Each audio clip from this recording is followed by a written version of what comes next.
Yo, everybody. Let's go. Get into folks, this. just to Coming acknowledge, into it looks like expected equity move complex right now is picking as up I'm a bit going now. live. And again, not really sure this is too associated with the BLS data. Fed pricing, as we mentioned, hasn't moved all that much, and our bonds are actually a bit lower versus pre-release times.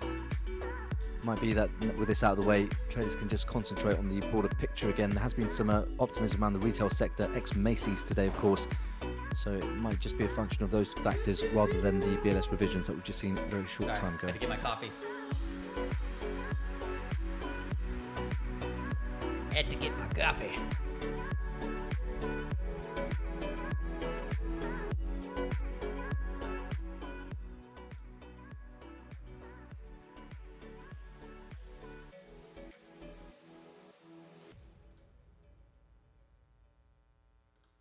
Ahoy! Welcome, everybody.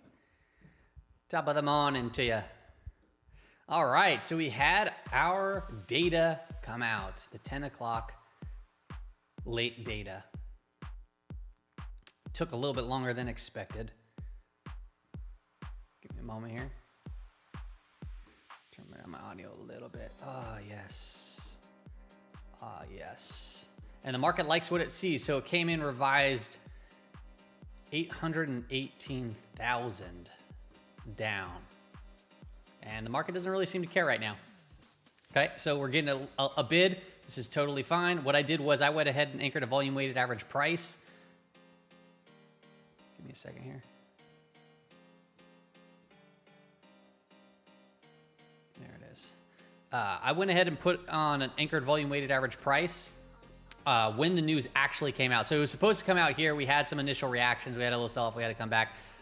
There was apparently some individuals that called the BLS to get the actual data. So we kind of had it a few moments before it was released, but we didn't know if it was actually legitimate because, you know, you got to take it for what it wasn't released on the website until just recently, which was right over here. Okay. And as you can see, we had a little bit of a whipsaw, and then price kind of just held its anchor volume weight average price, and we're coming into now the upper weekly, upper daily expected move. That is on the 2-minute time frame. I want to go ahead and bring us back to the 15-minute time frame. So we have made quite the comeback this overall month so far. I mean, we came from the lower quarterly expected move, right, in the first few days of August, cracking under the lower monthly, and we've now came back up to and around the upper monthly expected move. And honestly, I mean, shoot, we're not too far off the upper quarterly either. So we're coming into what the week expected as far as price action. Everything's pretty normal right now, but it is only Wednesday, and we still have FOMC data to come out. We have a bond auction. It's VIX expiration. Let the market do what the market does. Can't argue with the market. If it's bullish, it's bullish. As far as the market net flow goes, it's been pretty much positive all day, and this is what you want to see on trend days. You have your convergence. That's all lit up green right now. You've had a bullish divergence. You have the cumulative net premiums of calls trading higher. You have the cumulative net premiums of puts below zero and just trending down. So this is a market. Yeah, would you execute right now into this? Me personally, nah, I'm not going to execute into it. I'd look for pullbacks potentially to the anchor VWAP that we just previously mentioned, and then look to see how trade sets up from that point. If we take a look at the book map, we'll zoom in a little bit here. We do have a little bit overhead supply, nothing too crazy there. I did see an interesting level really far down. Let me see if it's still here. There's like thousands of contracts. Let me see. Yeah, I mean, that is kind of interesting. Way down here in the blue yonder, about 3,000 contracts hanging out at around 5250. You know, I don't know how long these been around, but the longer that they're there makes me think that we'll eventually probably come to fill it if they remain. I'll load this up and I'll see how far back we can go. We'll take a look at other markets here in a moment. Hey, good morning, Tony.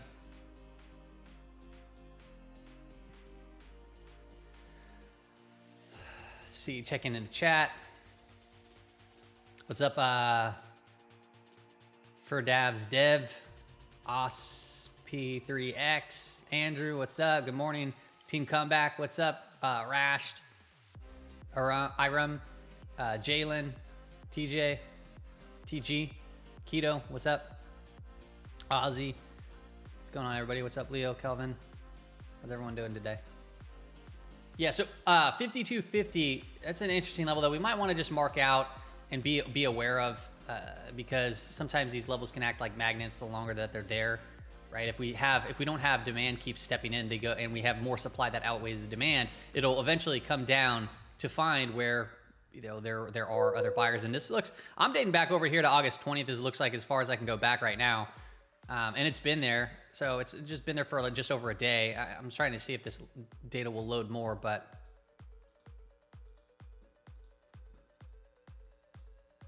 we'll let that go. All right. So as it stands right now, in the shorter term time frame, right, I'm not being too aggressive here with trying to like get an entry or anything like that. I'm just kind of waiting to see how price digests this recent move. And you can see we are coming into and around that anchored volume weighted average price for the news drop. So I think it might help if I bring in maybe the NQ.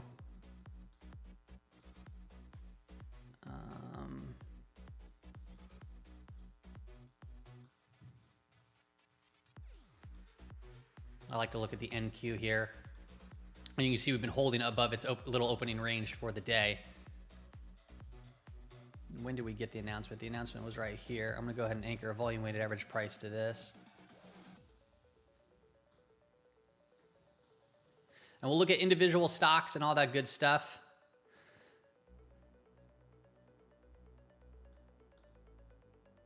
Where do they hide the anchor volume weighted average price on this? Oh, there it is. All right. So we're going below that right now on the news drop for NQ. Okay.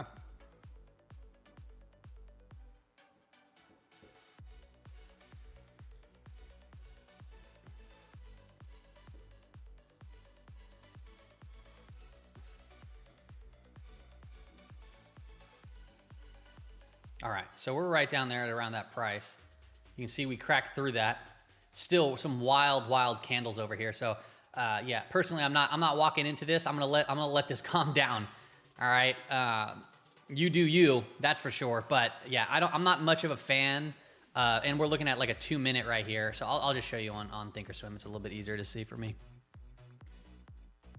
I'll look at SPY. But yeah, these are some pretty gnarly moves. And I'd rather just see how this consolidates, how it works itself out, how it sets up before kind of walking into this. What's up, Raul? What's up, Moonraker? What do you mean? No, the very Moonraker, no love for the Twitch room. The Twitch was the first one that I said hi to, was Tony. Yeah, they're funny.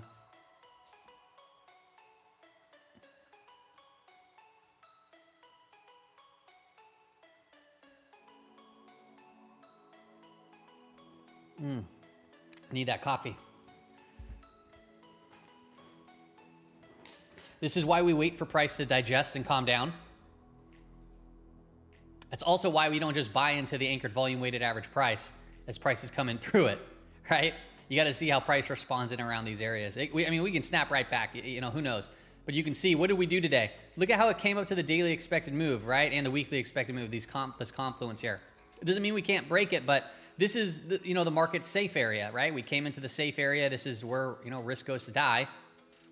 And then we started breaking back down from it. Let it happen. Let it happen. Market net flow is still bullish. That's a good sign. 562 on SPY.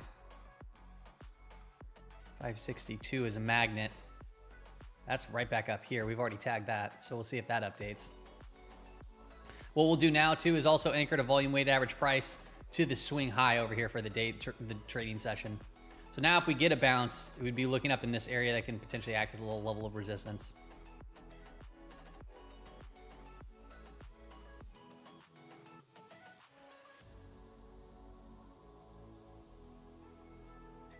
Let it play. What's up, Gigi? What's up, Savage?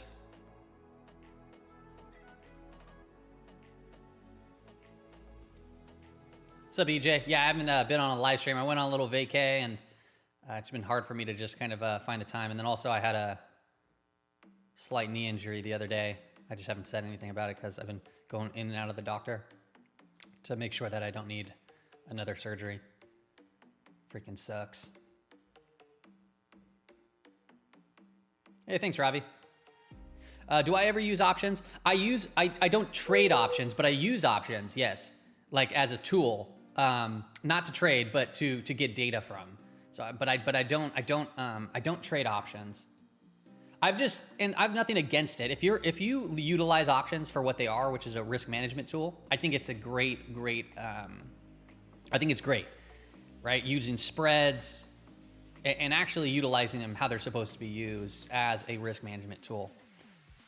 But me personally, I've always just been an equity trader. That's just kind of it's just what I'm better at. I just feel a lot more at ease just trading equities than setting up a bunch of different option trades and stuff. But nothing against it.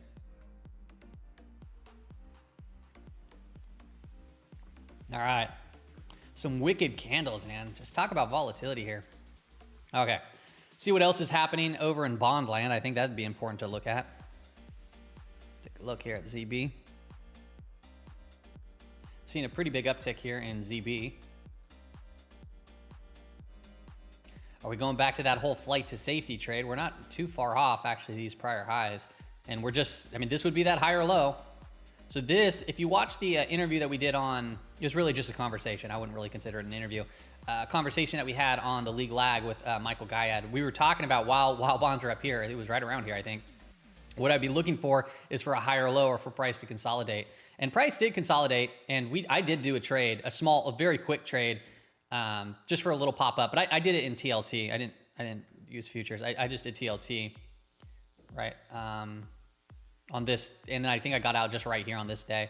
And it was going into the jobs report, I think it was, or CPI report. But yeah, it's holding up rather well. Let's take a look at the dollar, because the dollar, that is crazy to me. The dollar has been seeing a pretty strong move to the downside, and we're floating in and around where we were last year's close.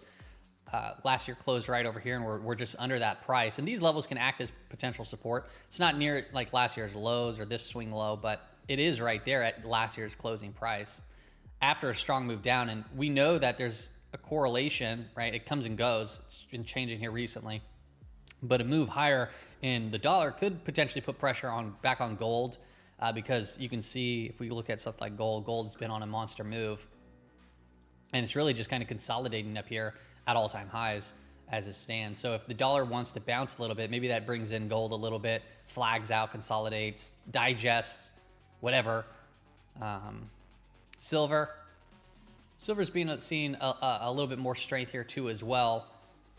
I took a short minor position, and I took out 50% the very next day for a very small gain, and then I got stopped out of that, and I'm looking to potentially redo into that if silver's going to potentially put in another lower high.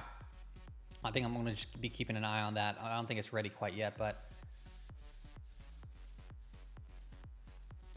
crude oil had some recent news come out, just some macro data. We'll see what that's doing right now.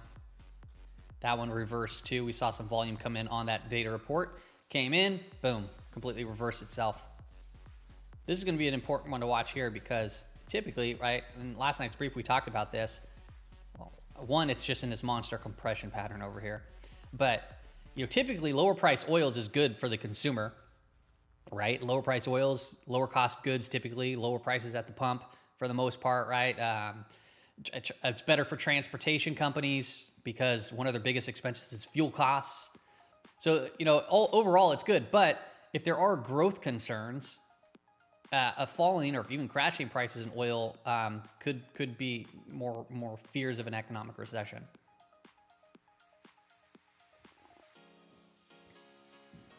We'll know that when things take place.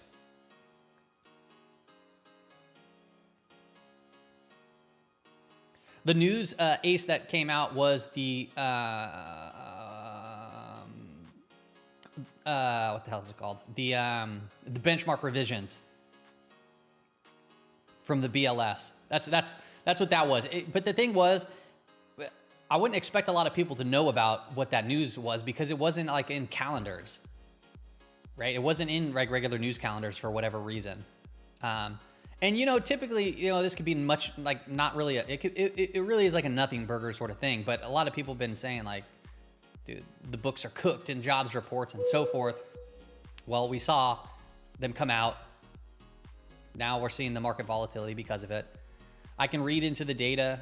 I have it right here, but honestly, I prefer just to see what the market does. Because right out of the gate, right, people could say, this is really bullish because the market was going up. Oh, it's minus 818, right? 818,000. So it's not as bad as we thought it was going to be.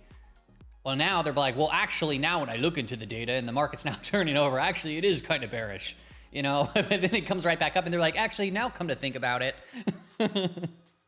So you got to just really let this thing hold, like let it digest. And we're still seeing some really large range, you know, 2-minute candles here. Okay. Market net flow, we did lose convergence. No surprise there as the market was going down. Convergence, all convergence tells us is if the price of SPY is moving with market net flow. And what I notice here is cumulative net premiums for puts. It's kind of upticking a little bit. You see the cumulative net premiums for calls kind of coming down a little bit here, and the price action of the SPY is coming down. So still a little chop session over here right now. S&P 500 though, today, if you're looking from a larger time frame, there's nothing going on. We're 11 basis points up on the day. Okay, 11 basis points up.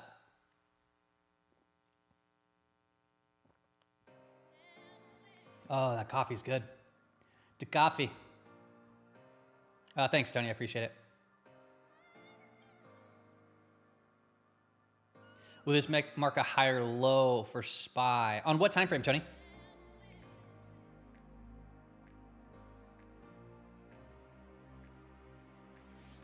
Yeah, like it's a million less jobs, a little sketchy, right? Honestly, that's how I'm taking the data too. It does sound a little like little sketch. To me, these are big numbers, but you know, what does my opinion actually matter? What does any single person's opinion actually matter? You know, what really matters is the market. And even on top of that, okay, to an extent, it's like whatever the market does, you kind of just got to follow. Or you can fight the market, but I mean, you fight the market long enough, it's just a losing battle. The market's...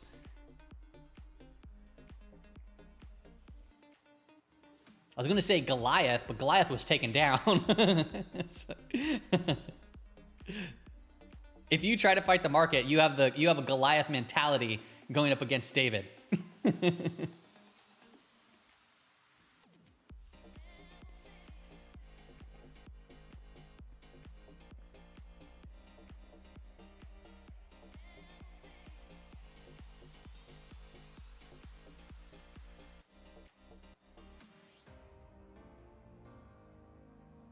I found it really funny that yeah, just earlier in the training session, if you're in the Discord, even if you're not, but at 7,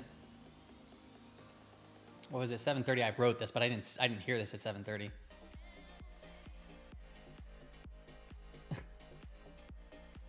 So okay, this is how I can prove to you that it doesn't really matter if you know the data. All right. So at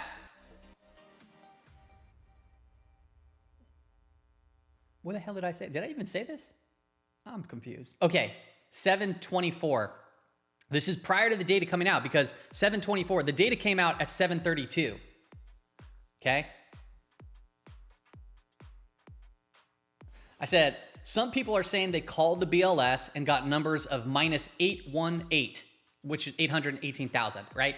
But there is no actual data released on the site. Now,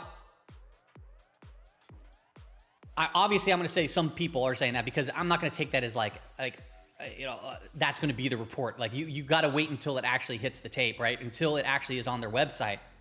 But now in hindsight, we know that number is correct. And if I knew that number was correct, meaning if I had the insider scoop, right? If I actually knew, I was like, dude, I know what the number is going to be. And I'm like, oh, this could be bearish or bullish. I've been wrong in both cases. Because if I was like, oh, it's bearish, it's going to go down, it snaps me up to the weekly expected move. I'm like, no, I'm wrong. Or if I'm saying I'm bullish, I'm like, oh, it's going to rip. And then it ripped a little bit, but then completely reversed on itself. You see?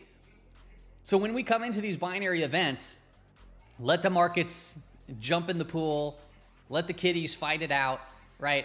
And just to see where things take us. Because right now we're just seeing these are large candles. This is large moves, discombobulated moves right now, and we're 8 o'clock in the morning session, right?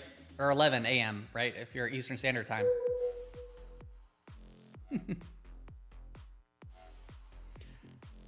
Okay, so would I mark a higher low on the daily? Oh, sorry, let me take a look. Oh, I see what you're saying. Let me pull up the daily time frame for SPY.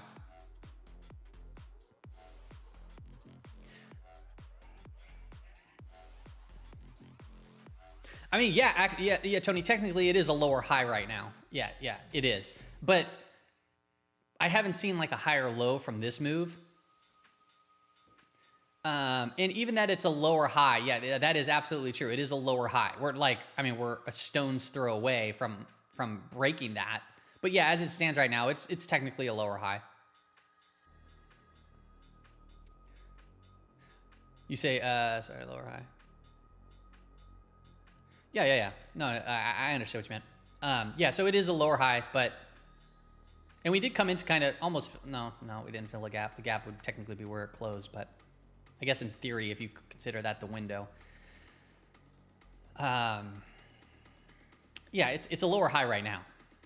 It was a lower high here, and then you could argue that, well, this is actually a higher high from this point, right? Also true. I would like to see a higher low, and this thing hasn't even been tested. Maybe we're getting to the point where we're being tested right now. On a couple of videos ago, we talked about the signal of the VIX being a green dot on our zones document, and so this is pretty cool.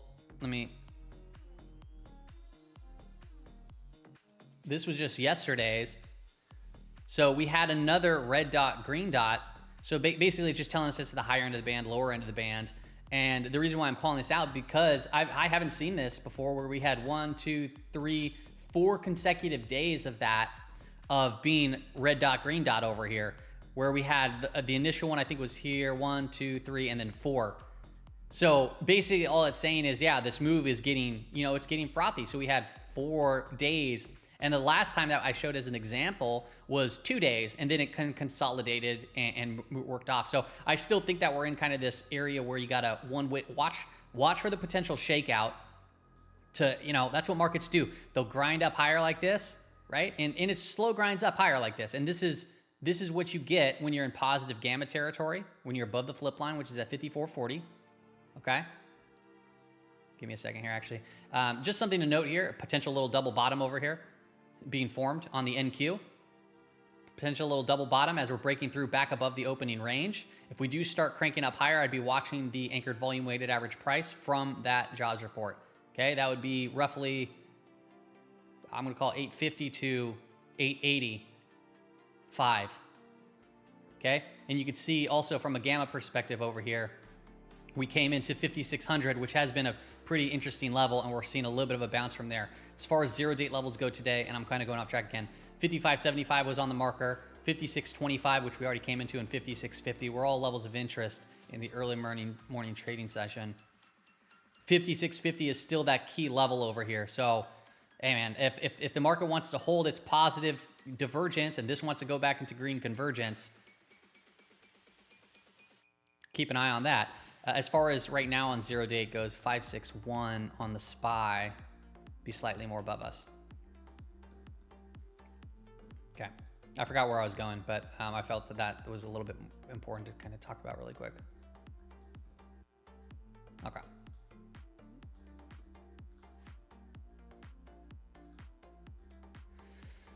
All right, let's drop some tickers in the chat, and we'll look at some individual names here. Still seeing quite a bit of volatility. I don't know. I took one trade yesterday. I shared that trade, It was a just sped up version of it. It was like 10 minutes, 15 minutes or something like that.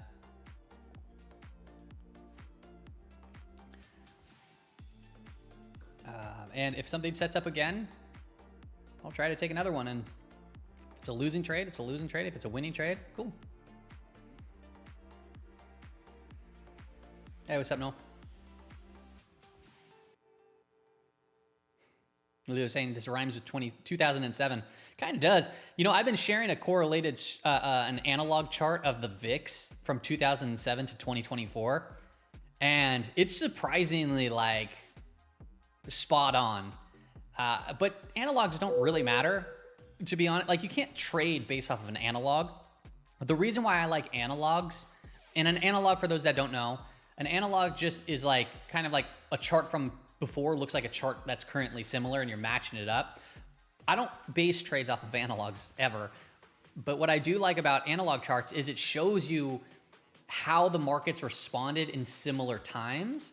So if you start to see reactions in the market, you can be like, oh, well, this is actually kind of normal. This is what happened in the past, where you get a very strong move to the downside, followed by a big rip to the upside, and then you get these crazy shakeouts. So if we're going into a similar type of environment, you can have an idea of what to expect. Like, if it sells off really hard and gets oversold, it's likely to see a pretty strong bounce, and so forth.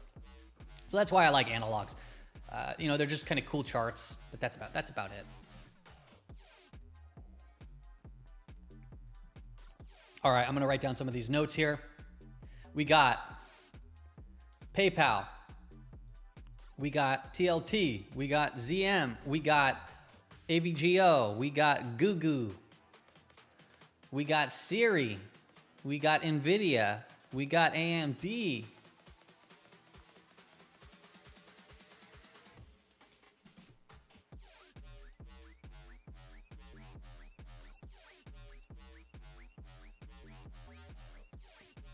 Baidu's running.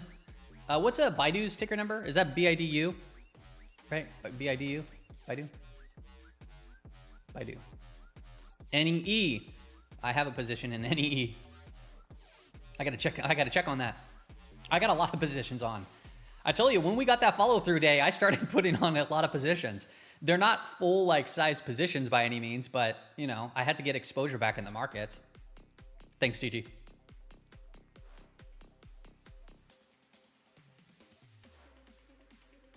Ozzy saying first time chat. So you also have the daily targets for gold and silver that you can share. Much appreciated. Oh, do I have the daily? Sorry, Ozzy. I was just noticing this. Welcome in, man. For first time chatter. Do I have daily targets for gold and silver? I'll be honest with you. Like, I don't intraday trade gold or silver for like a daily target. Those would be more like longer term side of things for me. I look at those. Like, I look at gold as a kind of a currency. I know it's a commodity, but it sure acts like a currency. So I don't really like come up with like daily levels for those type of things, because I just never trade them intraday. It's more of swings and so forth. But we can pull those up again for sure. I talked about them a little bit earlier in the stream if you haven't seen it.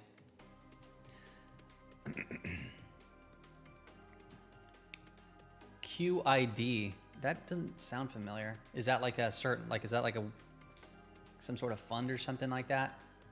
VXX, that's definitely like a volatility product, which I don't really trade. I traded SFIX. That was the only volatility trade I took all year. NEE, cup with handle on the daily. Yeah, it does look pretty good. That's what I'm seeing too, Ash. SDS, MU. SDS, that doesn't sound familiar either.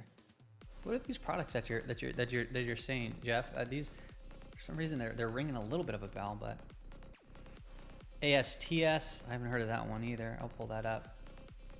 Or maybe I have. Some of these I'm familiar with. I don't really cover. I don't trade currency pairs, but I'll look every once in a while at them. Fizz. I am mainly an equity trader. Just so you know, everybody, if you were managing to take this little double bottom trade over here, I personally didn't take it. I'm no good at trading live sessions, but we did cross that, we consolidated, and we are approaching now. It doesn't mean that it has to stop here by any means, but it is a level of interest to pay attention to as we just approached it now, okay? So any futures traders there that took that NQ trade, just be aware that we're coming into that anchor volume weighted average price from this little double bottom. These times, and that was big. I mean, that was what we're talking. So 850 to 880. Congratulations, you just made like 30 handles. All right. And doesn't mean it can't go higher. But it's always worth updating stops. Don't let winners turn into losers. Market net flow is still no convergence, but it will get convergence if the SPY kind of moves up here or holds up. We'll start turning green here maybe in the near future. Right now we're doodling around the ES VWAP. With macro data still on the horizon, okay?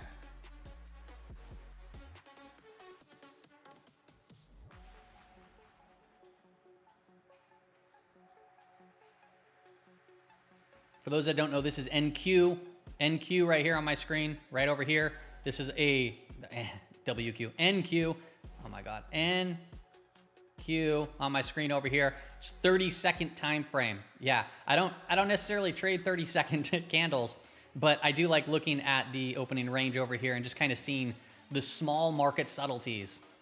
Okay. And then over here I have the 30-minute time frame for S&P 500. SP 500.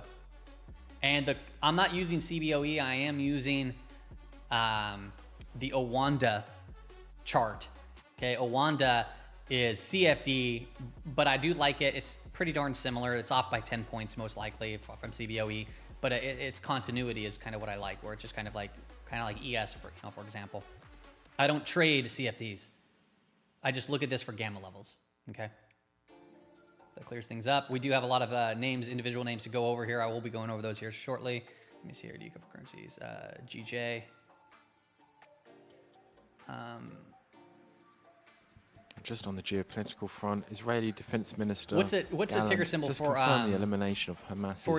Do you know that the tickers for those currency pairs, Fizz? I can put them in and I can look at them from just an absolute basis for Thinkorswim, but I don't typically trade currency pairs. Wow, that was hard to get out of my mouth.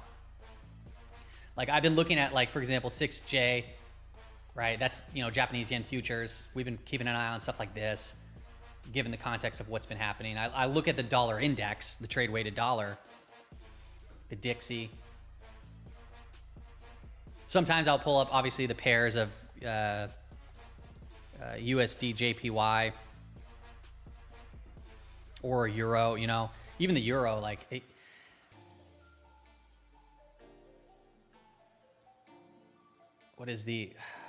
don't know the on Thinkorswim. I don't know the code. I know it on stock charts, but even that looked really strong with this whole breaking dollar down.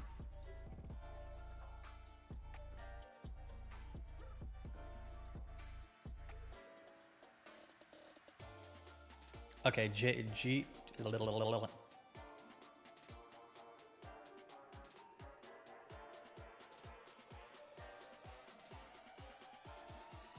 the pound Japanese yen. This is what you're looking at?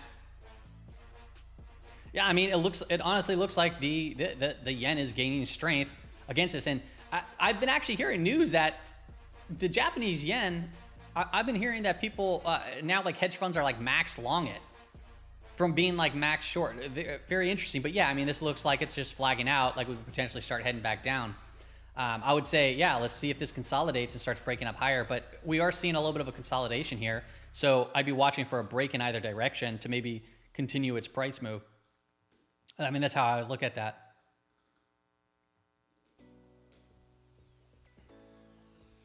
Gosh, these like Forex, man, the level of like margin that can be used on stuff like this just scares me to living heck.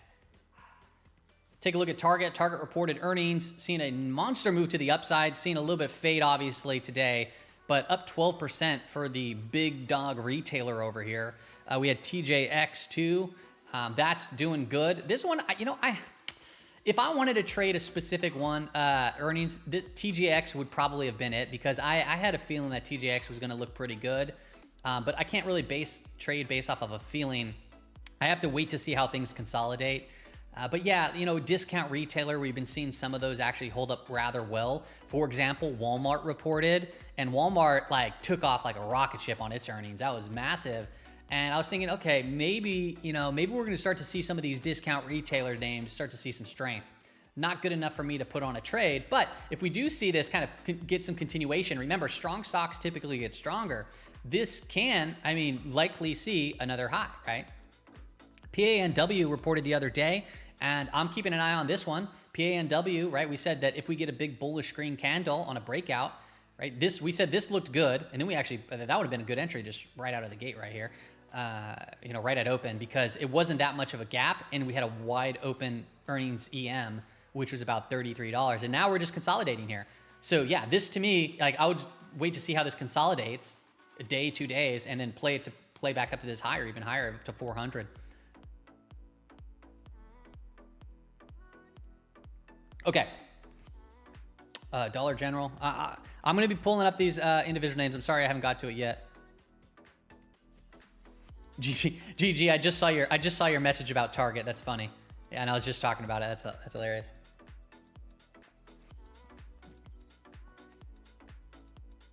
Oh, that makes sense, Fizz. I did mention the TGT pop. That was the first one I talked about. Yeah, I talked about TGT, the very first one.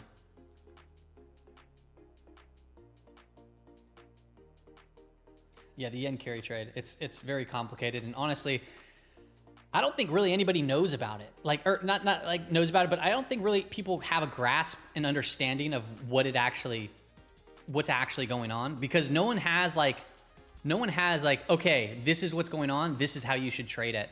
They just say it unwound. This is what happened.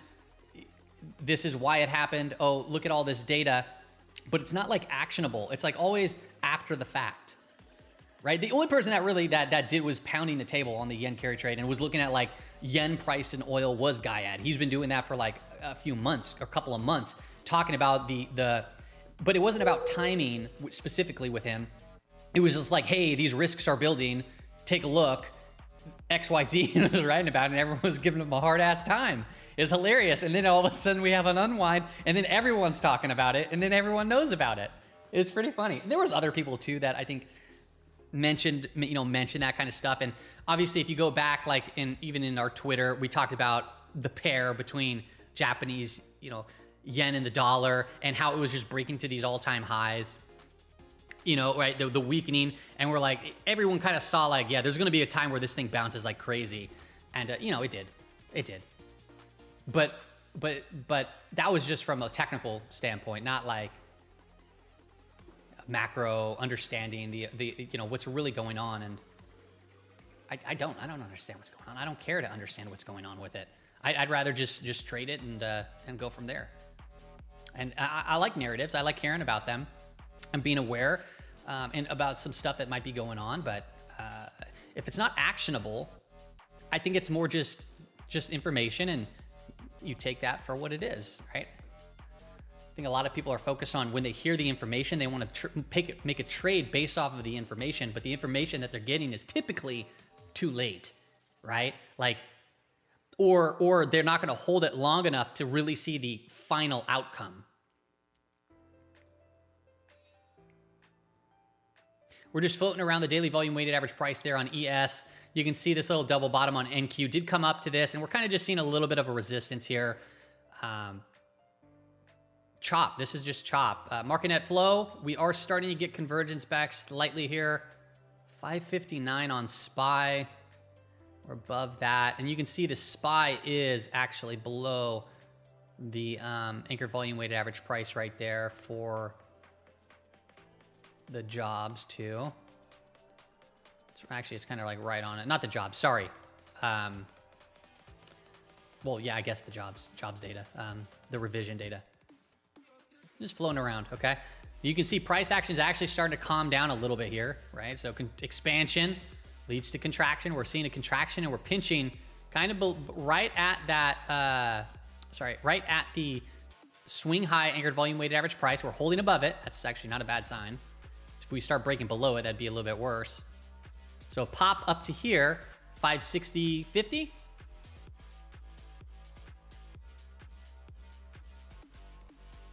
Would be the next level of resistance. You'd want to hold the swing high anchored volume weighted average price, which it may be breaking down here. Okay. Thanks, Julian. Yeah, Scott's saying that there's no way that the unwind has fully happened. And that's the thing, is no one knows how big the trade was, but you would think that like in 3 days, what, the whole trade's unwound? I don't know. You know, it is hard to believe. But we don't know, like, if that was the bulk initial reaction. Now people are going to eventually move on from that, or is there going to be another reaction just as strong, or is the strength of the next potential unwind portion, is it going to be handled a little bit more calmly? I don't know. If somebody's mentioning Mara, we'll put that on the list. All right, we're going to look at some of these charts.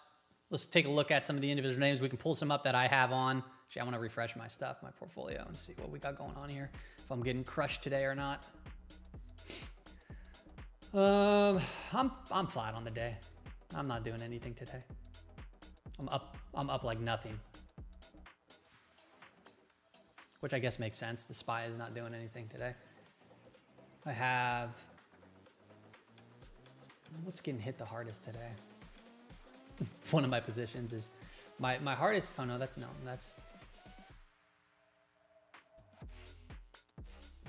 my worst performing position right now for the day is ALNY. ALNY is my worst performing position on the day today. I took actually half the profits off yesterday though, so I'm actually up on this. But ALNY, talked about this a little tiny, you know, you had earnings out, price action, digested it, and then I think I traded it into this day and played for a little pop, and I took half the position off right here.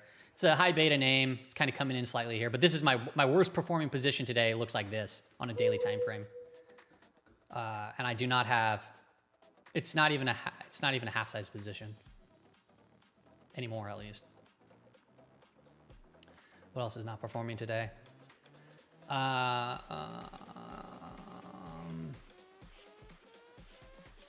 have a Google position on, but I didn't trade Google. I actually traded the leveraged Google. So GOOX. That one is another one that's not performing on the day today. But I also traded it over here, and I got out of some early morning on the pop yesterday. So another one that's a small position now, and it's well into the profits. 256.1 billion. My stop loss is down here, and I'll probably update that if we see that high or low. Other than that, you know, I'm probably just going to let it on and see what happens, if it's going to play out like a bear flag, or if we're going to see this continue up. I got quite a bit of positions on, more than I'm usually comfortable with right now. But they're all smaller, and I wanted to, in the midst of all this volatility, I wanted to start getting exposure in good-looking charts just to have, and then add to them or cut them if they don't work. So I really do plan on taking this list and trimming it down to the winners versus the losers, and going from there and adding to the winners if it is going to be playing out. And what has that been doing for me so far? Let me see here. I'll see if I can pull up my chart for my P&L.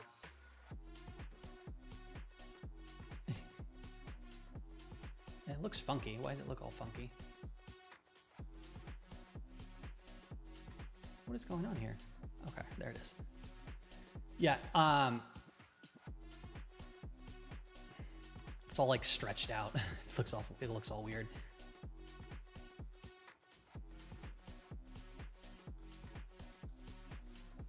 So August 1st was like right here.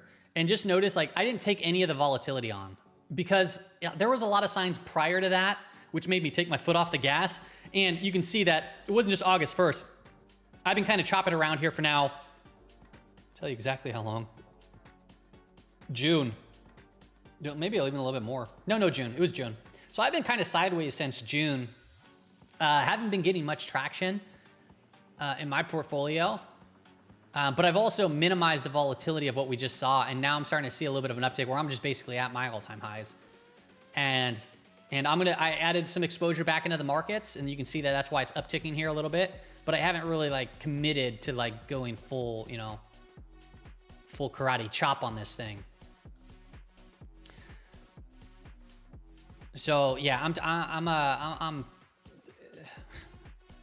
I'm in protection mode, right? So year to date, just year to date, it's not showing my year to date performance for all my accounts. I have to go to like an individual account to do that for whatever reason. But the year to date account that I did register with the United States Investing Championship, because I know people are gonna be like, well, prove it. So I don't post my monthly stuff in there. I just was gonna do it at the end of year and just have them look at it. But year to date, currently it's up 36%. So I really am in protection mode. And this is not like, this is, you know, one of my main accounts, right? So not all my accounts, but, and I'm not saying this to brag. I'm just telling you kind of my thought process of where I stand with all of this, right? So 36% year to date, 36.17. So that will be, you know, whatever I end up the year with, it's going to be posted on their university, the champion website or whatever, United States Investing Champion. A lot of those traders, they go for the win. I'm not pushing for like 100% gains by any means, because I don't want to risk that of my current portfolio. I'd have to actually trade a $20,000 portfolio, the minimum, or 25 or whatever, to actually like be okay with really going crazy to try to win first place, which is just not my intention here. This is really just to have a third party look at it and be posted.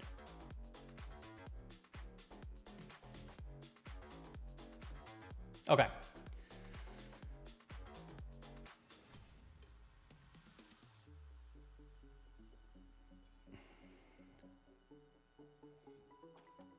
Curious on the voice in the background. What voice in the background?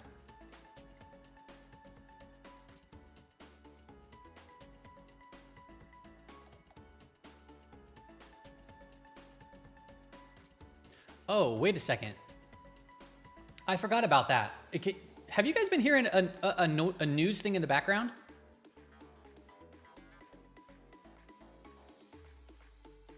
I haven't been hearing it, but I forgot about that I had. Hold on. I'm going to test this out. Give me a second.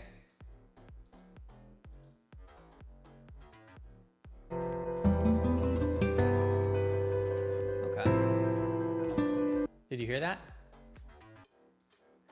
Yeah, I brought in a news squawk feed. I'm testing this one out again to see if I like it. Because I had Trade the News, but Trade the News was pretty darn expensive. And I just didn't use it enough to say, yeah, I'm going to commit to $500 a month. $460 a month or something like that.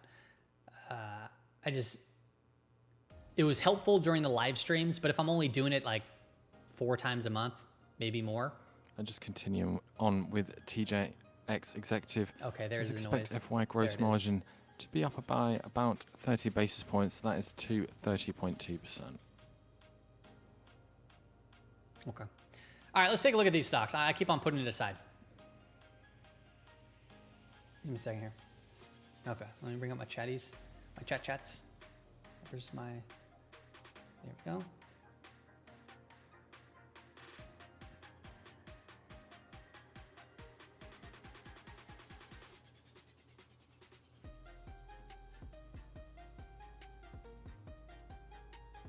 All right, let's take a look at some of these names. The first one on the list was PayPal. I'll revisit this one. If you happen to be in the Discord, you probably saw the video analysis of this. Basically, what I was saying was we are coming to a new closing high for PayPal after a large base. And the change of character here in PayPal, which I liked, was if you went back, like, okay, notice the 200-day, it's been flat, right? But it's been slowly curling up here. And if you go back to where we were been talking about it, like let's just say here or whatever, we'll just go from where we currently are. And we go back 200 days. No, sorry, 200 bars, not days. because that's the 200-day moving average. Okay, so right here. So now we're starting to lose all this data here, and now we're starting to factor in this data. And you can see the majority of the data here is trading above where that price is. So it's going to start turning up. And that is the first sign of a potential continuation and or markup phase. If you go into the weekly time frame, you'll see that price has been declining, right? You've been in declining mode, and then it started going down still. People, try to get in a bunch of times, and it's starting to flatten out and converge here. And, it could get faded, obviously, but this is the early start of a potential markup phase in a stock that's been hated on for now, 1, 2, 3, going on 4 years, maybe 3 years, maybe, right around there. It's been falling and forgotten about. And now we're starting to see the averages start to pick up. We're starting to see a little strength. We just got a new 52-week high. And so what I'd be looking at here is for price, right? So I started with a little position in PayPal. I have a position in there. I would be looking for price to, if it goes up, cool. But I'd be looking for the consolidations and for the averages now really to start to pick up. I really like to see the first test and then see how that works after that point, right? Because many times we got up here, we faded. We got up here, we faded. Now we're getting above here, seeing some strength and some follow through after a powerful earnings move. So are we going to now actually start, stage 2 of a markup phase in something like PayPal? And the answer is, I don't know, but if it is, I want to be a part of it. I want to be a part of a longer term trade in something that can go up for a while, right?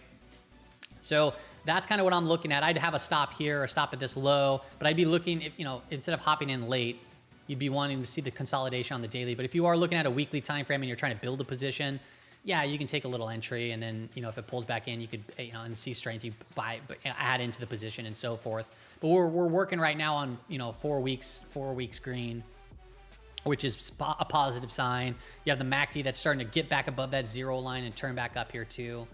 So overall, this is what you want to see when you go into a markup phase. So I'd be looking to buy on specific setups that make sense for risk. Now, if you buy here and it comes back down here, you'll probably be shaken out. Some people will. But that right there could just be a higher low. All right, so that's why I'm saying, even if it goes up higher, chances are we'll test back in this area at some point again, in and around this area, or even down here. It's likely to get tested after, you always ask, where did price come from? Price came from right here, basically straight up. So you'd be buying right here, and then you might get capital locked in a trade. Doesn't mean that you'll be wrong, but it just presents itself as maybe not the best entry price for something like PayPal. That's just my thought. You took profits on PayPal today? Cool. Actually, let me take a look at my thing, because I don't know if I took profits on PayPal. I think I just started small. Oh no, I did. Okay, I took profits at PayPal. I took a decent sized position, not even a full position, but a decent size, and now it's about a half size. So I did it yesterday. I took half a position yesterday, or I took half off yesterday, because I think I just wanted to see how it consolidates. But I still have the core position right now. The smaller core position for maybe longer term hold is going to be remaining on until something breaks, if something breaks, right? Okay, so that's PayPal. We spent a lot of time there. ALT. No. I think somebody said TLT, and I just typed that in wrong. Yeah, bonds are holding a pretty defensive posture here, still, right? So when we talked about this on the interview/conversation with Michael Guyad, we talked about it on this day. I said, I just been looking for a consolidation. That was a consolidation. I traded into it. Now we're holding up rather well. It could be in an early stage markup phase here too. and you know, a lot of people have saying that it's not a flight to safety, but this right here tells you that that was a flight to safety. So if the flight to safety trade is still on, if this consolidates and sets back up, I'll be right there to have a position in there too as well, for a potential another move, another panic, whatever the case may be. But right now it's above a 20, above a 50, above a rising 200 day there too. If you go to the weekly time frame, you can see that it did break out of this tight compression pattern, and now we're seeing it just consolidate, and we're roughly at these prior highs of the year. 57 nautical miles south of Yemen's Aden.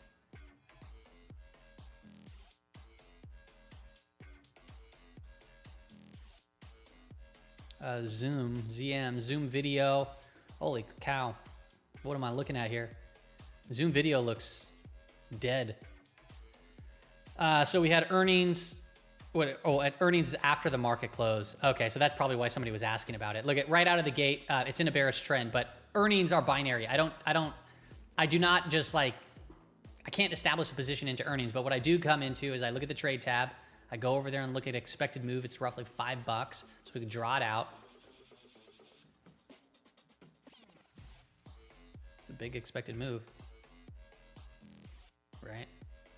The UK TO does say no damage reported and the crew are safe.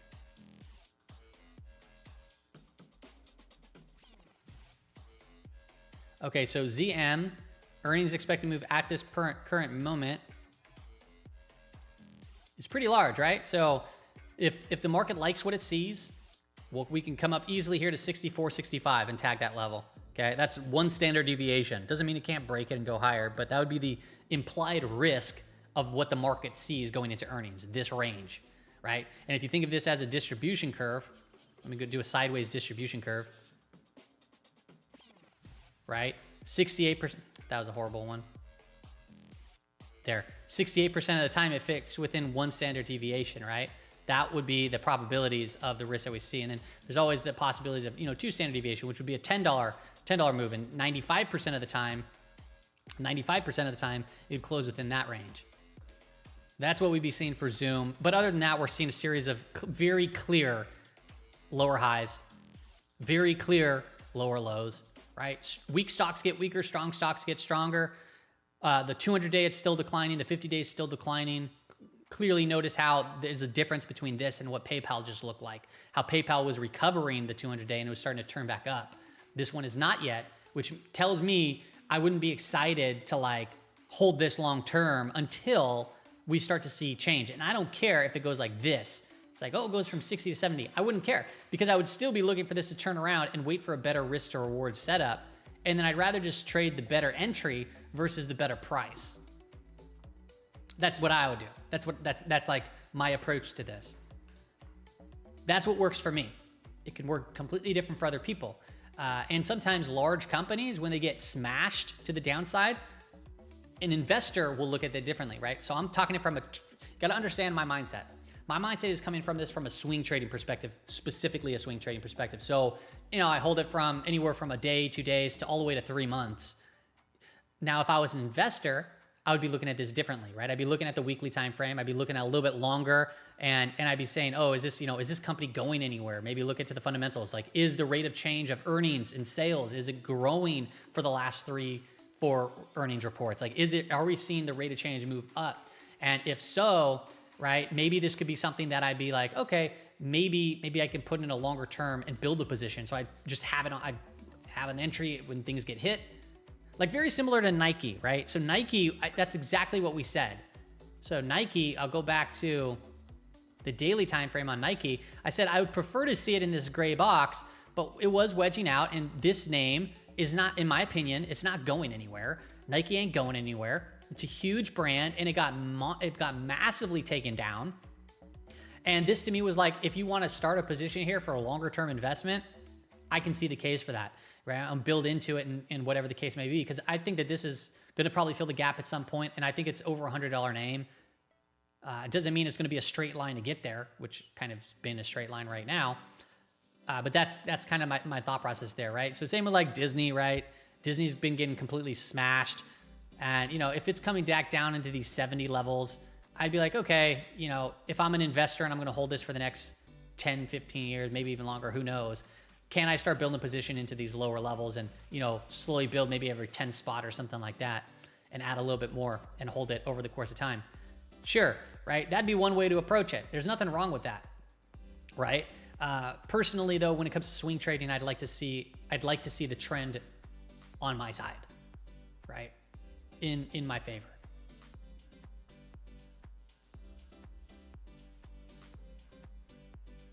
AVGO. So AVGO does have earnings coming up here too as well, and AVGO looks to me like it's quality, like it's holding up rather well here, right? You have your series of lower highs, but it's in a positive trend above a 50, above a 200. They're both rising. You have the 20 days starting to turn around. You have price consolidating right over here. The annoyance here is that we have earnings. So if you were to establish a position here, I mean, it makes sense if earnings wasn't there, right? Because it does look like we can prop up higher here. But just be aware that earnings, it's binary, right? You can fly to the moon, you can get cracked back down, and we got to just pay attention. The closer we get to earnings, IV increases, right? Like it swells up, right? Meaning that the market sees more risk grow into these certain events. And, you know, if I go out to the trade, I don't even need to know the exact date. I can go to the trade tab and tell you, because the implied volatility swells up, right? With TJX, into the, yeah, they're 58%. That's says the company expects to be well positioned for gift giving across business install. September Q4. 6th, right? That's the September 6th expiration. And then earnings is what? September 5th? Yeah, so September 5th, I go back to the trade tab. Yeah, that would be that. We're looking at roughly at about a $16 expected move in the current moment of where we currently are. So $16 higher, $16 lower at this moment. But that's going to probably expand as we get closer to that, as we get closer to earnings. But overall, yeah, if I look at this from a technical basis, the trend is strong. You're seeing a little consolidation here. I mean, it looks good. We saw a strong move from this low, so to see it consolidate out is healthy. But yeah, earnings is the thing to watch out for. Google, I do like Google to the point where I took a position into it. I've already minimized that position, but I'll walk you through that process there too. But Google, I thought was interesting because it was coming into this kind of confluence of trend.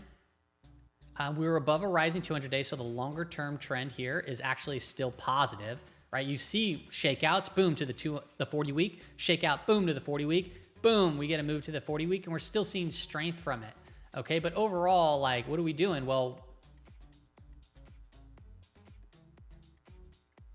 the weekly time frame, right? We broke out, right? Little not little, pretty large cup with handle. Huge move, and now we're coming back to closely. We almost back tested it fully, but we haven't. In this current moment, we haven't. And then I looked at the daily time frame. I was like, okay, we do have this horizontal line being broken right here. So there's prior resistance. Maybe it turns into support. But then also this trend line right here has been pretty strict. We bumped into it, we crashed down, bumped into it, crashed down, bumped into it, crashed down. And then we finally started breaking this confluence here. And that to me was like, okay, maybe it's worth, an entry to see if we can get some momentum. I traded it up. I got out a little bit of it on the prior trading session in the morning because I didn't like how market net flow was looking. So I just took some off, but I still have a position with a stop down here. And somebody could look at this and be like, it's a bear flag. But I'd say, okay, it's a bear flag. That's for sure. But it's also in bullish context on the 200-day, right? It's still inclining. So you got to at least consider that as like, hey, if you do play, yeah, you can play it with small risk and see if it starts turning back up and maybe come up to the 50-day. That's how I'd approach it. If it starts breaking down, even breaks down to here, like, okay, whatever. It would have to really kind of come and stop me out now. But I'd be looking to build into the position to play it higher just because of the longer term trend. So I have dude, my position is tiny.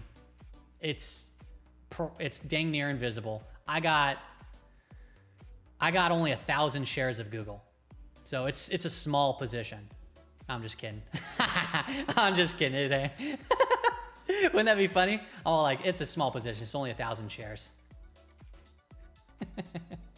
No, it's really tiny. And just What would that be? Update, Israeli PM What would that be? Netanyahu 1,000 shares. So they are prepared for any scenario, whether in defense or attack, and against near and distant threats. It's a small position. It's 165 grand. Small position. Actually, that probably is small. Actually, for a lot of traders, or investors or longer term holders, it could be actually pretty small. For my swing trading portfolio, that would be gigantic. No, I have a position in GOOX, which is a leveraged fund, and it is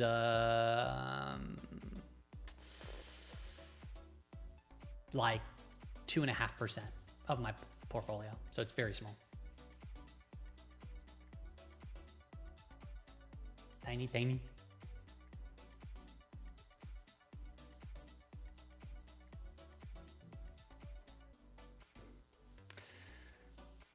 Yeah, we can take a look at Netflix. Let me write that down. What is that?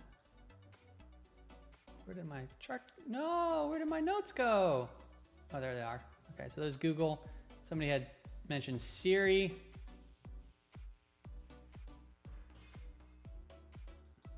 I think Siri had some news that got some attention. This is I believe I remember this is a pretty highly shorted stock.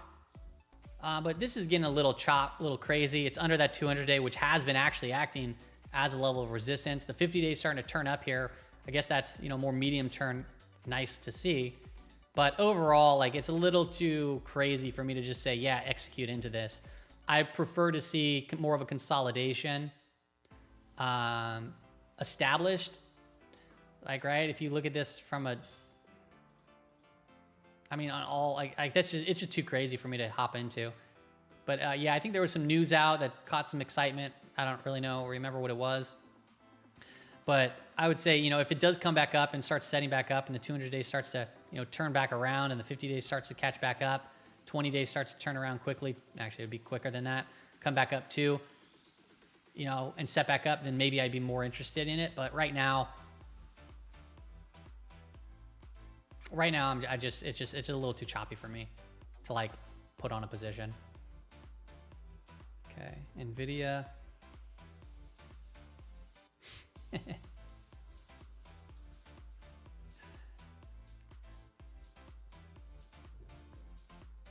NVIDIA still looks incredibly strong too. Let's be real here. We're seeing a very strong move back in NVIDIA. Kind of similar to AVGO. Somebody had mentioned what stock? Oh, Netflix. I forgot to write that down. I'm gonna put Netflix on the list here. Give me a second here.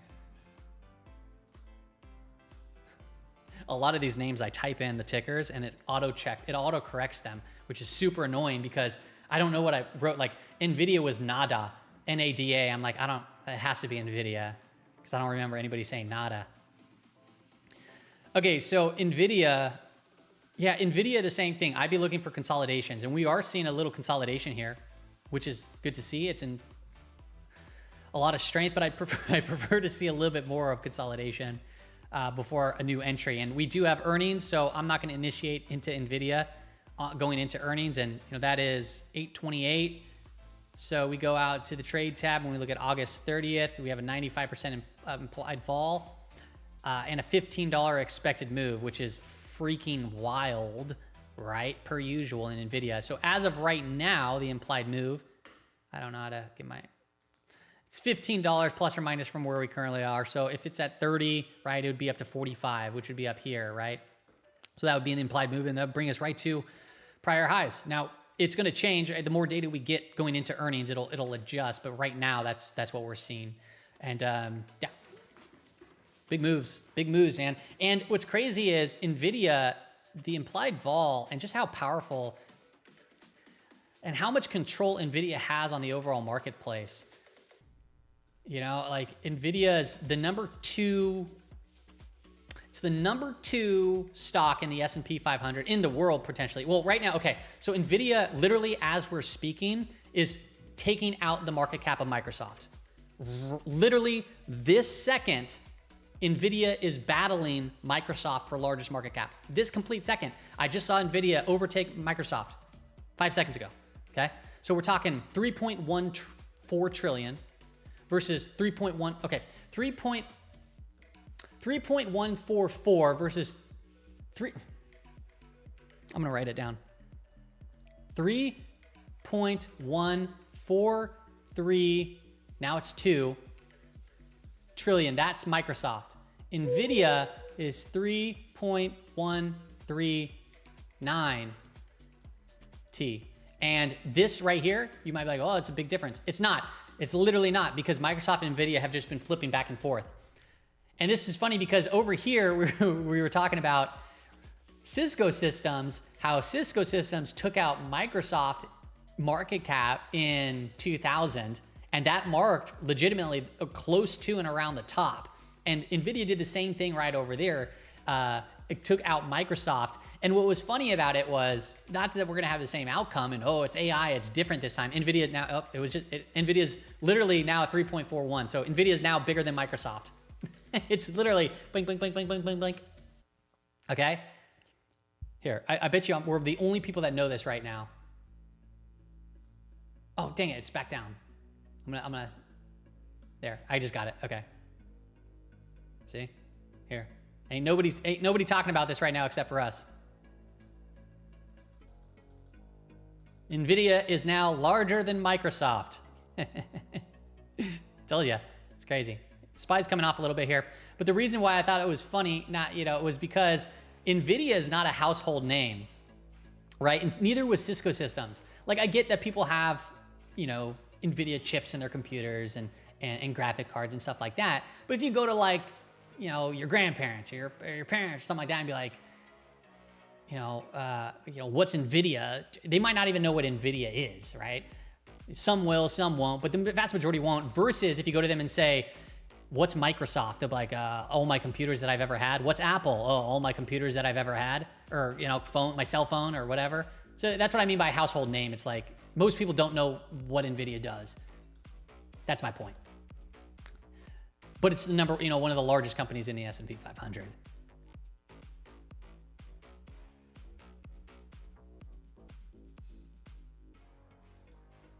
I gotta post that, by the way. I'm gonna post that NVIDIA is now taking out Microsoft again. Let me re-screenshot it.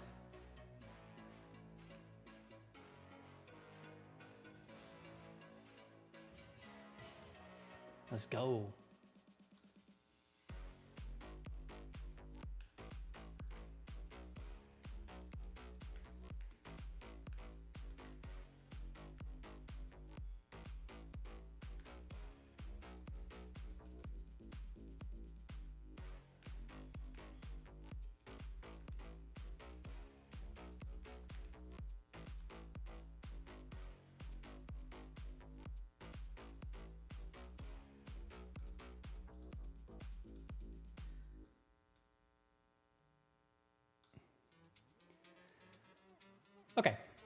Okay, let's take a quick look here at the markets before we hop into some more names. We are still seeing some volatility.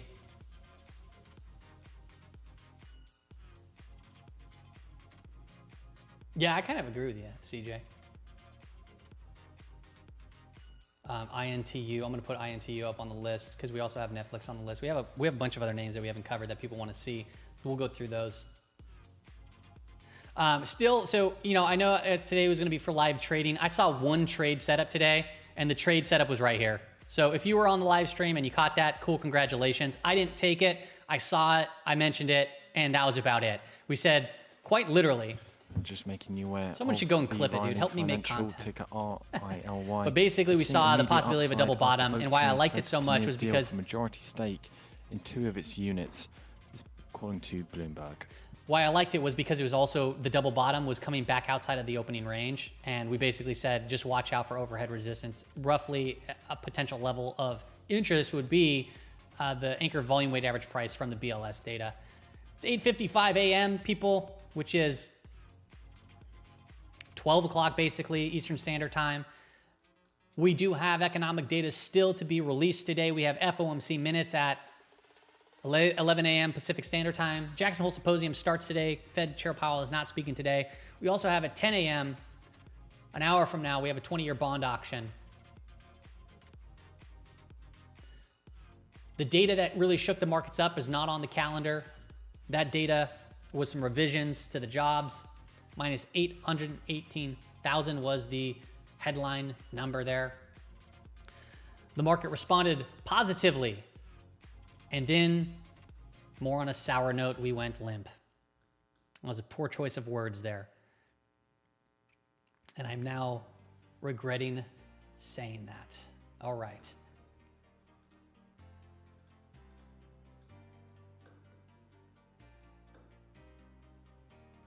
And just making you aware, in the crude complex place, WTI and Brent have now pulled off the session highs they earlier saw in the last hour and a half or so. Both are now setting fresh session lows, with WTI at 72.65 and Brent at 76.84.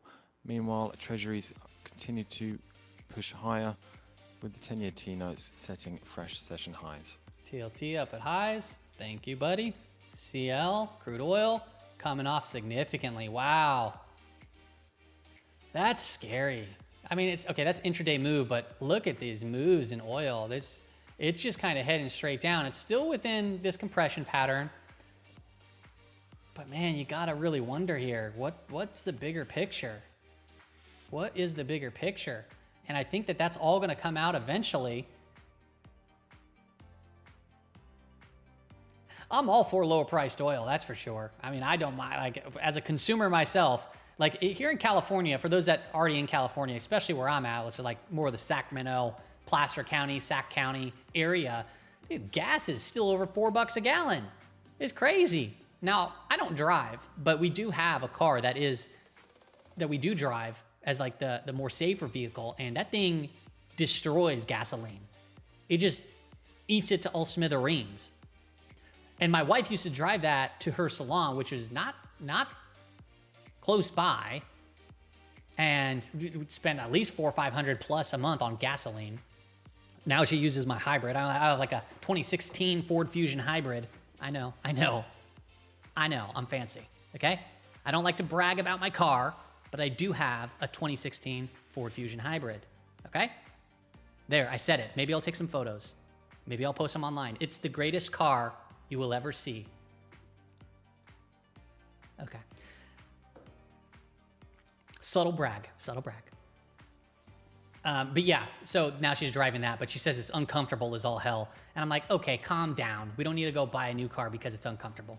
But she's like, it hurts my back. I'll buy you a new seat. No.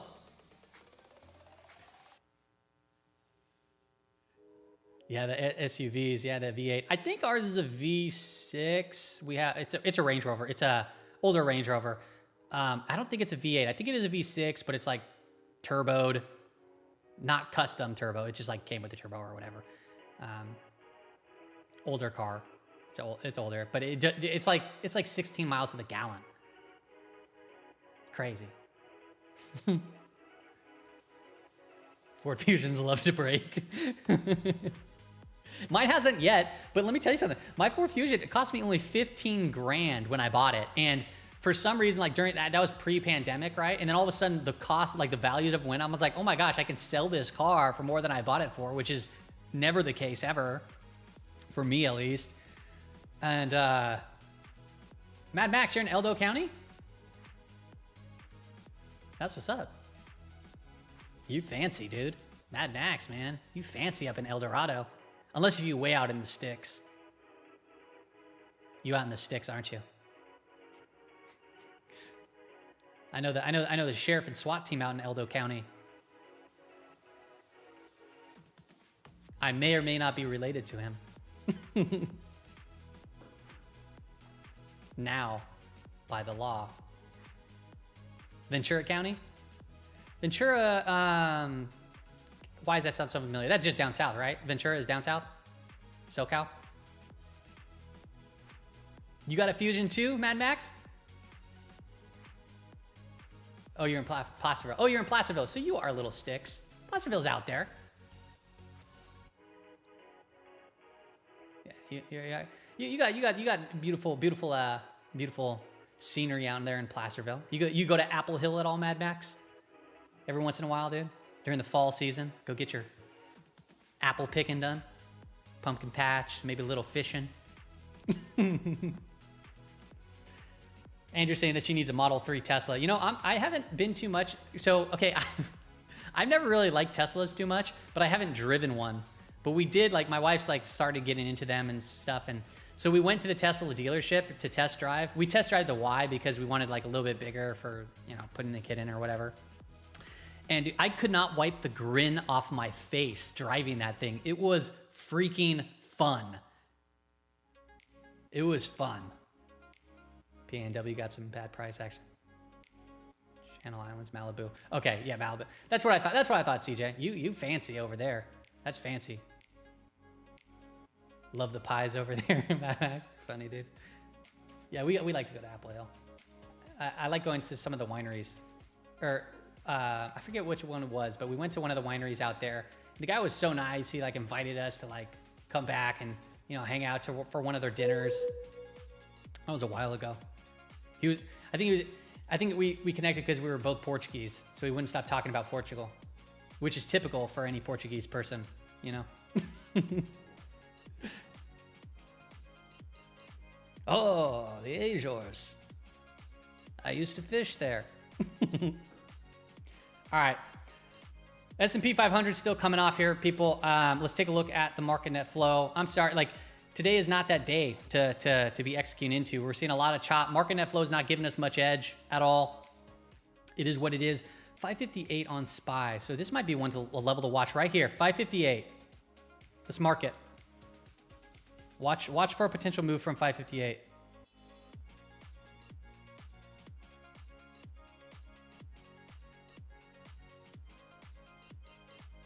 Coming into 558.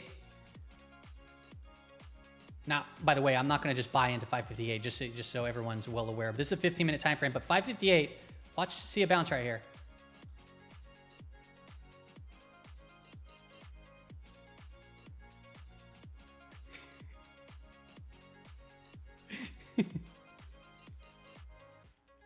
I wonder if everyone's just like, dude, what the hell? How did you do that? It's a little too hard for me to execute into trades right now, and I'm not going to try to play that. It's a little bit too quick for me right now, especially on a live stream. I'd probably go silent for a while. It's typically how I trade, is very quiet. But the reason why I call 558 as a potential level is because there was a big green stick of gamma over there on the 0-day perspective, and it could repel price. So as we came into that level, it's likely to get repelled. Now, if we start cracking underneath it, that could be a whole different story, people.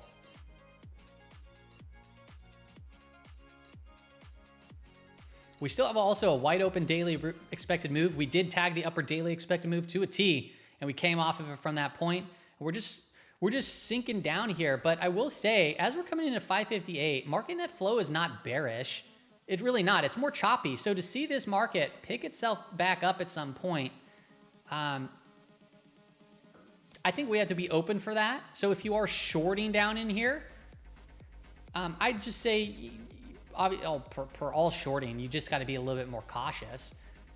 You got to be a little bit more careful with shorting, because you typically get fast moves to the downside and just like, whoa, and then all of a sudden it rips right back up into your face to put in a higher low, and then it eventually comes back down. But market net flow is not really suggesting continuing a trend to the downside.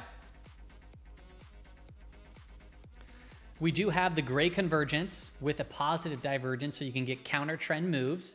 You have the red line kind of trying to pick up its face. You have the green line picking down, so that's always a possibility. But yeah, we're kind of holding in and around that 558 right now. So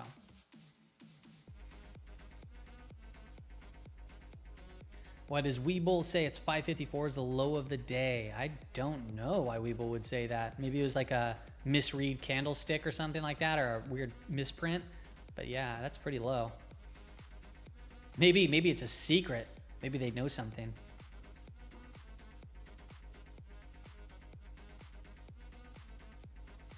Hey, what's up, Nick?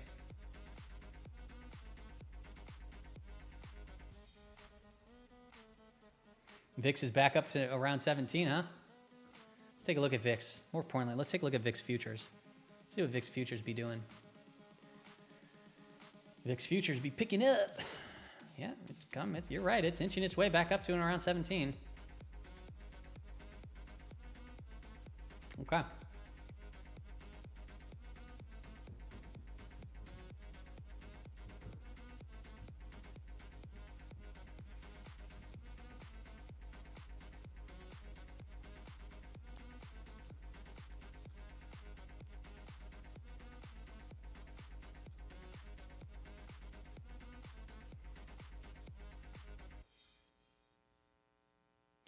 So 558, we did bounce from there. So that's a 2-minute chart, right? We saw a nice flush right into 558. Like I said, market net flow is not suggesting really crazy sell side.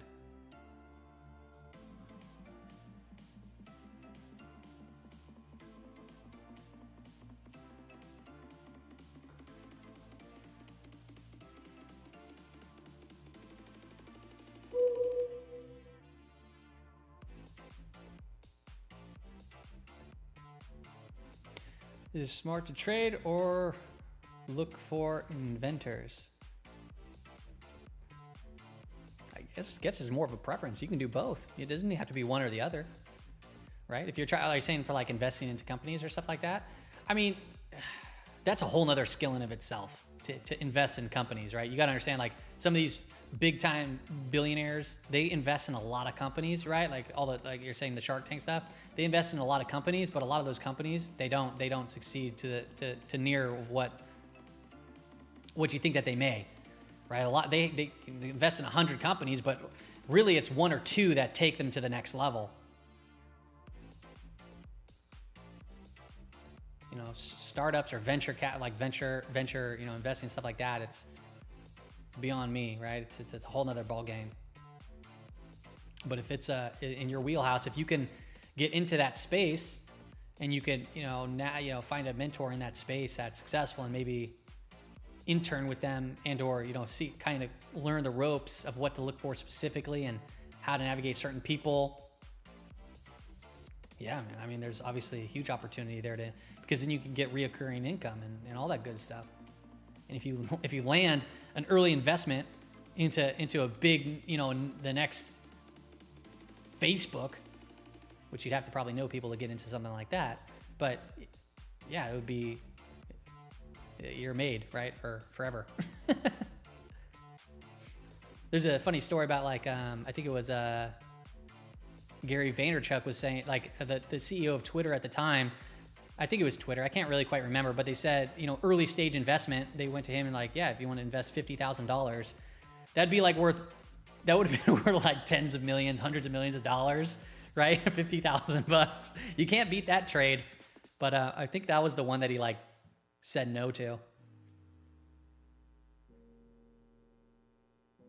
It does feel like scattergun approaching and investing, yeah, because, I mean, you find, like, you have probably a set of rules, but you kind of know, like, there's a large fail rate. I mean, think about it. Like, if you look at the NASDAQ composite, it's made up of, like, 3,500 stocks. Do you know how many of those stocks fall out of the NASDAQ composite? A lot. A lot of companies don't stick around publicly traded, but we're talking, like, if you're investing, most likely it's a private company. If you're, like, doing Shark Tank stuff, it's probably a private company. Maybe with the hopes of becoming public one day.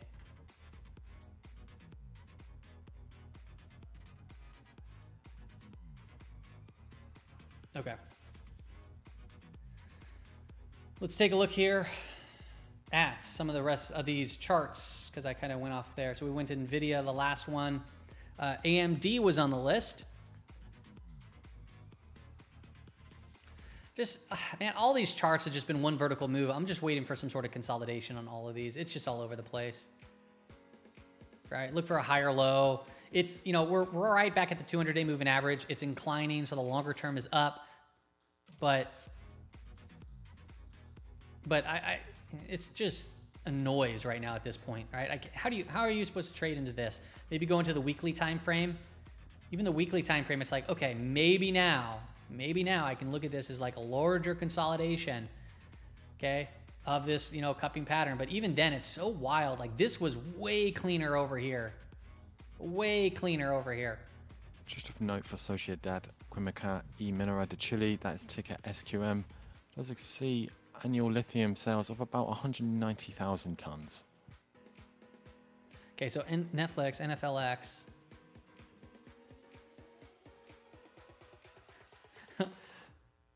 Netflix is also vertical, right? I'd wait for consolidation, but I will say yesterday we hit another high. 7-Eleven, 7-11.33. 7-Eleven. So that's positive, and you can see that is coming back into, let's look at the weekly time frame. Recouping. the all-time high. Boom. So yeah, to see some consolidation, I would prefer to see that, obviously, once again, after a very strong move that was completely vertical, right? I'd look for the consolidation in these names.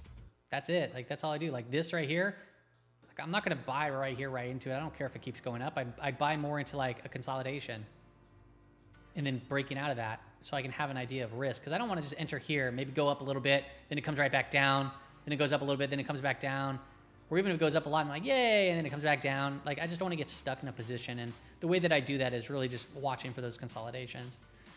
But yeah, strong stocks get stronger. This is a brand new high, 7-Eleven. It's not bearish. INTU.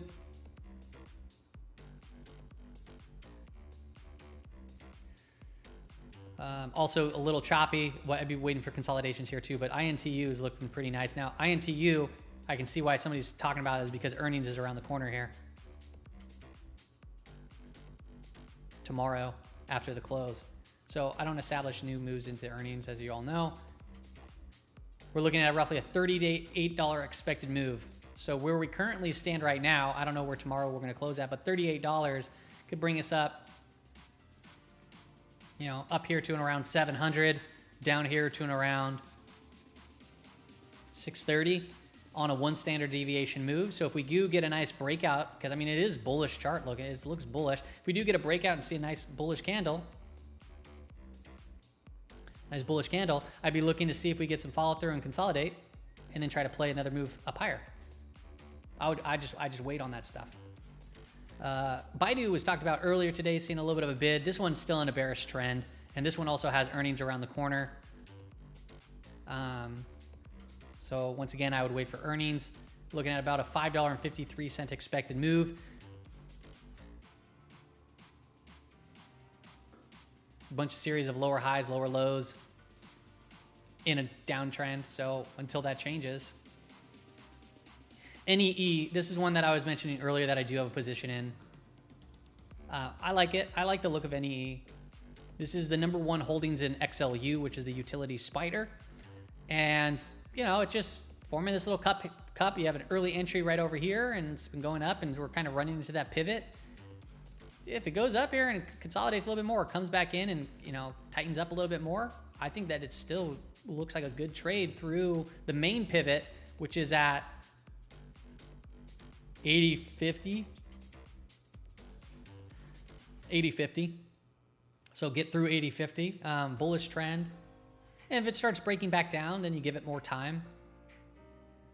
But yeah, NEE is looking good. A lot of utility names. This is what's so weird about this rally is there hasn't been a rotation out of the safety names, right? Like, I mean, Walmart, it's known to be a strong performer in recessionary times.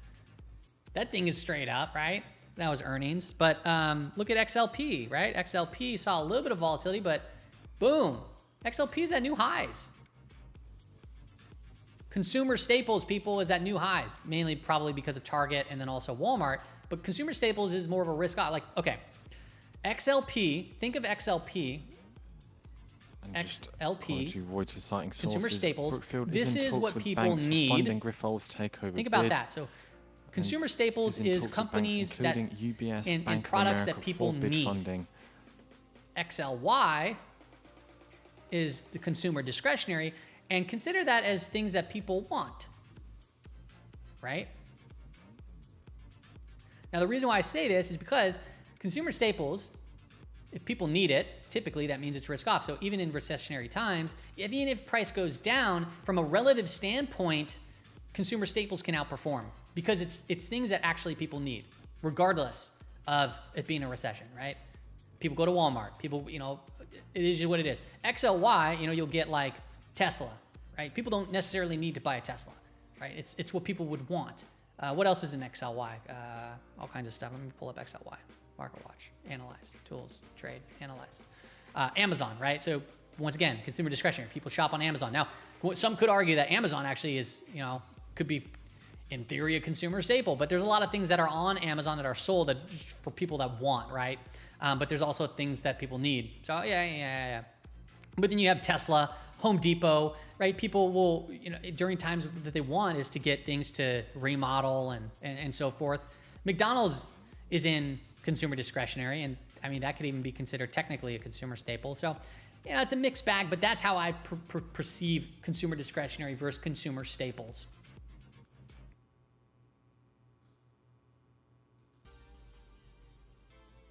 And the reason why I'm saying that is because consumer staples is a high. XLU, once again, we're right there at a high for the year on consumer on utilities.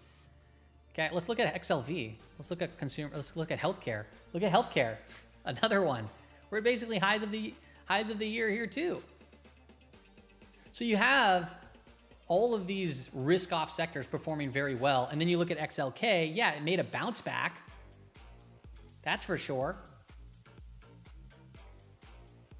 But still, the number one sector year to date, I believe, is still utilities. Could be consumer discretionary now. It could be, but from a percentage basis, I'm pretty sure.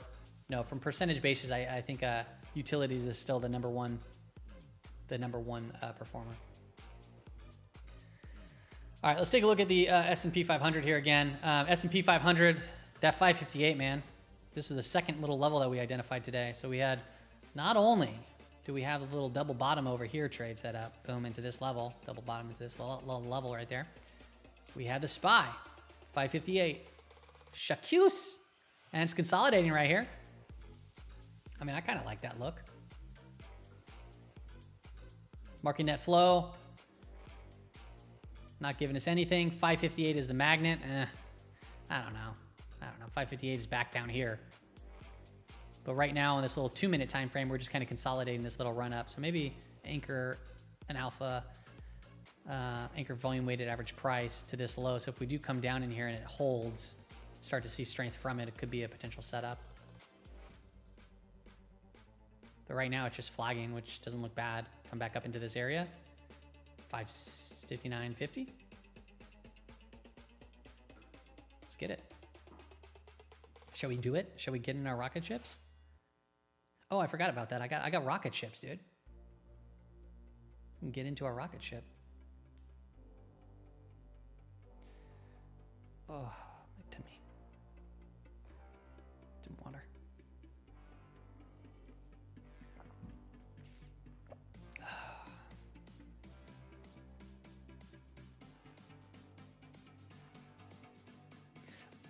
Excuse me.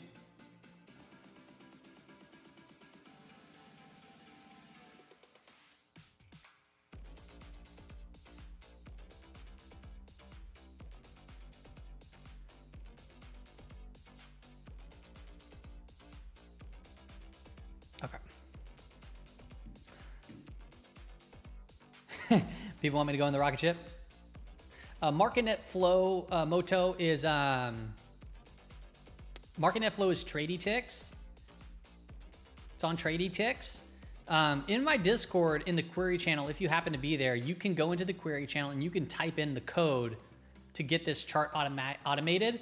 But it does not show convergence as the lower indicator. And all convergence is it tells you if the price of SPY is moving with market net flow. It shows a different indicator called momentum, and it looks like this. So if you type this into the query channel, this is what you get. If you sign up for Tradie Ticks, I believe it's like $70 a month, and it gives all kinds of stuff. I pretty much use market net flow. That's about it, and then that's also that's part of the query channel. And that is only $9. But I do share sometimes screenshots of this in the daily day trading channel. Okay.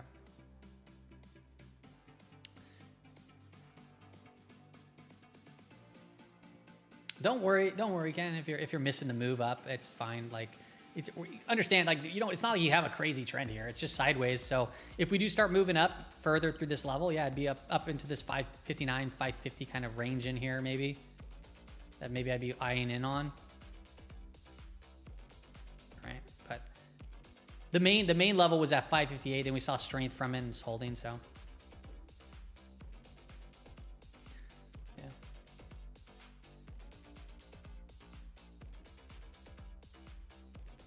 Oh, so you're using unusual whales. You know, I have to look into them because I seen it and I was like, you know, it looks like that's just the raw data that they're putting into unusual whales, where TradyTix is actually excluding certain trades to clean it up a little bit more. And I've just found it to work really well, but I haven't actually given them the time of day to really try it out yet. So I don't know. I can't compare it. I can't say it's better, worse, whatever on unusual whales. And then I believe that Spot Gamma has one called the Hero indicator, which does a similar thing. And they're a good service too. They offer all kinds of good stuff. But I've just been using TradyTix and it works fine for me. So you know, that's what it is. Could we look at Ford? Yeah, we can look at Ford. How do you sign up for the Discord? If you want to come into the Discord, you sign up through Patreon, and then you sync your Discord up to Patreon, and you'll get access to the channels. I'll see if I can type in a. Can I type in a comment here? I'll pin it. I'll pin it for you, Tony. I'm being asked on Twitch about it, people. So I want to post. I'll post it into the Twitch chat. I'll post it, I guess, in YouTube too, but I gotta figure out how to.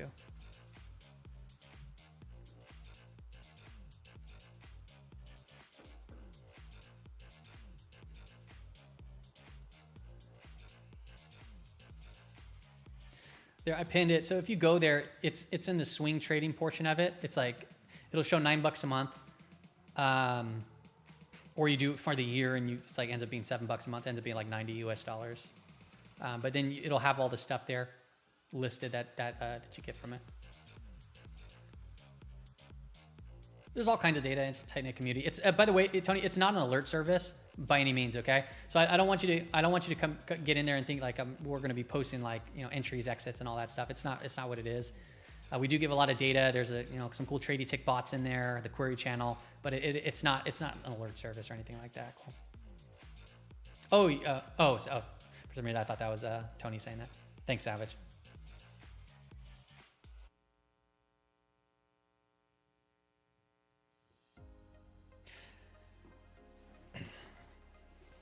Yeah, it is worth it just for TradyTix, in my opinion. Honestly, personally, I think just the watch list, the tight list is. If somebody else was doing this data for me and they would say, yeah, here's $9 and you can get my watch list and my tight list every week, I would be doing it just for that because it's just a good scan, in my opinion, manually done by me. But if somebody else was doing that, I'd be $9 a month I would forget about. But the TradyTix itself, I've seen in other Discord servers, but the Discord servers, they're not $9 a month. I've seen them for like $30 a month, which is pretty cheap still, up to like $50 to $100 a month that put them in there because they started noticing that I did it. And now I'm $9 and they don't even have the Discord bots. They're like, oh crap, I gotta buy this crap. Give it to other people. That's how I saw it.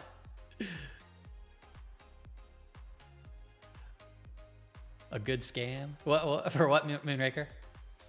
Can I look at Tesla? Yeah, we can look at Tesla. Sorry, I was just watching to see if price came into this area, people. That's what I was kind of eyeballing in.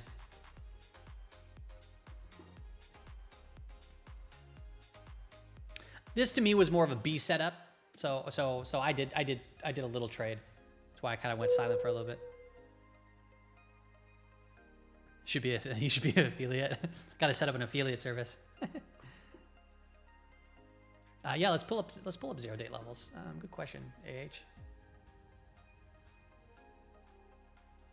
So right now, 0 date levels are still pointing towards 56.25 as the main point of call support or call wall, and then we have 55.75. So 625, 575. 625 is right here. 575 is down here. So we're within that range. So if we do get some more upside on ES, I'd be saying, yeah, just keep an eye on 56.25 if that's going to be the case. We've really just been floating around, honestly, 5,600, kind of been in and around that area. So if we get more sell side, I'd be eyeballing 55.75. Now, I would prefer to see market net flow turn more bearish if that was actually going to be the case to get 55.75. And right now, yeah, it's a counter trend move, right? Technically right now because of no convergence, but it's bullish market net flow. So it's not suggesting that that would be a possibility unless if we started to see something really dramatic start to change here. So yeah, traders are focused more higher still, 56.25. That's kind of where the eyeballs are at. And you can see 5,600 has been kind of this magnet right in here, right? Kind of just been magnetized. So trying to break from that level has been a little bit difficult.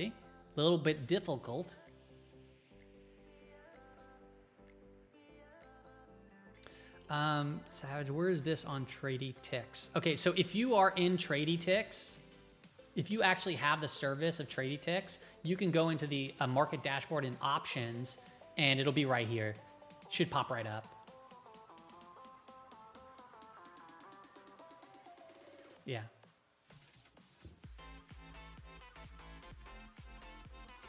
Hey, thanks, Mamba. It doesn't show this one? Maybe you might have to go to like expirations and make sure it's all set to like defaults or something. I wouldn't know. If anything, Savage, I would just reach out to the support team. They're fairly fast in responding on the chat. Maybe go from there. But yeah, that's where mine's at. Right here, market dashboard and options. Not ticker dashboard, market dashboard. So. Do I share any stock charts scan codes? I am on the Discord, sorry, in case I missed this. Do I share any stock charts scan codes? I can. I've shared some, like some posts, I believe. I don't know if they're still there on in Patreon. But I do run some scans every once in a while there. Like I have the Holy Grail scan, but you can actually, on stock charts, they have like pre-made scans that you can look for. But I do a lot of my scanning on like FinViz. I have Thinkorswim. I do some scans there on stock charts too as well. I have a bunch of different software, and then I kind of go from there. But yeah, stock charts, scan codes, it just depends on what you're scanning for. And there are some good pre-made scans, like the Holy Grail scan. I love that scan, and I use that. That's pre-made there on stock charts. And then you have an inside trading days scan. I have that one. So I can always post those if you need the code for them.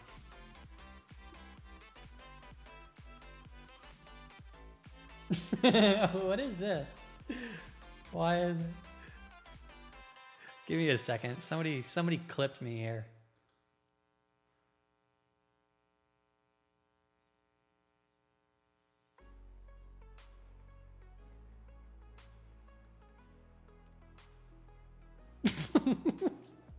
Dang.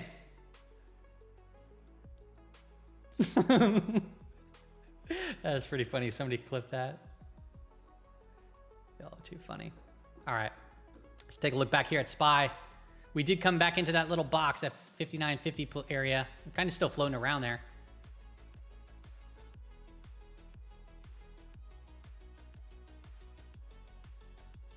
Mine doesn't show that. It's your friend's login and stuff. I don't know. Maybe he has it set up all trippy or something, but it should. That's a good question, Savage. I don't know. Or maybe have your friend reach out to them. In Net Gamma, how do you import the script for putting it into TradingView? So I use Gamma Labs and I source the data from them. They have it coded. So I just use their code and I type in the I copy over the name the levels into the code every day. That's all I do. It's not manual. It doesn't update manually. I have to just want to be aware of, according to Axios, US President Biden is expected to speak to Israeli PM Netanyahu on Wednesday and urge him to show more flexibility on the Egypt-Gaza border so a hostage and ceasefire deal can be reached. Oh, thanks, Alton. Thanks. I didn't see Pax's thing. Do you also post EMs every day on your Discord? Yes. Yeah, I do. I do. Okay, so it did reach that little target area. Seeing a little bit of a back off right now. But still kind of just floating up in that area.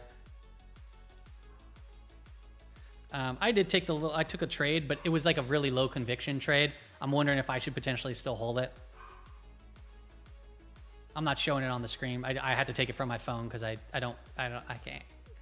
It's a little too complicated to do on my current screen. Let me see here. Give me a second. Sorry, I'm probably just gonna cut it because it's a little too hard for me to focus. I don't know how people do it, man. If I was actually gonna take live trading seriously, I probably just wouldn't talk. I would probably just stare at my screen. It's kind of just that's how I roll. I'm gonna go ahead and transact this and sell a little bit here. Gosh, this thing sucks, dude. I hate doing it from my mobile phone. Getting crazy. All right, I'm gonna cut off half of it. I'll just let little flyers go just in case we're gonna get some sort of rip back today.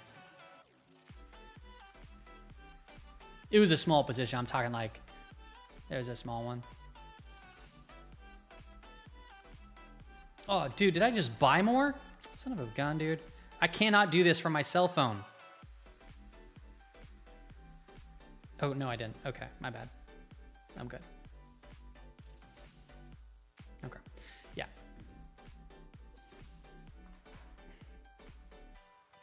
So I just took off half, and then I'll leave a little bit remainder on. But I took it down probably, I think it was more around this area, right when it was breaking above this little area. Little scalp trade. Not as big as yesterday's trade. I put some size on yesterday's trade. This was more of like a B type of setup, maybe even a C setup, to be quite honest, given the context of today's trading volatility. And yeah.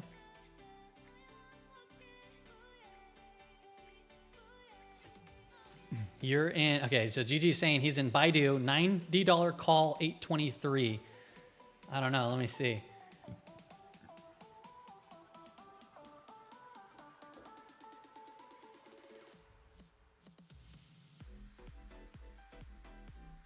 I don't think you're that much of a degenerate. I mean, that's fair. Oh, well, how much did it cost? I don't know what, I don't know. I don't know where you have to actually be to be in the money or like to be a positive trade. But, oh, it's also, the earnings is around the corner. So I don't even know what the IV was and everything too.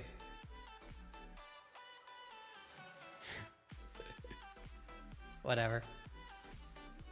It's taking a stab. At least you have limited risk. You know exactly what your risk is. So that's good.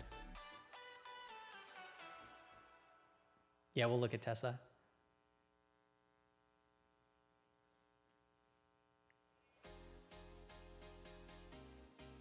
TrendSpider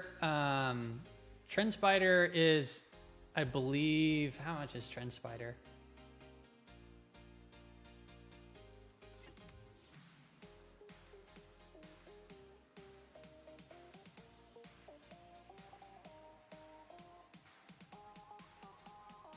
I don't anymore. I have full access to TrendSpider in short, but I know TrendSpider for what they do.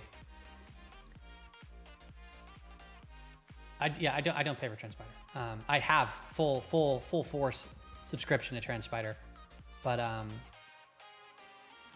not sponsored by them or anything like that. But I do use their service.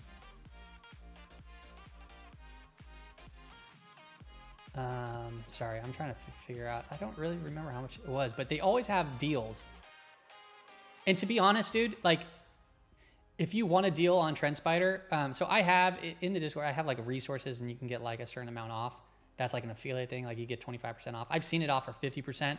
But then also, I mean, the guy's name is Dan, who's the CEO, founder of TrendSpider. And if you honestly tag TrendSpider and you went on Twitter and you said, hey, can I trial this out? See if I like it. Figuring Out Money sent me. Can I get some sort of a discount or deal? I'm sure they'll do something to bring you on and offer you some sort of, help. Just, TrendSpider. So there's TradingView that I do pay for. But I bought the year. I don't even know how much it was. I think every year, like in Black Friday, they offer like a crazy deal, and I was just like, I'm just gonna buy that. But TrendSpider, I do I just got familiar with TrendSpider very quickly, and because people ask why go TrendSpider versus TradingView, and I literally just say, oh, by the way, it came up into that anchor volume weighted average price here. I just say, well, it's just because I started there and I got used to it, and TradingView is a great service too, but I haven't really got used to it. And TrendSpider does offer like a lot of stuff, including unusual options, sidebar, various bots that you can do, back testing. Like, it has crazy amounts of stuff, but I haven't used any of that, right? So I just like right clicking on a candle and using an anchored VWAP. I found that to be helpful, but now TradingView integrated that. But yeah, that's just my thought here. Like, they are doing and adding some like crazy cool stuff. So if you don't follow them on Twitter, you can follow TrendSpider, but you could also follow the CEO, which is Dan Ushman. He's the founder and CEO of TrendSpider and Signal Stack, which helps sync up for those type of things. But he posts all kinds of stuff on his personal. But I'm sure that, like, you know, if you needed help or from something, like, I'll just reach out to those guys. They'll be more than happy to help out, and they'll respond. So.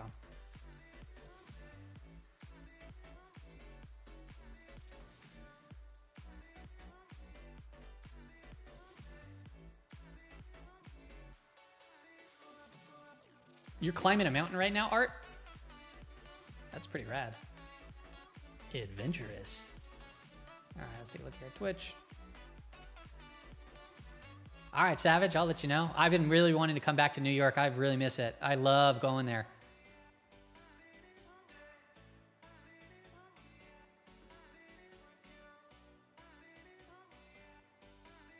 Yeah, me and my wife really loves coming to New York, but you have a 10-month-old?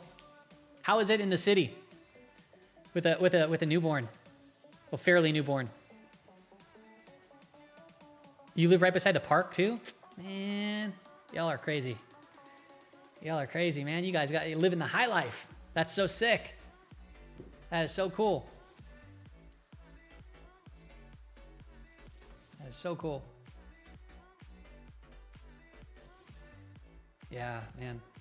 It's bringing me back just thinking about it. I really enjoy going to the city. My buddy, so Savage, do you know who Ryan Serhant is in New York City, or heard of him? Ryan Serhant? Right, the real estate guy, the guy at the show on Bravo, he has in Soho. Okay, so Serhant, his creative director, is like one of my really good friends. Oh, you've done events with them? So do you know who Adrian Vasquez is then? The guy that used to always film me. Now he's a little separated from filming, but he was his creative director. He really helped out with the new Serhant Netflix show a lot. Oh, your business and nightlife. Oh, okay. So that makes sense why you've done some events with him. Okay. Yeah, he's the creative director. So when we're there, we always go visit him, and he brings us obviously into the Serhant building and all that stuff, and it's pretty cool. They always got like something crazy going on. But yeah, he's just a really good friend, and always got to stop by. He started doing his own influencer stuff, so now he does like cool design stuff, like interior design stuff.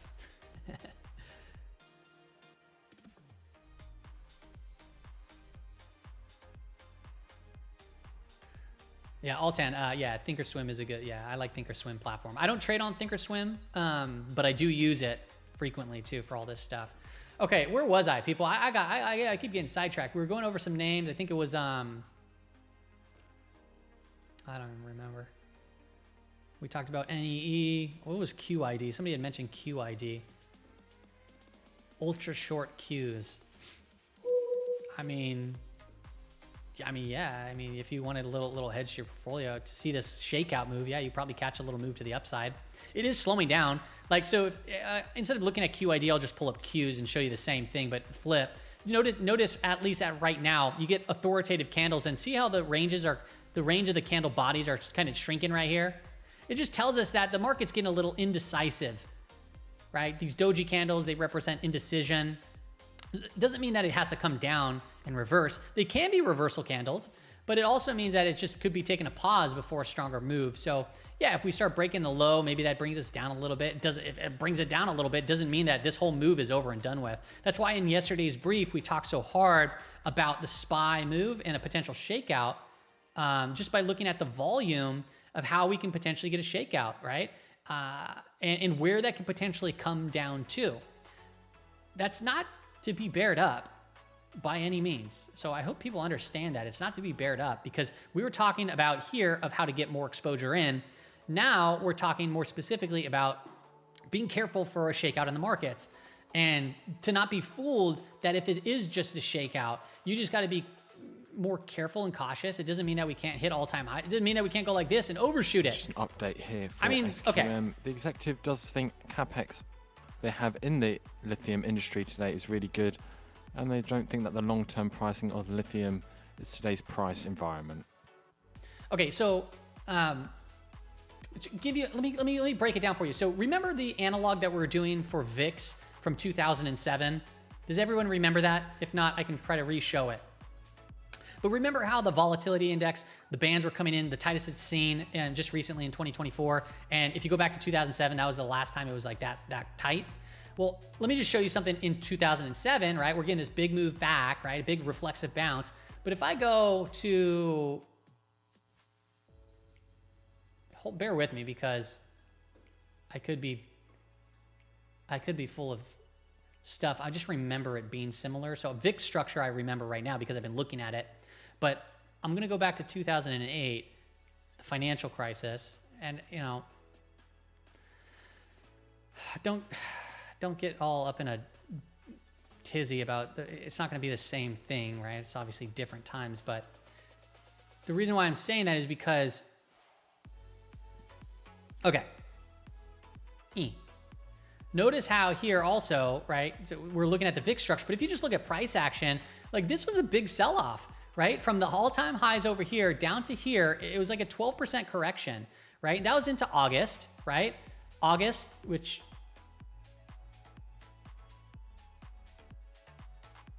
wait a second. That is weird. July.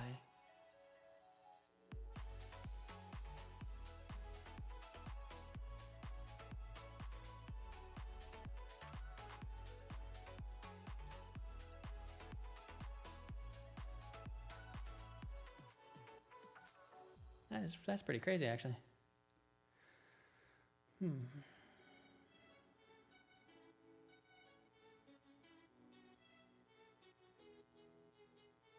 So I was showing the 2010 analog. Man, maybe I should just show the 2007 analog. Holy cow, dude. That's kind of crazy.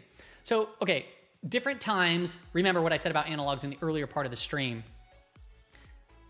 It just gives you an idea of what has happened and how you can potentially look to trade. But this is actually even closer than 2010, in my opinion. This is actually pretty cool. The reason why I just kind of went quiet there is because I'm thinking about the dates. I'm like, wow, holy crap. In July, we marked a high for the market. We came down to mid-August, right? Which I know in early August, it was early, we started to see right here in August, boom, we saw this move. But the price action actually recovered to all-time highs. And then we started to see more volatility back in. And the reason why I thought that was kind of funny is because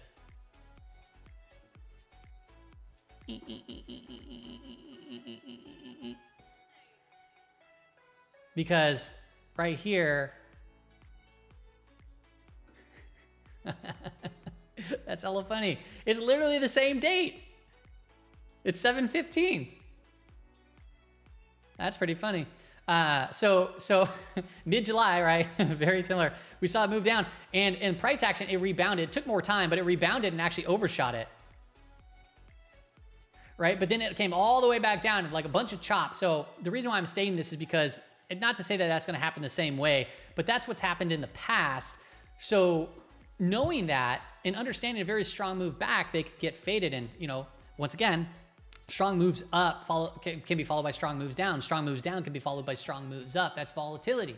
So if there is something shaky going on, I mean, typically September is like the weakest month of the year, if I remember correctly. We can actually look at that on TradingView. Let me go seasonality. Let me go space this up. We'll go, we're going to go to start date. We'll go to the very beginning of time. Percent greater. Yeah, so, okay. So in the last 32 years for the SPY, right, we're dating back to 1993.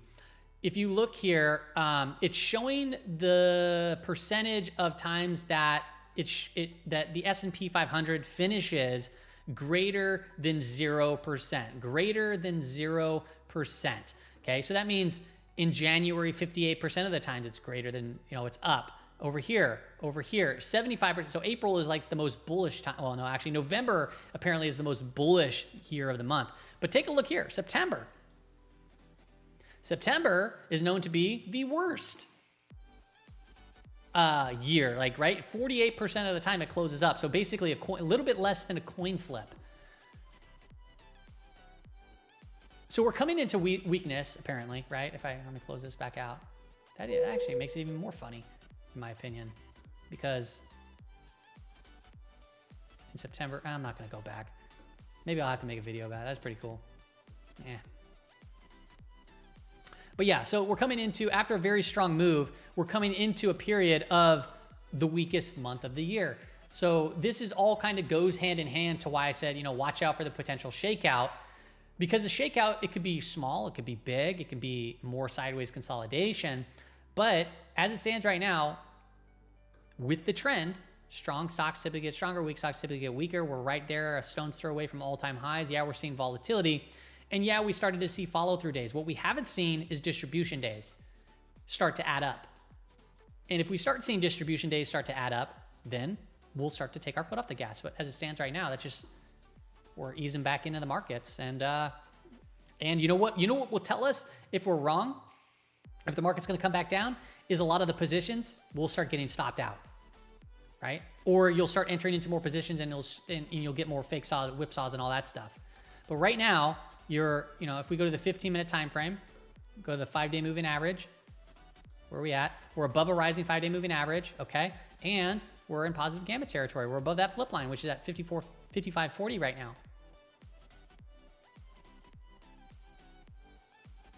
NQ is back to battling its volume weighted average price, by the way, for the BLS. It's 9:49 at 10 o'clock coming up here on the hour. We have the 20-year bond auction. An hour after that, we have FOMC. We're up 21 basis points in the SPY right now. I do not hold positions into these events. I have a half position on right now, so it probably would be exited or minimized significantly more for the event, because I don't want it to turn into a losing position, which it won't now. It's in the green, and I took 50% off, but I'll probably take off a little bit more, and then if it goes up higher, cool. If it doesn't, whatever.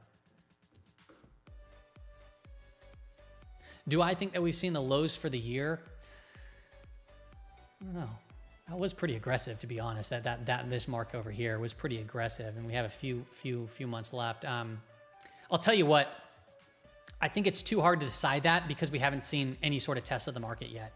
I think that if we start to see, if we get like a move down or a shakeout like that, then I'd be more confident saying, yeah, I think that's the low for the year, seeing a higher low. But right now, we haven't even seen a test of anything. It's just been a slow grind higher. So until I see a test of some sort and see strength after that test, I'd be like, yeah, that's probably the low of the year. But in another news, in another way of looking at this, we say that every bull market has continued or started with the follow-through day. And that was our follow-through day.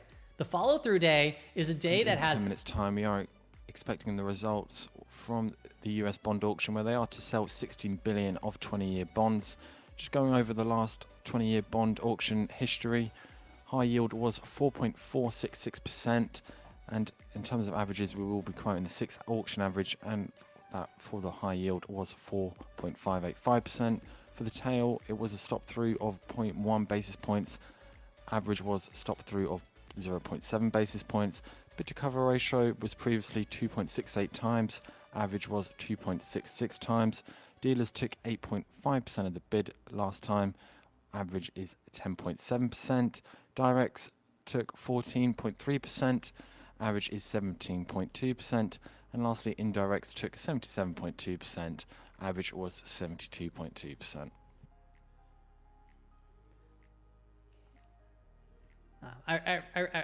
Right there, I just removed a little bit more off my position, just so you know, on the SPY long right here into this area, just a little bit as the auction's coming out, because I might not be able to keep that close of an eye, but I still have it wasn't another 50%, it was even smaller than that, but I still have, I think, about 1/3 of the position remaining, about 1/3. Remove this little guy here.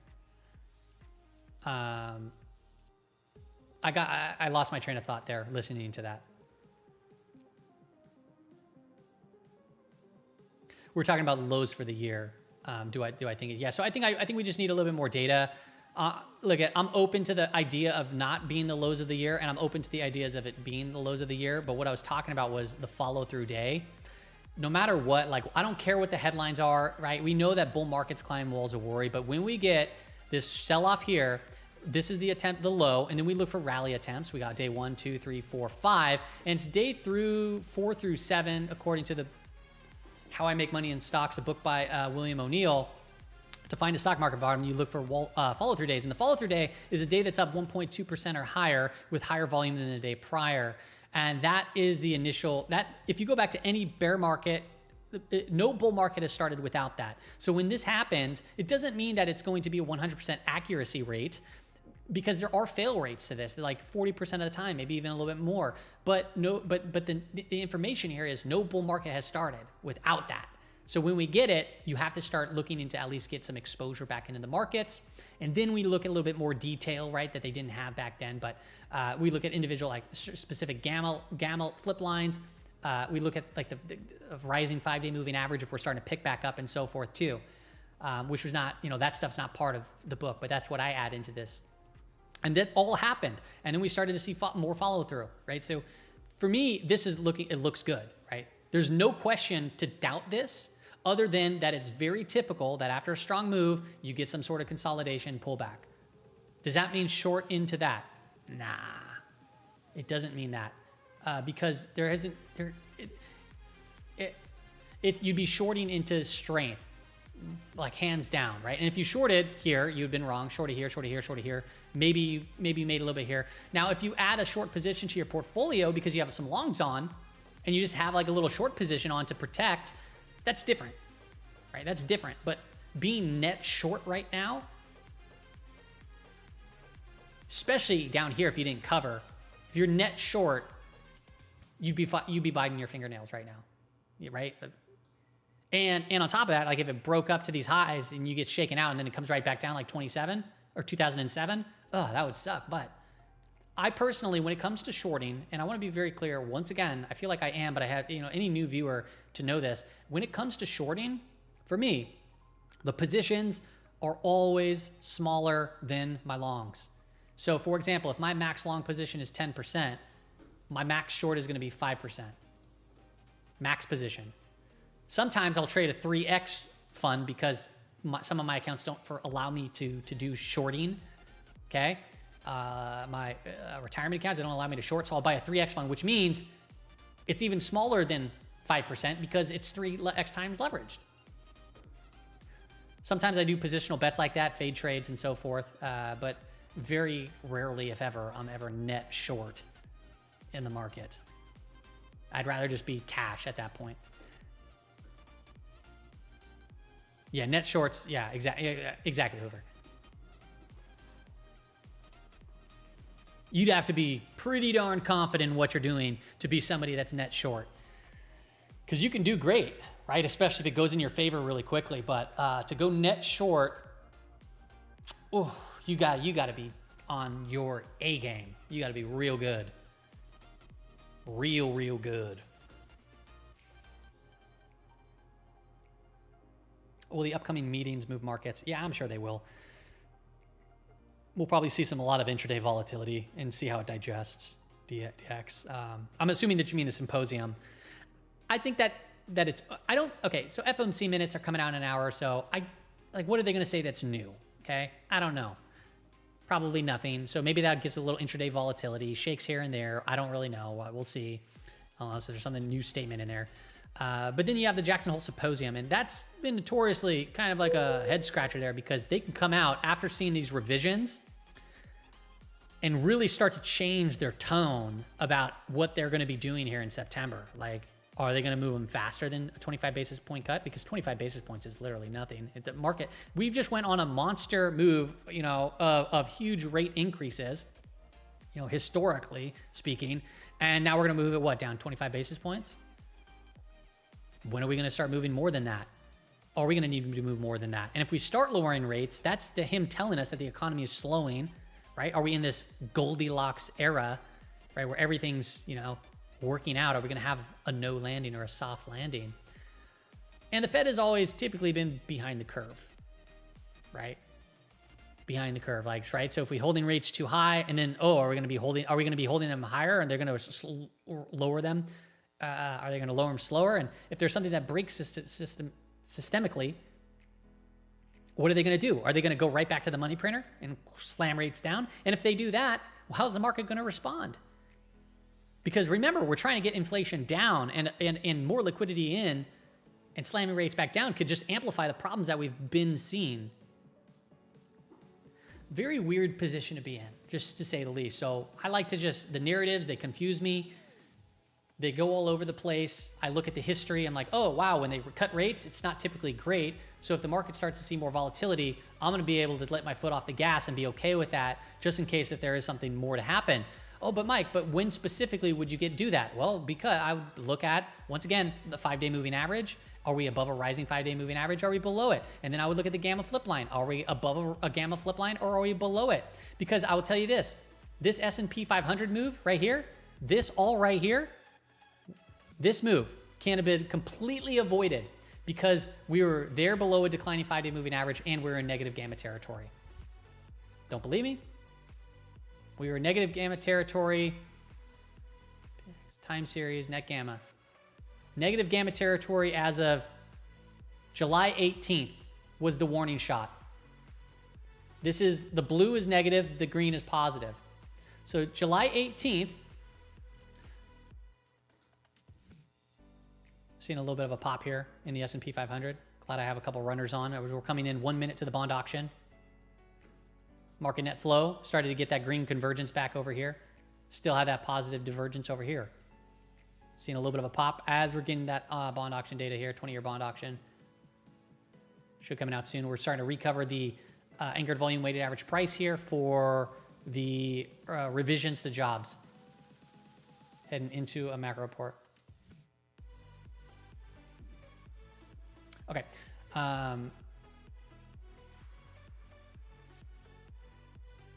17th. So right here, boom. That was our negative. We went into negative gamma literally right here. That was the warning shot. Doesn't mean you have to be like fully out, right? Because we were probably still above a rising 5-day. Maybe, I don't really know. Maybe we broke it there. Or maybe it was still inclining, but it didn't start to turn over. Okay, but that was the warning shot there, was going into negative gamma territory. Then the positive signs was when we went to positive gamma territory and had that follow through day here. Positive gamma territory took place on August 14th. August 14th was this day. Positive gamma territory means dealers look to buy the dip, sell the rip, buy the dip, sell the rip, buy the dip. Volatility typically comes in. So now, once again, August 17th was right here. Or sorry, July 17th was right here. Look at the VIX. For the remainder of the results. July 17th was right here. What happens in negative gamma territory? Right here. That was July 17th was right here. Okay, boom, wait. Yeah, 17th was right there. Negative gamma territory means that you get dealers to sell into selling, buy into buying. That's where liquidity dries up, volatility increases. Boom. So yeah, we got to be careful in negative gamma territory. We're not there yet. Okay, does that help?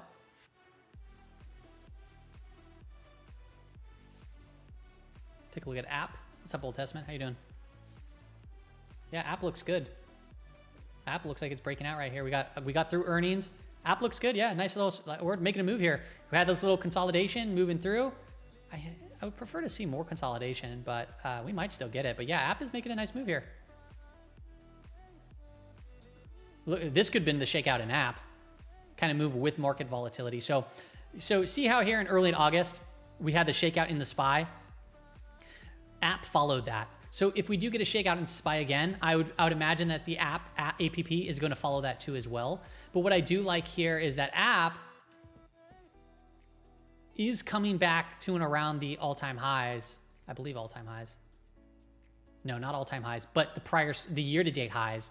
And SPY is 2, but is slightly off, right? So app it's positive seeing that, right? And the high yield was 4.16%. There we go. Here's the data. As a stop through of 0.1 basis points. And bid to cover is 2.54 times, and dealers do take 9.72%, directs take 19.27%, and indirects take 71%.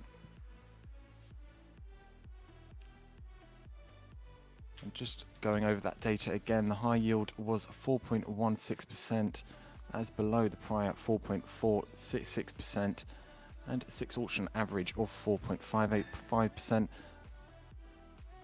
And stop through was 0.1 basis points. That is unchanged from the prior, and above the 6 auction average of the stop through of 0.7 basis points.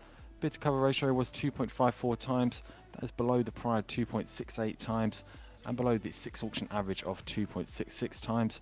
Dealers did take 9.72%, below the prior 8.5%, and average 10.7%.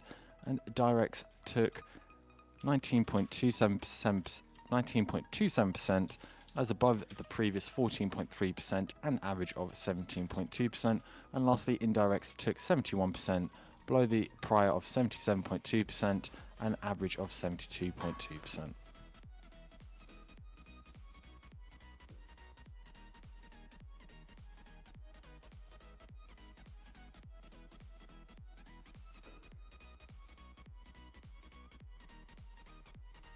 TLT coming off a little bit here. Nothing too crazy. Seen some volume come in though. 10-year yield poking its head up a little bit here too.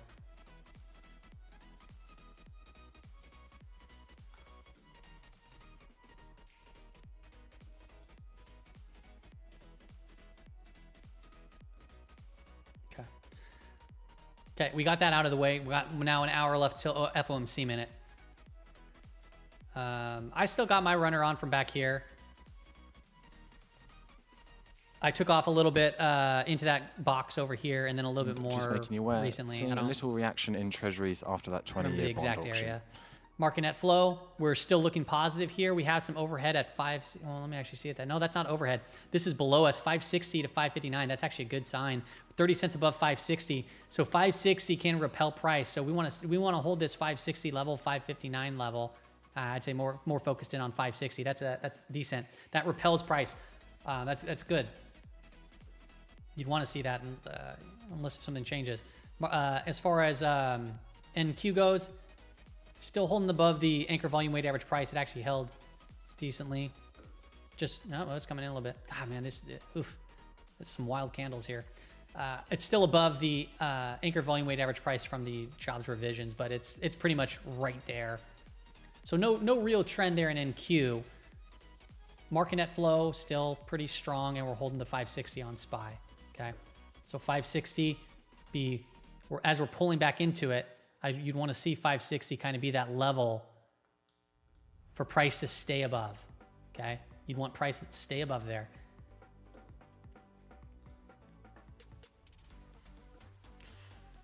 It's actually even growing now more at 559.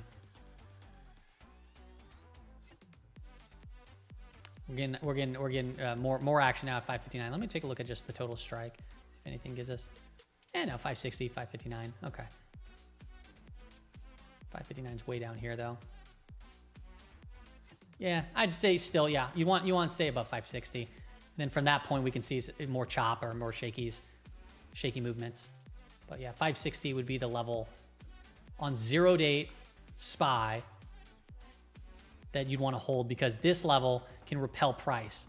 If you get below it, it can repel price to the opposite. 562 is kind of that intraday target. 562 is way back up to the daily expected move, which we were at already.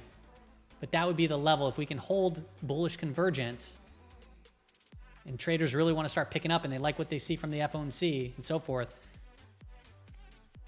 let's go for it, right? Let's go for it. I have a little bit remaining. I have like a third of my position on still. I'm going to put my stop probably just a little bit higher than break even after this move.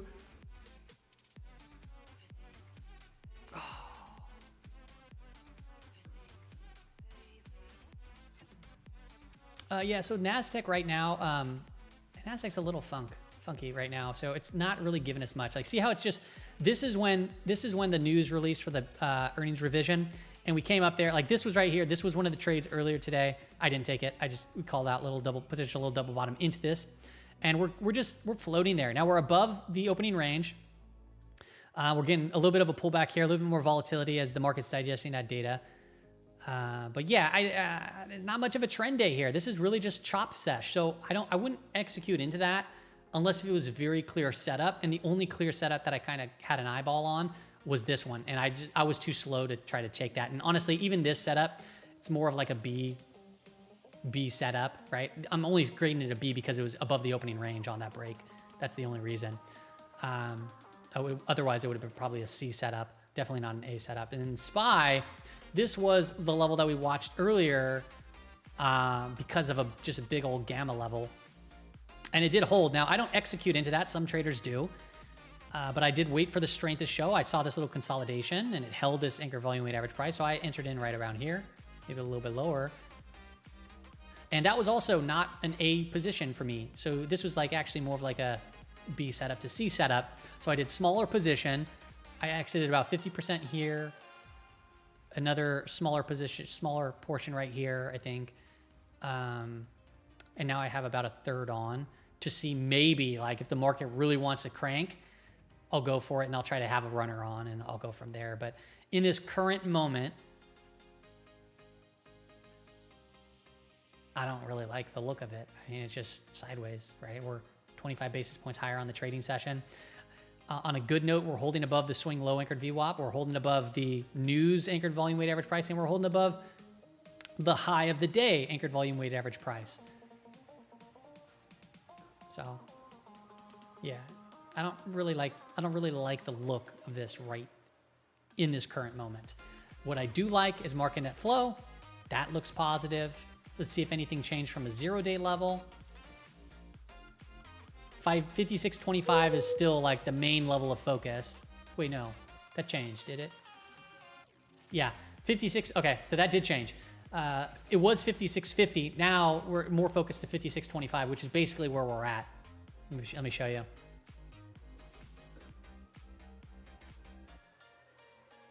$56.25 right here. 56.50 is way up here. So really, I mean, we're just trading within the 0-date range, 56.25 and down here at 55.75. Let's see if that changed. Yeah, no, that's the same. All right. All right, so let's see here. Let's see. We're getting a little consolidation right here. Let's see if it can hold that 560.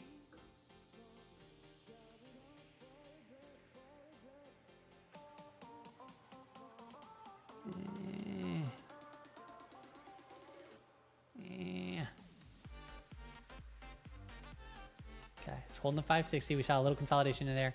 And just be careful on the break through that level. But right now, that was a little consolidation. So, do I only buy? No, I'll short. I'll short things too, but it's not like a full-on position. Like maybe intraday, and/or it might be against some long positions when I short. But I'm like rarely, if ever, like net short, because shorting's too hard. Like shorting's hard, right? When you short, you have to be ready for the move down, right? The move is typically very strong and fast, and then it can snap back. So if you're not ready to take profits or update and risk manage, It's a little bit different than being long, at least from my perspective. And that really depends if you're doing intraday or longer term shorts. I guess you don't need to be as worried, but you got to make sure your positions are significantly well positioned as far as sizing goes. You got SMCI breaking out. Nice, nice. I'd have to check that. Do I like Disney here? I mean, Disney looks pretty bad, but update. I don't know. Dollar index continues to trade I know lower. this. I know Disney's not nearing going its session anywhere, highs currently of 101.15. Disney's terms a of cable, huge, just a is monster pushing higher. brand. It ain't going to Under its just session fade in highs our of lifetime. Like, 130.95. Disney's in going terms of away. euro dollar continues to set new year-to-date highs, currently at 111.51. Just as a reminder, at 7 o'clock, top of the hour, FOMC minutes is to occur, and there is more. There is a primer preview of the minutes on our headline feed. So yeah, if you're looking to invest, I mean, this kind of looks like the Disney castle. That'd be funny. Gotta you know the Disney castle, right? The Walt Disney castle. She'd like do an image of that here, kind of like is like, oh, looks like a castle. Yeah, if you're a long-term holder, hey, you're buying it down here in the 90s, you'll probably be fine. I'd just be looking for a better setup personally, but you have a 200-day that's still rising. You have the medium terms, shorter terms going down. Let's go to the weekly time frame. Let's go max.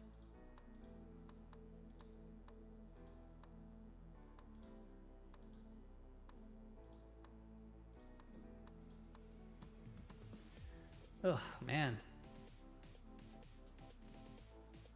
It literally looks like the Disney castle. That's hilarious. Yeah, I mean, around this like lower levels here, I mean, it's held as like support. So yeah, in this range, I maybe would start small, but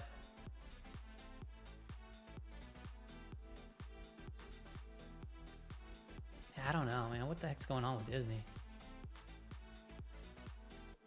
Tell you what, I'd be definitely buying down here in the 40-50 range if they came down there. That's for sure. So yeah, I just mark out some levels. If you're going to be a long-term investor in something like this, you know, you can start small. It's in, you know, the trend could be changing here or continuing down. But if it does start breaking down these, you know, prior levels of support, yeah, maybe look lower and you can slowly build. But yeah, right now it's a little shaky ground. Now, if I go very closer, if you're not trying to do long-term investment, yeah, it's consolidating right here. We had earnings already. That's out of the way. We saw this little gap up. Now it's consolidating, so maybe a press higher into the 50-day. Maybe retest the 200 at some point. Sure. You know, you can also look at this as potentially just watch this downtrend. You know, it's this downtrend right here. If it's broken, comes back to back test, and we see a series of higher highs, higher lows. Maybe you can execute into it where, you know, it establishes another higher low. That could be one way to look at this too.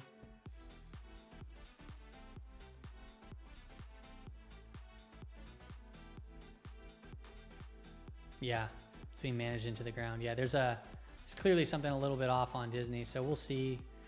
Who knows, man? Like, I don't know who the CEO is of Disney right now, but, you know, if you get all of a sudden a CEO change, Starbucks let us know what happened with that. Starbucks and another company, right? Was it Chipotle? No, wait. No, it was Chipotle. Somebody from Chipotle went to Starbucks, right? Or something like that. Bob Iger is the current CEO? I thought Bob Iger was a good CEO. I thought they wanted Bob Iger back because of somebody else that came in. I can't remember. I'd have to look into it. Yeah, I don't remember. Well, right now it's not doing well, right? That's what we know. The price of it, at least.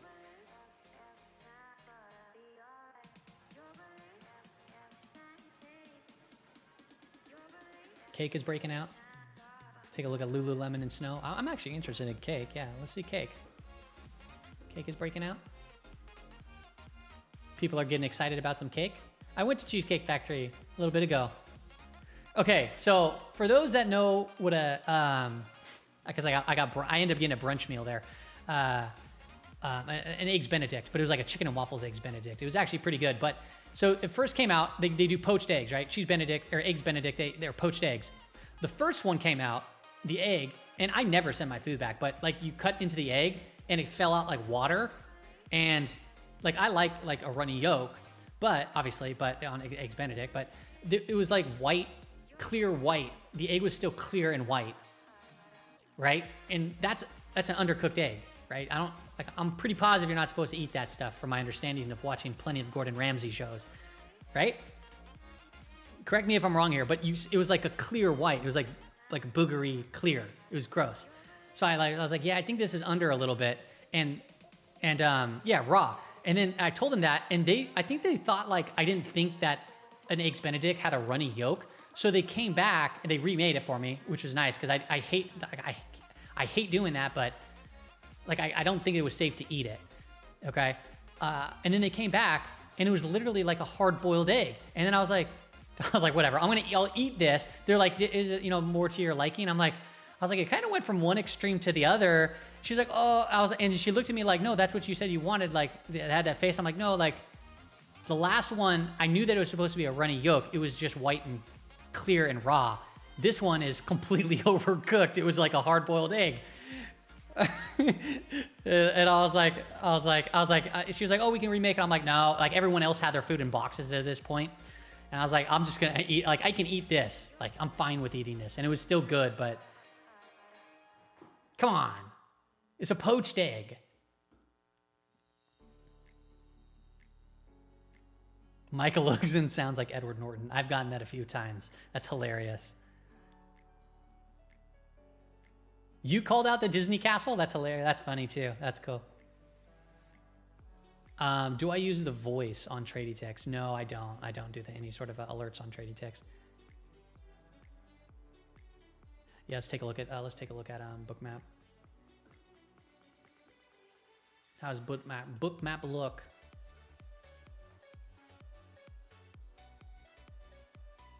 Honestly, nothing really is going on with Bookmap. I'm still kind of interested. This level down here. Jeez, where is it? Did it go away?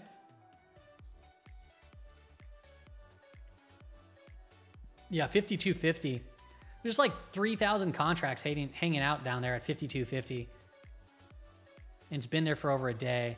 I'd have to try to get more data to see how long it's been there, but that is kind of interesting to me.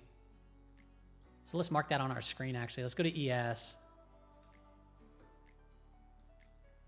Time frame this out. Go 1 year. I'll just do 2 years, whatever. I don't know. Somebody's positioning down here at 5250. That'd be crazy. At least right now. It could move. Extend it right.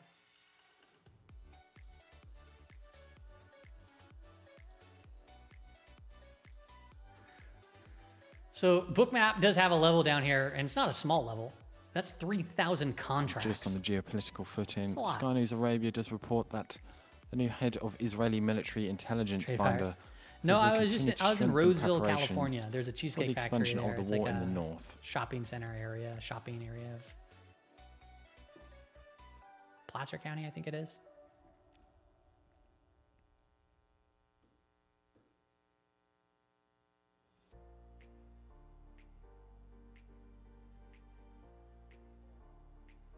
$3K contracts that I would imagine would be for buying, yeah, because it's they're below the price action and it's just an order sitting here.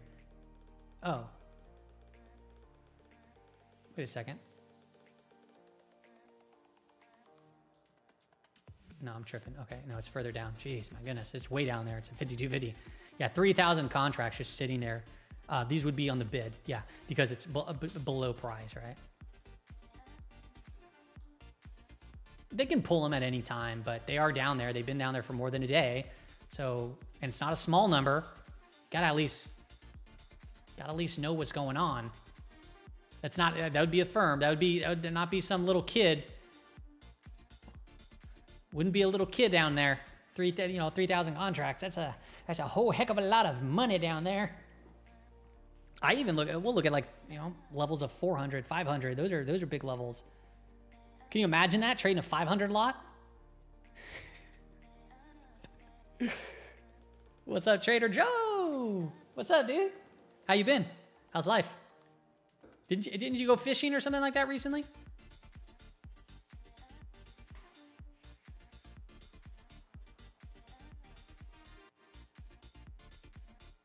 Sweet.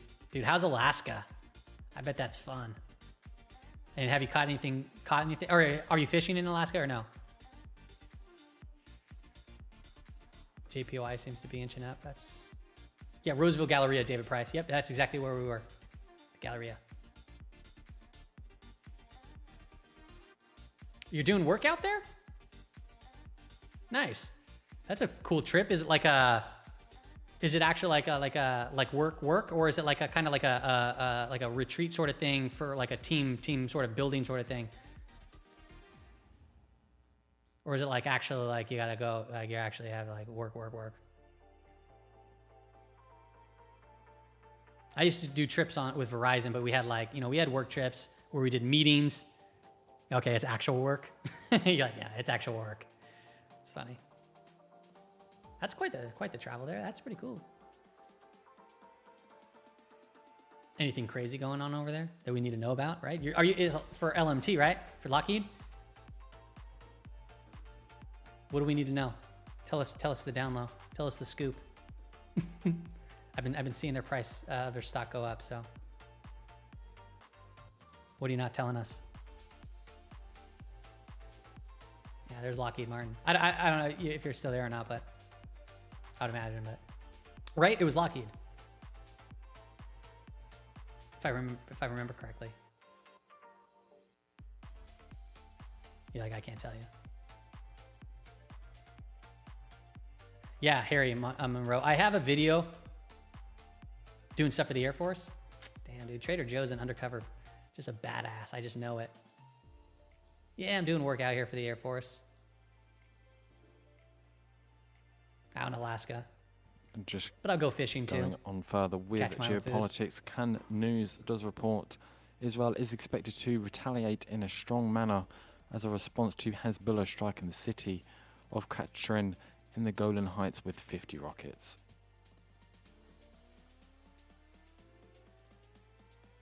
As we're talking about this,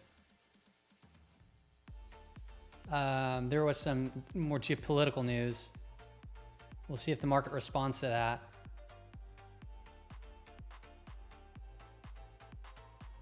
Actually, now I'm actually interested to see how some of these names are actually going to respond to that. Look at LMT and RTX. RTX is coming off.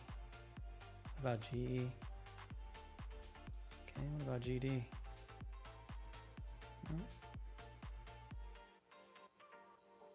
What about knock? No, nothing yet.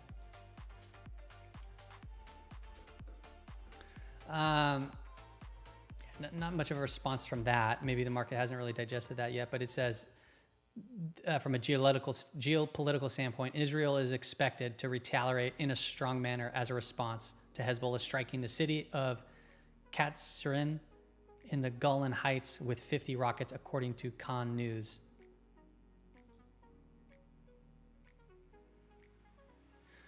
Market so far, though, at least the U.S. market's not doing anything really right now. So.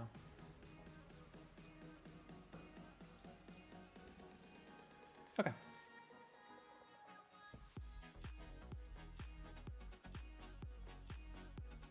The news that I'm listening to is from News Squawk. I'm running a trial with them again. I used Trade the News, but it was like $4.50 a month. It's just a little bit too much because if I was live more frequently, I would have it on for everybody and just eat the cost. But I just didn't feel like it was. The value's there, so I'm not trying to down talk it. It was a really great service, but it just felt like it was just a little too pricey for that. Even News Squawk, I'm trying it right now, and I think it's pretty expensive at like $2.50 a month. But you get news alerts right away, which can help you. But I also like it pretty much for live streams. If I'm just trading by myself, I don't really need the live news stream because I'm just trading pretty much off of various gamma levels, market net flow, and so forth. But I do find it interesting on live streams where we can maybe get some news, and especially if macro data is dropping, we can get a quicker insight which I don't usually need the quicker insight. But yeah. Yeah, a few minutes ago too, new head of Israeli military intelligence binder says that they continue to strengthen preparations for the expansion of the war in the north, according to Sky News Arabia. So these are other news, like KNN News, Con News, and then Sky News Arabia, which has been posting that information. You're welcome, BD.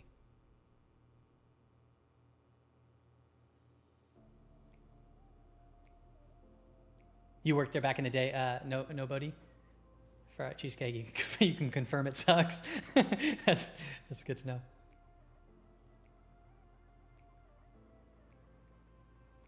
That's funny.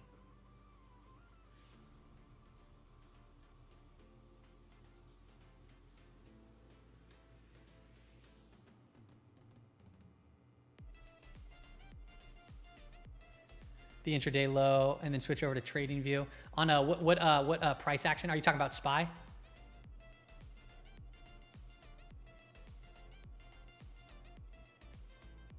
Trader Joe? Yeah, somebody was saying like it doesn't match up with their stuff. Somebody said like 450 on Webull.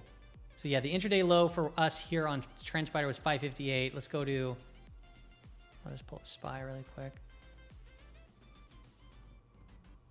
Wait, what did I say it was? 558? Cheesecake does. I got the same low. Wait, am I reading this wrong, or am I not reading this wrong, dude? So 558 on SPY. On TrendSpider, 558. On SPY here, 558. But somebody on Webull said that it was like something crazy.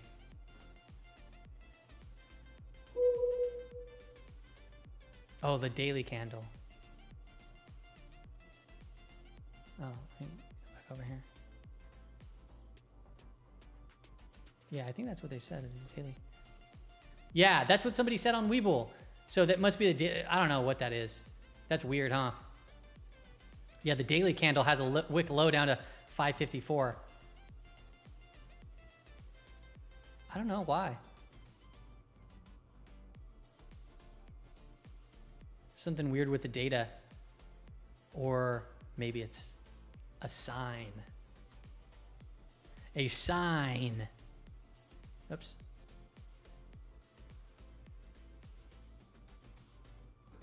That is weird.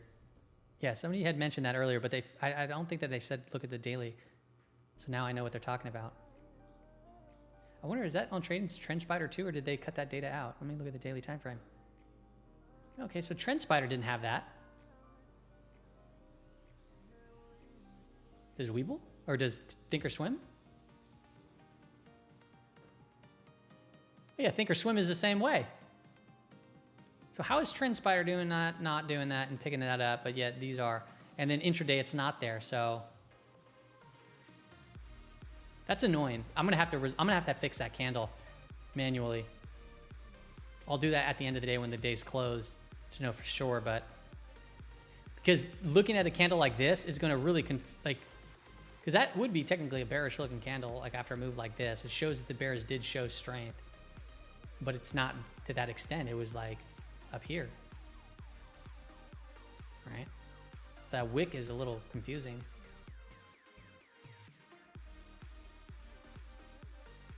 Confusing. Always trust the mystery wicks. It's a sign. It does kind of feel like that though. To be quite honest. It's like a hidden gift. All right, so we're still holding right above that 560 level. We had a nice little consolidation here.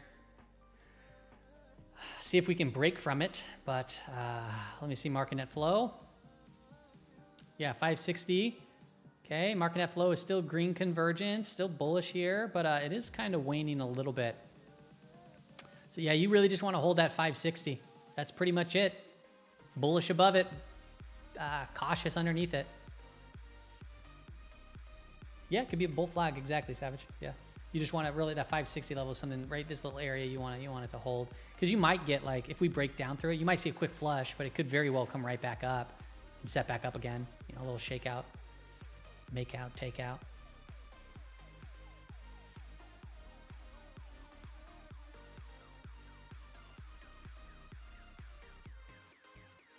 Yeah, the bottom wick wouldn't matter, but when I'm doing it like an analysis, sometimes those larger wicks, they indicate where bulls or bears stepped in, Dalen. So it's, even though that I don't short, I would still want to know specifically, you know, kind of more where what the candle looked like, what the range of the candle looked like. Do I ever use Top Step? I did for a while. Actually, I have to log in because I haven't been logged in for a moment. I think I still have accounts there. Because I get into it for a little bit, but then I just go right back to my main focus, which is swing trading. If you were to use any of those platforms or whatever, what are they called? Prop firms? I think Top Step would be the go-to. I think Top Step, they're working on their customer service to make it much more faster. That's not there yet. It's currently slow, but it's going to change. They have, I don't really like I'm not familiar with their new platform, Top Step X. So you'd have to ask somebody that's more familiar with it. I've gotten used to Tradeovate. But then their rules are fair, their payouts are legit, and they're very present. Like the CEOs on Twitter, right? They do live stream stuff. They're available to be reached out to. People have gotten paid out with no problems, right? So I feel like that would be probably the route if you were to get into prop firm trading, maybe with them, as far as like futures trading. There's probably some other firms, but I think Top Step is a little bit more legit, because even I thought Apex was going to be a cool one to try because they let you have 20 accounts and do all this stuff, but even I was denied. So it was a big red flag for me. And, you know, you spend all this time, not really like crazy amounts of money, but you spend a lot of time trying to build up the account, and then all of a sudden you get denied for stupid reasons. I think that is like a... And then there's rules, and there was like, come on, dude, really? You can't average into a position. You can only pyramid into a position. So you got to be very, very strict with the rules that they set and know everything, because it seems like there's a lot of hidden rules and ways that they can convert it. And Top Step is just like plain and simple. This is what you got to do. So.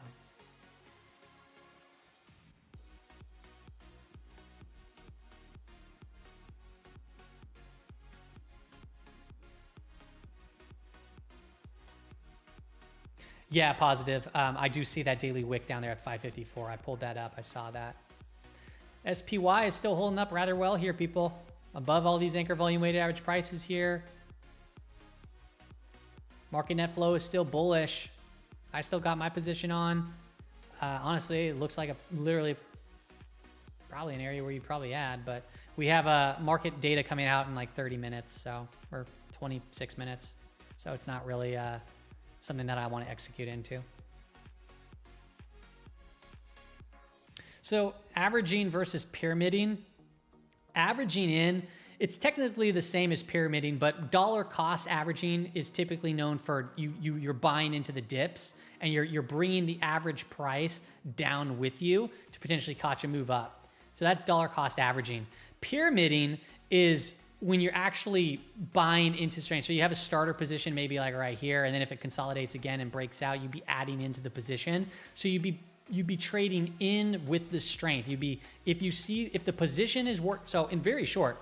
And if you haven't watched Savage, the video that I made a while ago, dude, about how position sizing works and everything, and I drew a pretty cool chart of like, I forget how it looked. It was kind of like this, but basically, I forget how exactly it was traded, but basically pyramiding allows you to add more when things are going in your favor, but then don't add and cut off when you start to lose.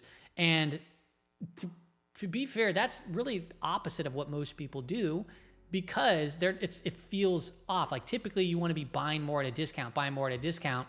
But unfortunately, if price is moving against you and the trade isn't working out and you're averaging into a position, things can get worse, obviously. And that could kind of exaggerate your losses to the downside, your P&L curve. But if things are working out and you start small, okay, you don't make a lot of money right out of the gate. But if it sets up again and continues and you add more, all of a sudden you're really trading and you're bringing the average position up slowly but surely into a position that is showing authority. And that's the whole pyramiding thing, right? So you're in short, I guess. And that's what the follow-through day was. The follow-through day did that for us. The follow-through day right here is you start adding into the strength after the attempted rally, versus if you were like, you bought, oh, it's the dip I'm buying. Oh, the dip I'm buying. Oh, and then all of a sudden you get this flush out.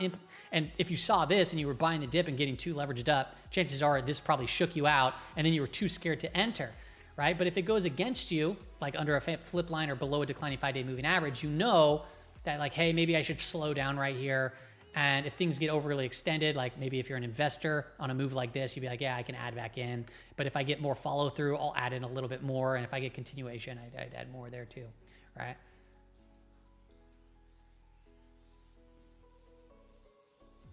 All right, we're just chopping around here.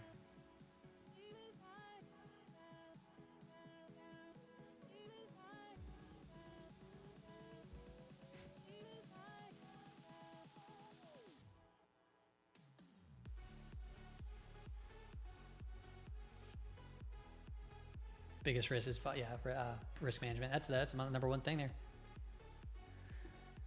Would I call it a scheme? Call what a scheme, Ken? Did I say something I forget?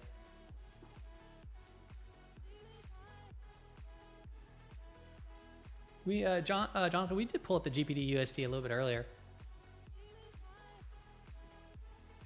Check out Baba. Yeah, we can look at gold. Yeah, we're still holding the 560 level, people.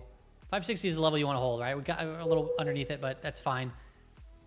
We're still above 560, so it's bullish above 560, cautious below 560 in this current moment.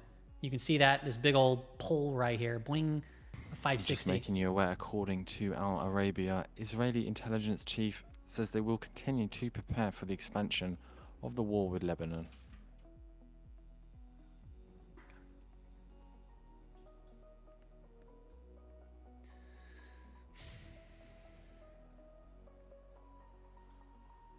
If we do get a press higher, 56.25 is that 0-date level call wall right up there.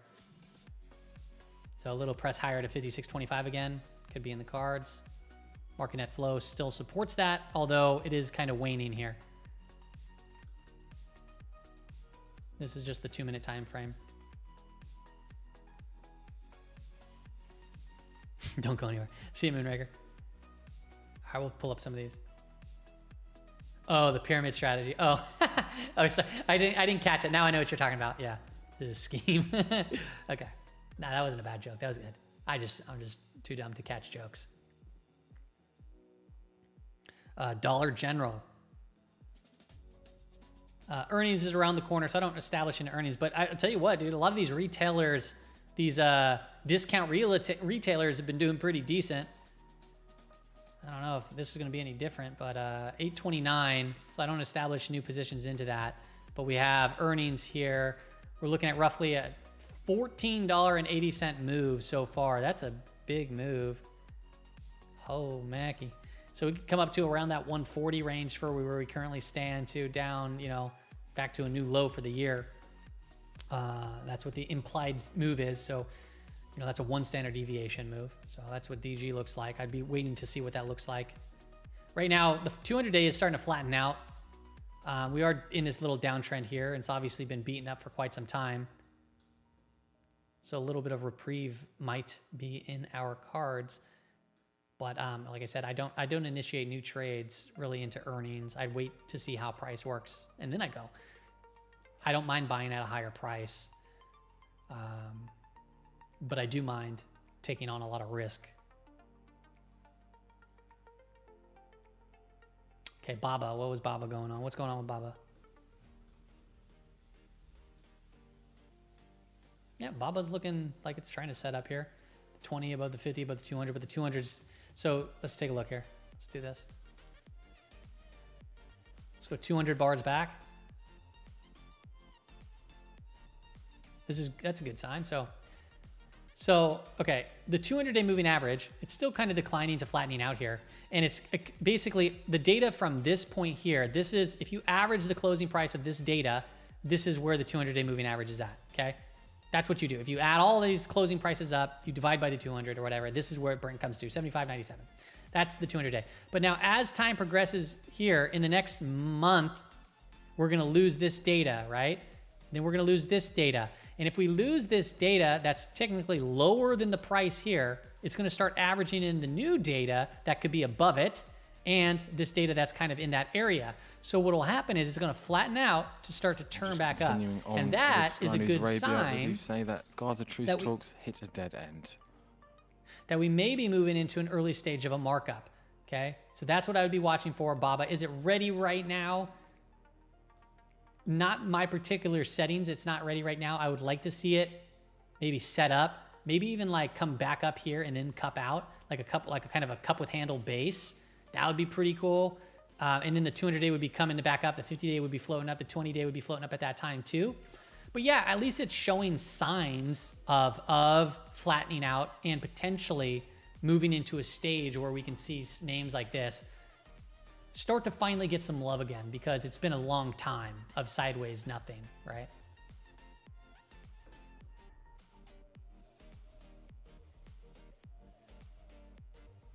I'm kind of on the same page there too, Trader Joe. Trader Joe's saying, is this where energy is kind of sniffing out the recession? And, I don't really know with absolute certainty per usual, but I mean, look at the move today.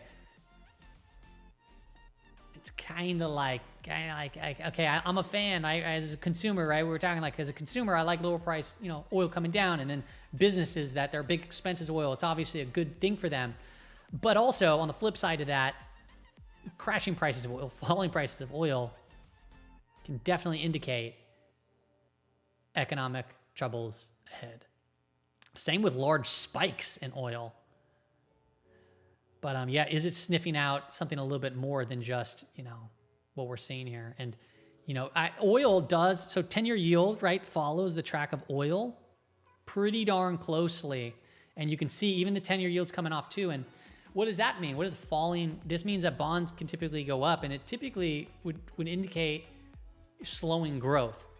And from what the Fed is about to do here, what the market's pricing in, the market is pricing in rate cuts. Let's refresh this, see if anything's changed. So it's about 100% probability that we're gonna start cutting here in September. We'll see what the Fed says. But the only reason they're going to start cutting is because they are noticing signs of things slowing down. We had unemployment uptick, and people can dig into that unemployment number that upticked. We had our revisions just happen here, minus 818,000. But unemployment upticks. Some people are saying the Psalm rule was triggered, which is an indicator of a recession, pretty much around the corner. But they're also saying that, the uptick in unemployment could be because of immigration, and they're being counted into the calculation, and that's what's skewing unemployment. Divide the numbers however you want. Just watch what price is doing. What's oil telling us right now? And that is not a small move in oil. Oil was looking strong earlier today and completely reversed on its face. What's energy doing? Energy, yesterday's move was wild. That was 2+% down, 2.5%. It's up slightly today, but it's off the highs, that's for sure.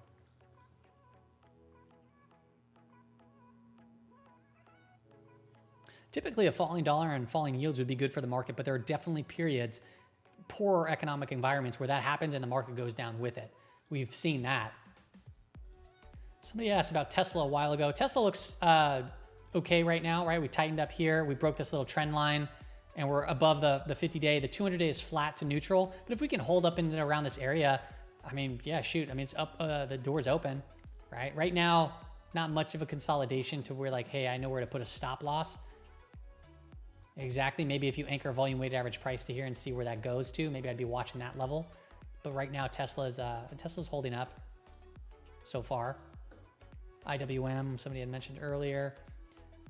IWM looks all over the place, but it is consolidating here as we're coming into the FOMC minutes. This was much more clear of a setup over here when we were contracting. I like the risk to reward. We saw a massive move up higher. Volatility came in, crashed down, but now we're kind of setting itself back up. All right, still right there at that 560, just kind of pinned. Yay. Look at the VIX. Yeah, sure, we'll take a look at the VIX. I'll look at VIX futures. Yeah, VIX futures. VIX futures is still creeping here, people. So, I mean, it's creeping. We'll take a look at the VIX too, but VIX futures is what I prefer to look at. The VIX itself came off a little bit, but VIX futures is kind of holding up. Up on the day.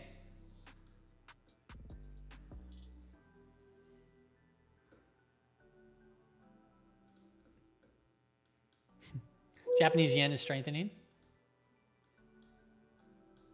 You know, after this little consolidation is pulled back, we're seeing some strength here. The Nikkei has saw a pretty, nice move back from this crazy low.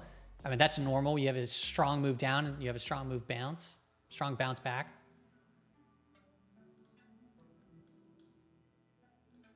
XLK. You know, the movement is slowing down these last couple of days.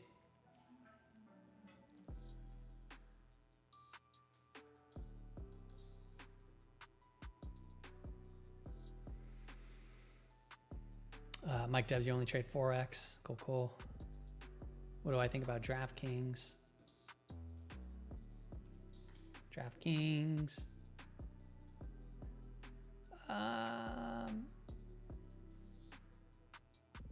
It feels a little toppy up in these ranges. I really liked it a while ago during the period. So I think if you're in the Discord, you can probably go way back. You just search the times that I've mentioned DraftKings. But I really like the setup down here. I think we talked about it here. We talked about this base, even I think this base. And then up in these earnings areas, it started getting a little bit more choppy. And we're seeing a series of lower highs and lower lows. The 200-day is still inclining, but the longer we trade in these areas, it's going to flatten out to turn down. So, and then we had earnings here that kind of broke down, and then we're seeing a little bit of recovery. So I don't really see the clean setup right now. I would prefer to see price to recover the 200-day, so whatever that might look like, and consolidate from that point in the 50-day to start turn back up again to feel a little bit more, confident about something like DraftKings. But if I look here, it's like, head and shoulders or whatever, and it's coming to back test it right now, and who knows what that looks like in the near future. But yeah, I prefer to see bases that we've seen prior, and this here is a little bit of some warning shots of volatility for me. So it just needs more time. Wolf speed. Let's take a look at Wolf. It's been a while since I looked at Wolf. So earnings is coming up here. So what is it? Did earnings happen or is it after the bell? So I don't initiate into earnings, but if you go into the trade tab, somebody had asked me about that. So this is how I get expected moves, people. You go in Thinkorswim, you can go to the trade tab right over here. You have the earnings expected move. It's the nearest strike because earnings is today, $2.94. So if I look at Wolf speed, the market right now is pricing in currently $2. What did I say it was? About $3. I'm just gonna say $3. So about $3. That's what one standard deviation move is. Okay. So this is, one standard deviation move, what the market's pricing as far as a risk.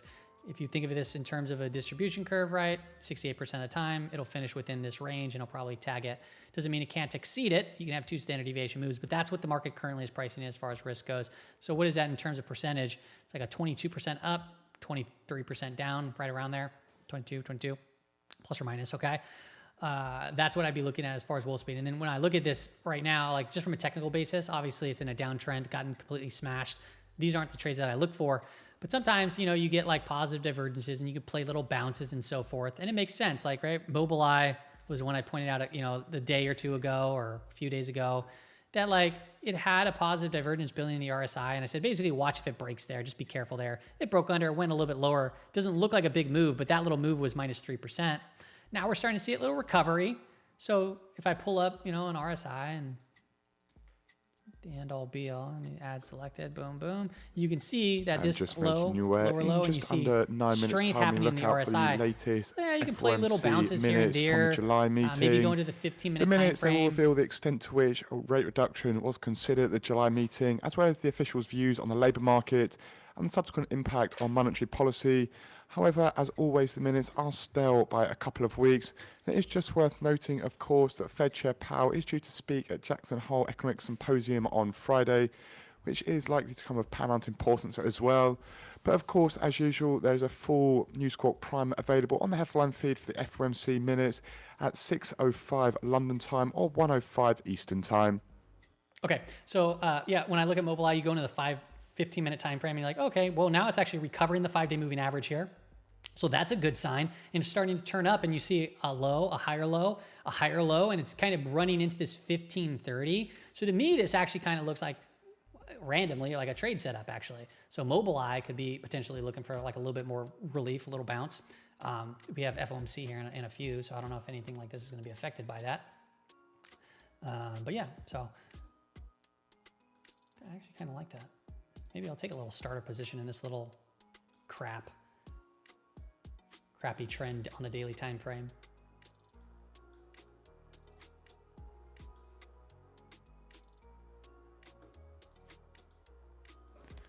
Of note for Medtronic ticker MDT, it did receive US FDA approval of expanded MRI labeling for Medtronic Percept PC and Percept RC.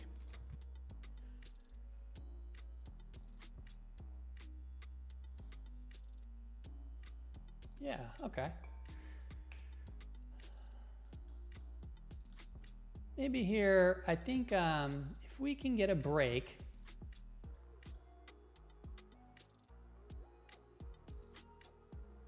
maybe 1530, put a stop down here.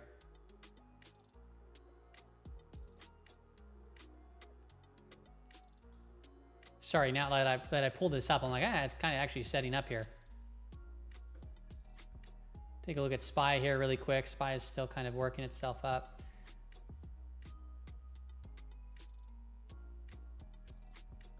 I want to see.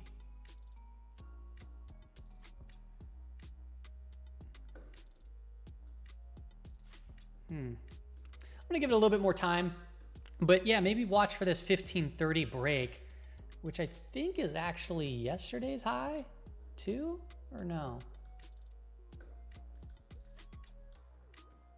Okay. Yesterday's high, 1527. We've got a little bit above that today. 1528 by a cent. Yeah, so 1530. RSI is coming back in. I like the little positive divergence. It's still in a horrible trend. Anytime it looks like this, it's always like it's never an A setup in my opinion. When I look at things like this. So it's all when I construct a trade, if I'm looking at this, it's going to be like a 1%, 2% position size, small. If I were to actually trade it, maybe set an alert and just kind of watch that level. I'm not ready for it right now.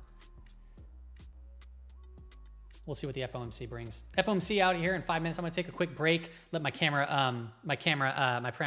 kind of shut off there. So I'm going to turn that off. I'm going to take a quick break, okay? While we get into this data.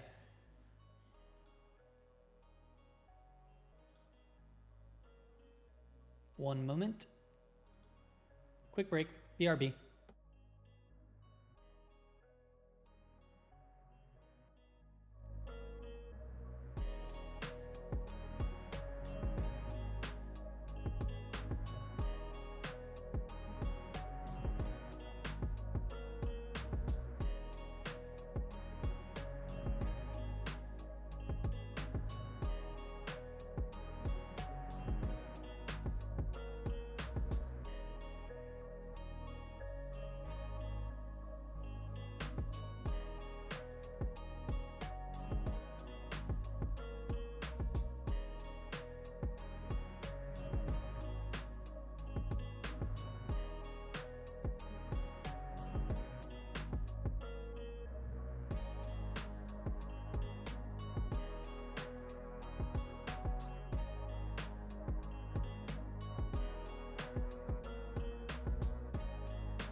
and a minute now until the top of the hour. We're looking out for the latest FOMC minutes.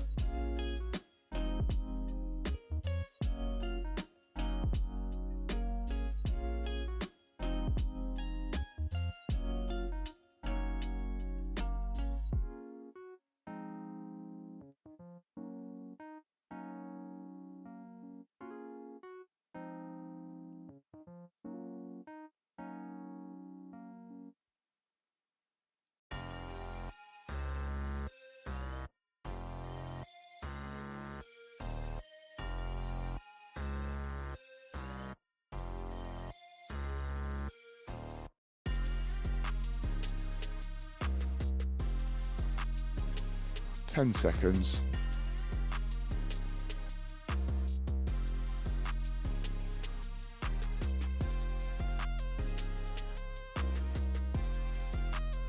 Just seeing the latest Fed minutes here. It does note vast majority of participants at Fed's meeting said it would likely be appropriate to ease policy at the next meeting if data continue to come in as expected. Participants did view incoming data as enhancing their confidence that inflation was moving towards a 2% objective. Vast majority of participants said it would likely be appropriate to ease policy as mentioned. And several participants said recent progress on inflation and increases in unemployment rate provided a plausible case for a 25 basis point rate cut at July's meeting, that they could have supported such a move. And the vast majority do forecast September as likely appropriate. All participants supported maintaining a policy rate in the current range. And many participants note that easing policy too little or too late could unduly weaken economic activity or employment. Participants also observed that in recent months there had been some further progress towards the Fed's 2% inflation objective.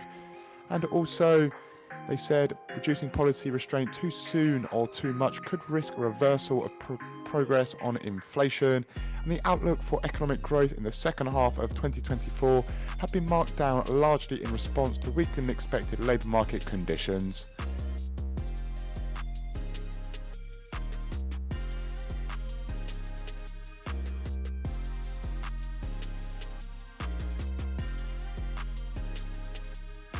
And just some of the main takeaways there from the FOMC minutes. They do continue to highlight data dependency as previously noted in that July meeting.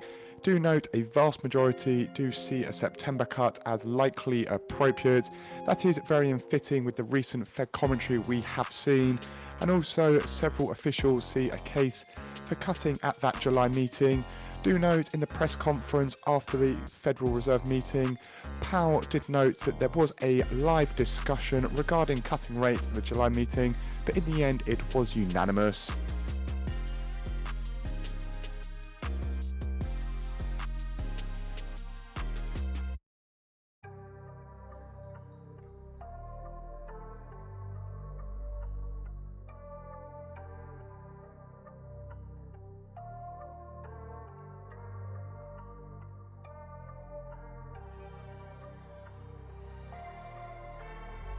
And just looking across assets, market reaction, just see US equity futures pop, just see a little move higher, but now much at pre-announced levels. Meanwhile, the dollar index that has seen some weakness and at session lows of 101.010 on my screen, so just 101 to the downside, that key level. Meanwhile, looking at Fed pricing, regarding September before minutes, 34 basis points of cuts are priced in, now it's 35, so more or less unchanged. While for year end there was 103 pre-minutes, now 107, so a slight move dovishly there in Fed pricing.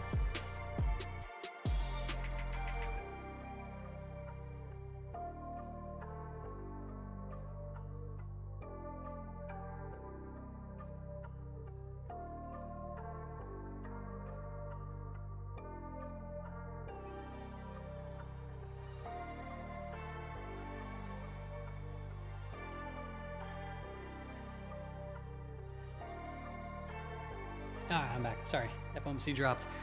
Had to take a phone call with our warranty people.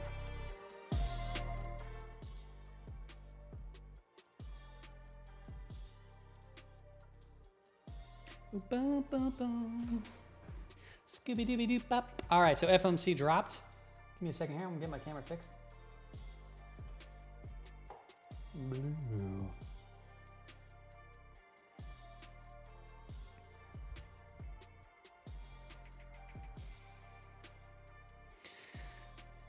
Okay.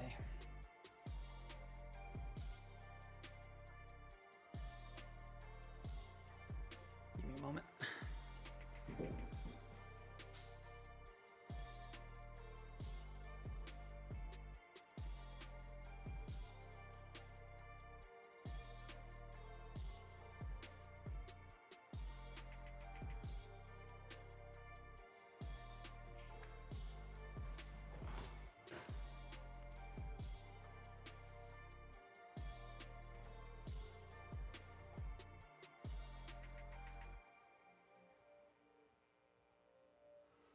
There we go.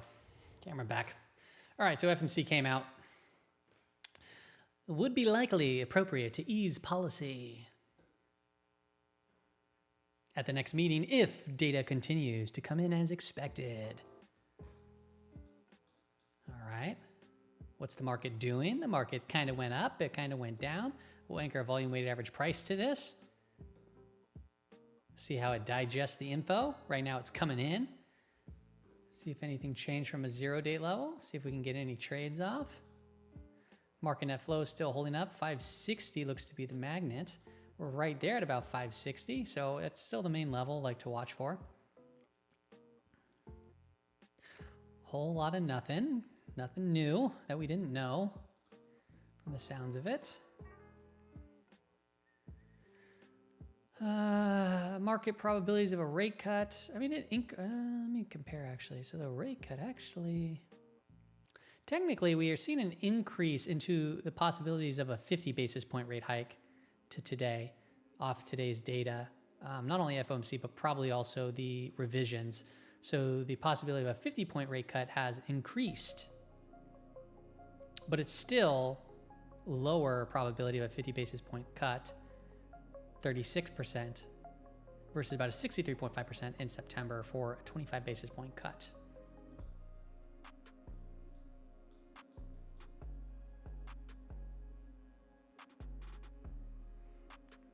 Okay.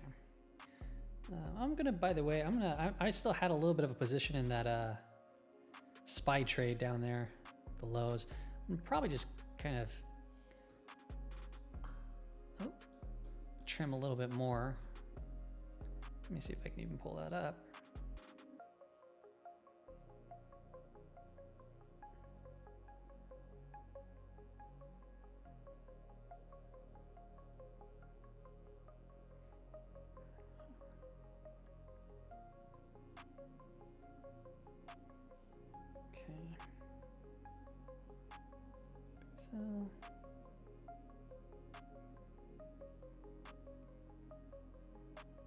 Okay. So I hate this with the phone. All right, so I'm just kind of a little bit more off the position right there at that anchored volume weighted average price.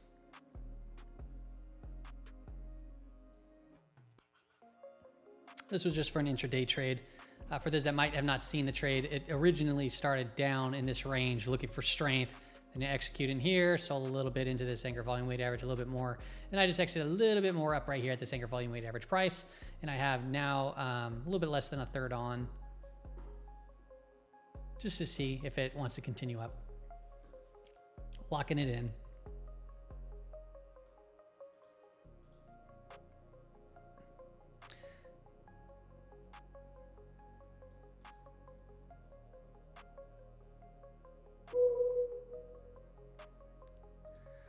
All right, so the Fed, FOMC, vast majority of participants, right?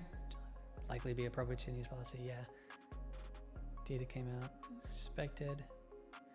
We're right now above the FOMC anchor volume weighted average price, kind of just trading in and around it, nothing new there. Market's holding up about 35 basis points. So also really just a nothing burger of a day, to be quite frank. The biggest thing that took place today was our move into the upper weekly and daily expected move. And since that point, you know, we saw the volatility kind of come back in after the jobs report, and we're starting to see strength back into it, how we're holding the revisions and we're holding the swing high anchored volume weighted average price. Market net flow, let's see if anything's changing there. Still positive. Positive market net flow. 56.25. We did come back into that 56.25 level, which was a level earlier that we discussed. And there's really no reaching out farther than that. I mean, we have 56.50.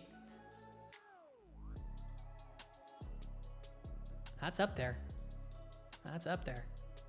That'd be a big reach there. Never say never. Never say never. Never say never. All right, let's check book map, see if anything's going on here.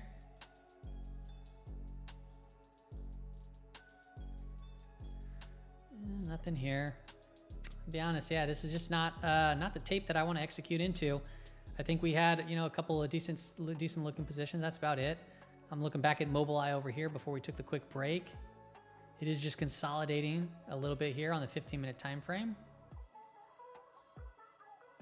So to see this come in and come back up could be the setup there. That's just a random name that's been in a bad trend.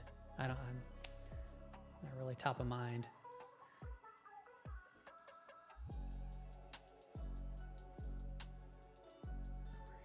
Positions.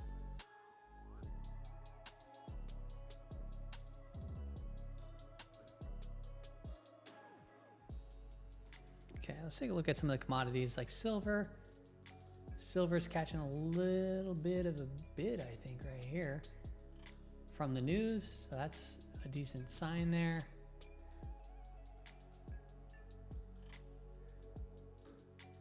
Take a look at gold.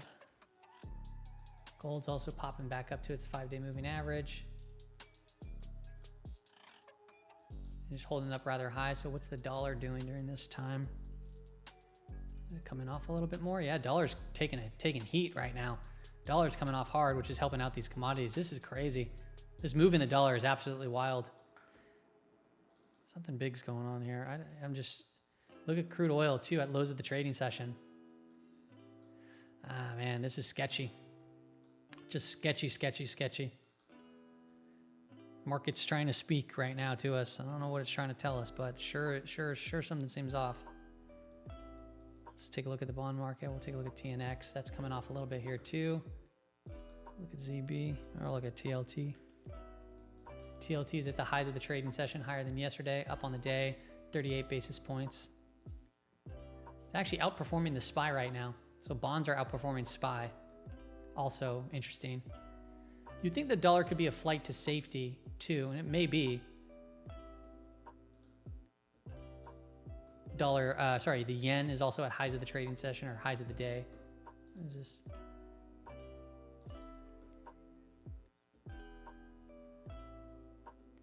As far as the 11 sectors that go, we have XLY there leading the way. XBI, biotech. Back to and around the highs for the year. I'd actually like to see how it kind of straightens out over here and then back through 103. Could be a good little setup. Consumer staple, we have semiconductors, China just going sideways. Utilities up, almost at a new high for the year. Consumer staples did hit a new high for the year. Industrials, stones throw away from an all-time high. Technology, still about 10 points from its all-time high. Communications. Healthcare is also really strong, man. A lot of these names, man, this just feels like very like strength is coming in through the, I mean, we're seeing this bounce, but we're seeing still a lot of these names still hold up pretty strong. They're not rotating out of them to go into these other names. Then we have financials that is down on the trading session and energy that's down on the trading session. So I'd imagine IWM is just consolidating here. I guess biotech would be helping this one out a lot. But falling energy and also financials would probably put pressure on the IWM. So actually to see IWM come off would actually make sense to me. Up here. Unless if we start catching a bid in some of these names.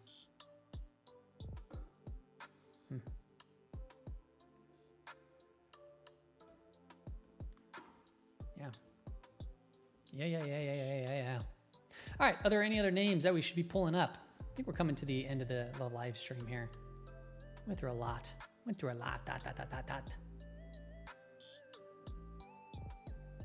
Is it killing gold right now? Is gold falling off? killing it in a good way. Popping up. Pew, pew, pew, pew. The move in the dollar is really helping this out. Of note for Phillips 66, ticker PXX, it does plan to have active EV charging stations at over 30 sites across Texas, California, Colorado, Oregon, and Washington by the end of 2025. Of note therefore, Phillips 66, ticker PSX.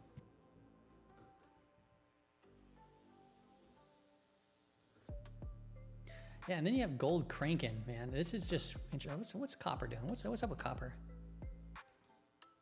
Copper's moving up a little bit too. Copper's sold off so hard. Getting a nice bounce actually from those levels. Man, copper went down hard.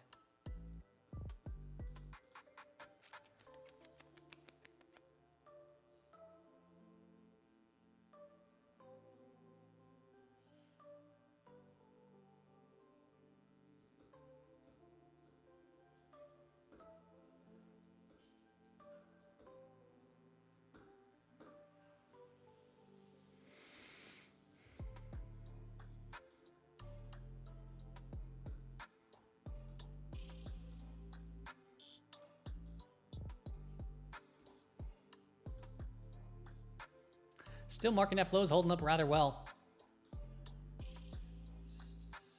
560 now is the magnet versus what it was repelling price away. But we can see we held there and we're holding from that level. So pretty decent. Yeah, it's not really an area to be all crazy bared up unless if something dramatically changes here, but everything looks fine. And we're just kind of trapping within this, the pin for the day is 556.25. That's where we are. 56.25. I don't think there's much more to report on that. I think that's it. I think that's it. Coin? You want to take a look at coin? Yeah, we can take a look at coin. Coin. Oof. Doesn't look that great. It's going to have to recover here quickly. The 200-day is still sloping up, but this little kind of bear flag on this break over here, then you get a back test over here with some good volume. It just says, you know, proceed with caution here, because if you flip this inverted, I'd be looking along this all day to play it back up into these ranges. Like, you know, it'd be a bull flag if it was an inverted chart. But right now we're getting a little bit of a reflexive move back from earnings. So yeah, it maybe recoup this prior swing high. See how it sets up from that point. How are cryptos doing right now?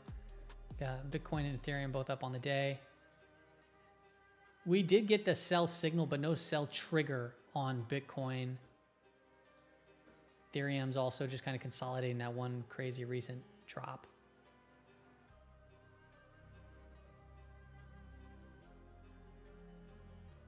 SPY coming back into that 56.25.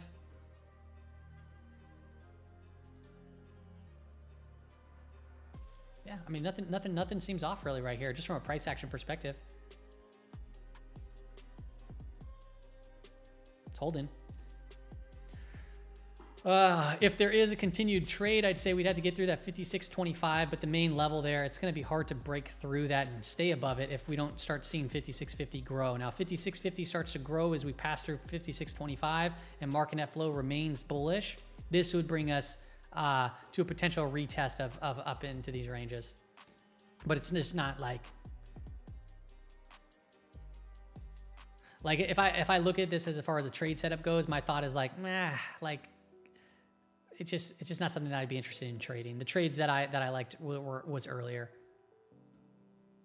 and I still have a little bit on for the day. I'll be getting out of it by end of day for sure. Piton, Mara. Okay, yeah, a lot of these names. Let me see. What are they doing? Mara's up a little bit on the trading session. Really just sideways though. Not like a clear trade setup on these type of things that I personally look for. Piton. You never know. Peloton's reporting after the bell, or no, sorry, August 22nd before market opens. The expected move in Peloton is roughly plus or minus 84 cents. So it's a pretty big move. Pretty large move. Come bring us up to and around the 200-day for one standard deviation move, or even below to new lows.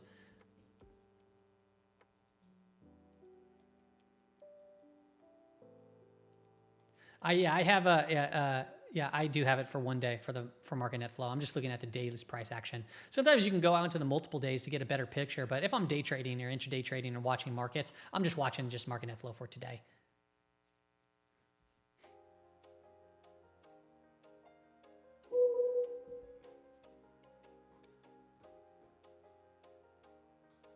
This doesn't look horrible. Don't look bad, man. Doesn't look bad. It looks like it wants to go retest the weekly expected move. Get on going.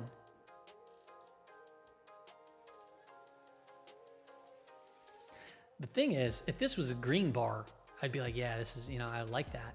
I like the market net flow. If this was a green bar, red bars, you typically magnetize price, but 560 was a green bar and 560 is down here. So if it breaks this little contraction pattern, which it's going to break here very soon, whether it's the upside or downside, I don't know, but you can see price action is getting very tight here. So we'll see an expansionary move in moments, a few moments, right? So if we expand to the downside, I'd be watching that 560. Expand to the upside. Retest these prior highs over here and potentially even higher.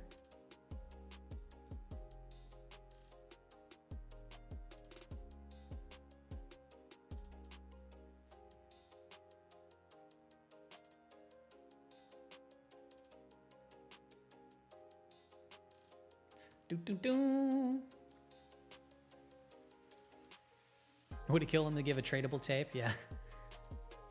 I think this is a setup here. I mean, I like the bullish market net flow.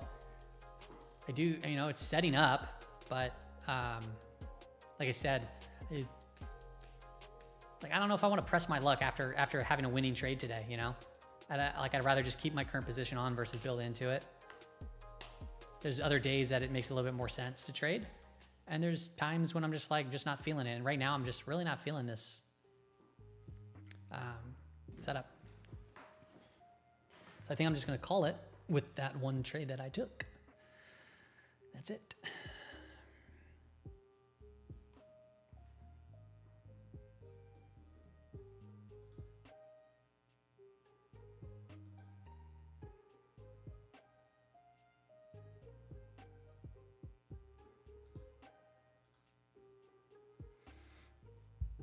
We'll follow back up on that one. Yeah, you can see it's even getting tighter here on Bookmap.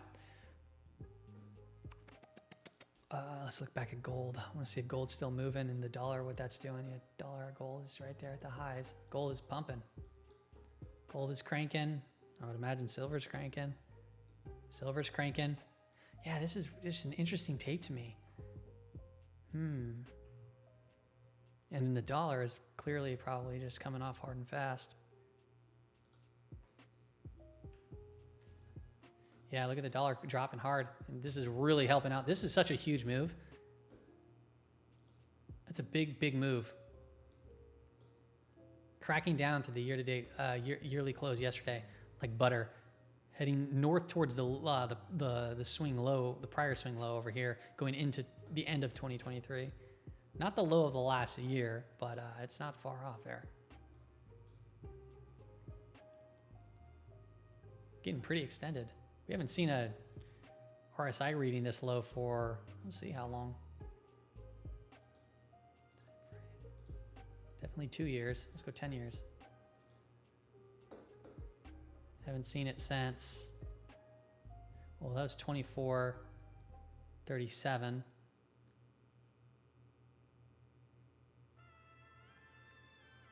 Yeah, so right around here was 12/17 of 2019, but that it was still lower, so you have to go back a little bit further. As I get over here, still 2019. I think that's 2019, right?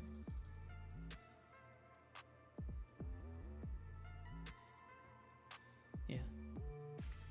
2023, 2022, 2021, 2020. Wait, is that 2020? Sorry, 2020. That was in 2020.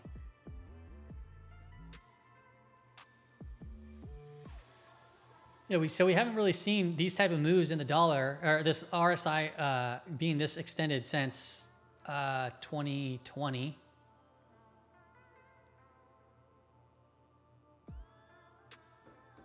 Which actually makes me wonder.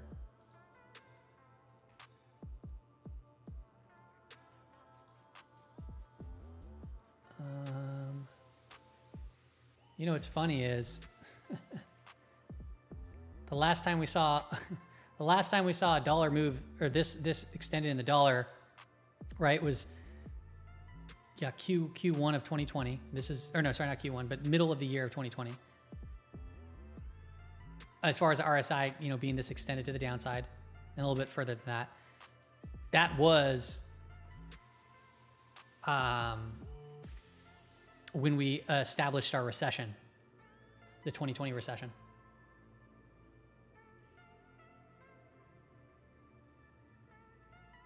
The recession, I think, was, let me look at Fred data.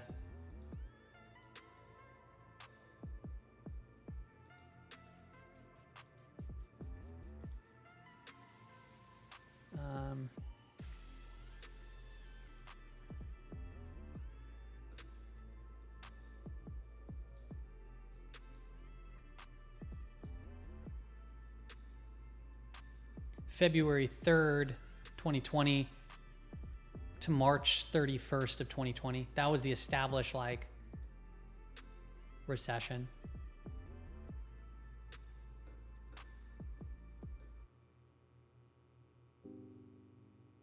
So they obviously they mark it in later. So February was right here. February, wait, when they said the recession was February 3rd. Right here. They went back to here to March 30th. The shortest recession ever. Right there. So it's actually during the rise and also fall of hitting that. So strong move in the dollar. Happened multiple times, but that's the last time that we saw the RSI this low on the dollar. Interesting, huh? Crazy.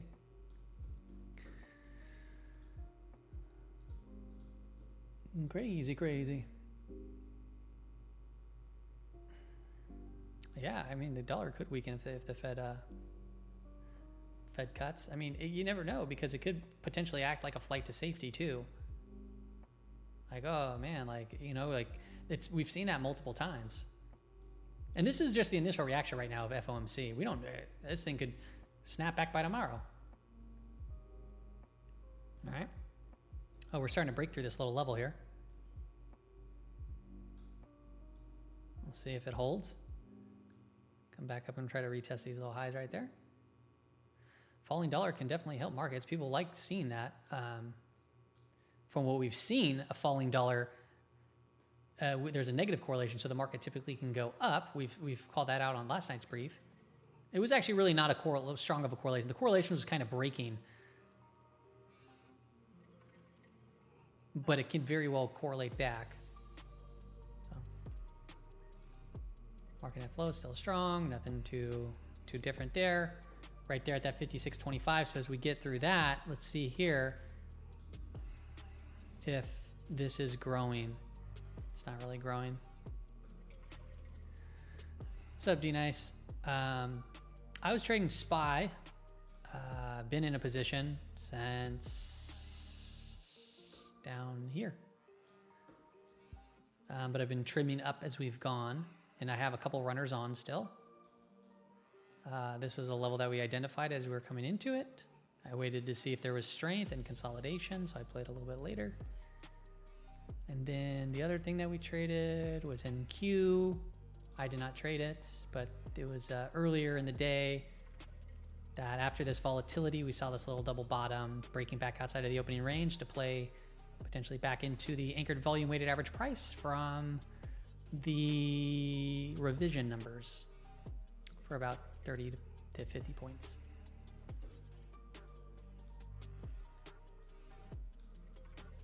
Dun, dun, dun, dun, dun, dun.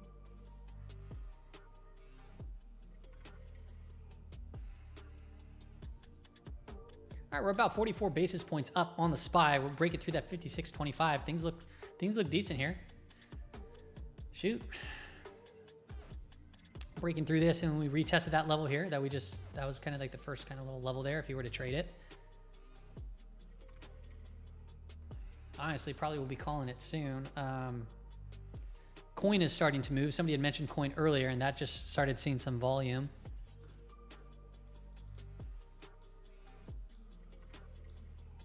Just recently. So coin is getting some volume. Maybe see how this consolidates here. If it consolidates here shortly, that could set up for a little smaller term bull flag. Wouldn't really necessarily chase right here. This is volatile. Remember, it's just a small move can be $1 per share. Can watch this one, see how it sets up.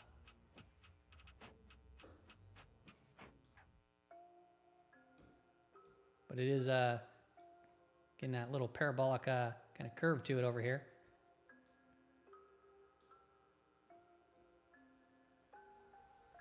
Just moving with the market.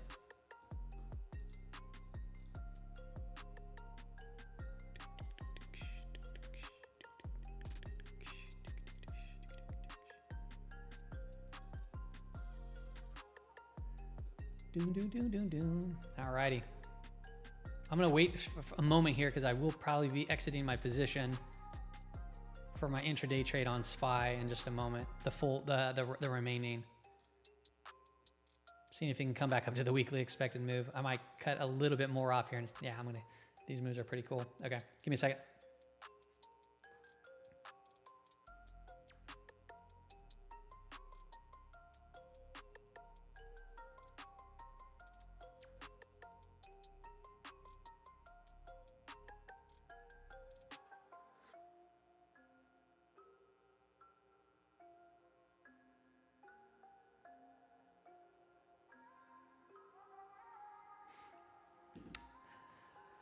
All right, I trimmed up some just right there, a little bit more.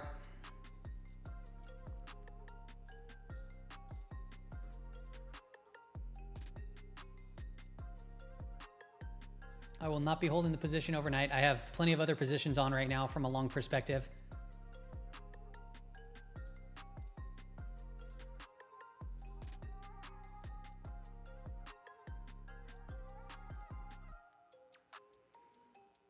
Some names that are working out good. My best performing name today is IFF.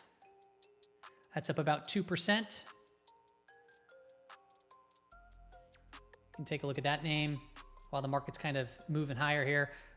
Coin, that was a pretty tight consolidation right here. Just a couple of candles. Still seeing a lot of volume. I would prefer to see more of a flag out. But yeah, seeing some strong volume in coin right now. IFF. I was looking at more of a weekly time frame and daily time frame, but this one is up 2%, still below the pivot area zone that we've marked out.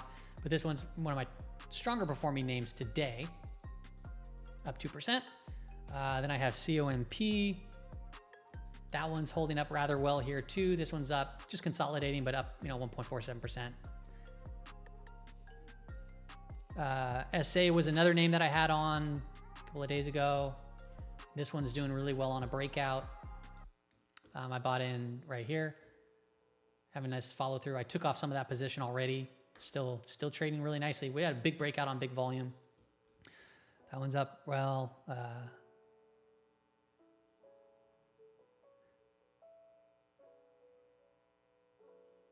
pretty much it. My worst position is Google today. But also, so that's down 58 basis points, but I trimmed some right here on yesterday at the open, basically. So where was the open? Tuesday. Yeah, it's probably right in around here. I trimmed some. But Google's my worst performing name of the day.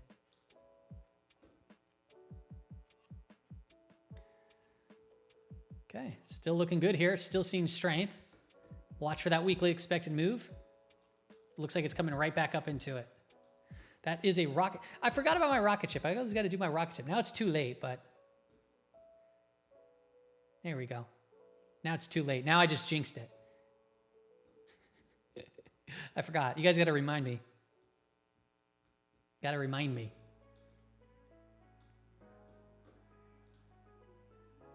All right, let's see here if zero date's growing at all. give us any insight to a potential. Yeah, I mean, not really. Not really. It's still main focus is over here at 56.25.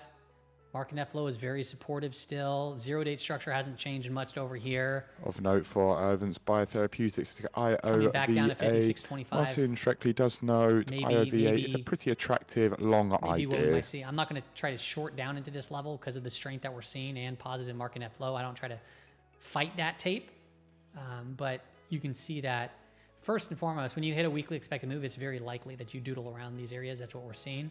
Nice consolidation, nice break.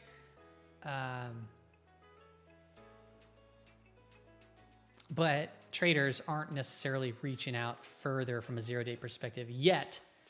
That can change. That can change, but it's something to just be mindful of that. That's not what's happening now, right? So 56.25 is the main focus to get pinned there. It's a possibility. Okay. With that, let me check the chat, see if anything's going on here. I know, CJ, isn't that crazy? Yeah, D-Nice Champion. I trade equities, so that's what I typically do. It's my go-to. I swing trade. Sometimes I'll day trade here if the setup makes sense, like I did today, the other day, on occasion, but it's not like dude, I'm picking up like grocery money when I day trade. Swing trading is, the bread and butter. Oh.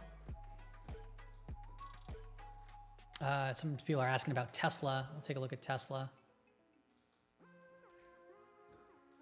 Yeah, Tesla I talked about a little bit earlier. Watching this break, and I was looking for a consolidation, but Tesla doesn't look too bad right now. I don't know where a stop would necessarily go if you're long. Maybe if you anchor volume weighted average price to this swing lower, maybe actually on this breakout candle here, or this of this tight consolidation, maybe that might be a level to look at. Let me see here.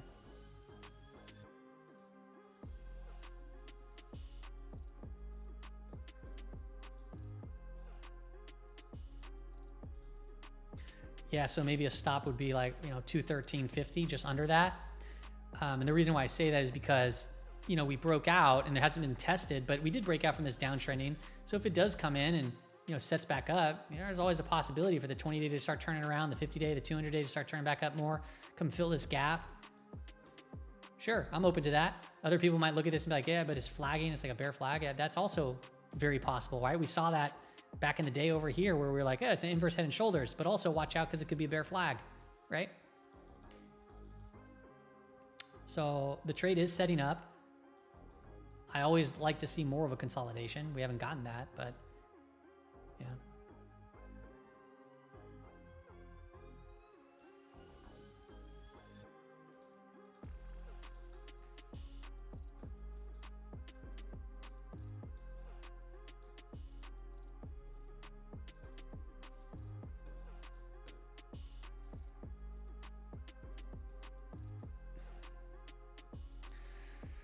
So we did come back to that 56.25. We're just once again, we're just doodling. Market net flow is still strong, but yeah, it's still strong. We saw a little bit of a shakeout there.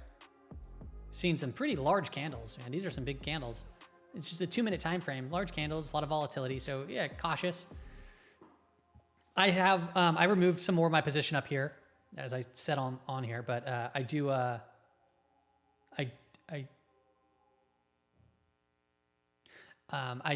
It's such a small position now at this point. I'll probably be cutting it out soon, fully. Gonna hype in the Cybertruck. Oh, I forgot. Yeah, we gotta hop in the Cybertruck when we talk about Tesla. Right. When we talk about Tesla, we gotta hop in the Cybertruck. We can turn the lights on or off. Zoom, zoom.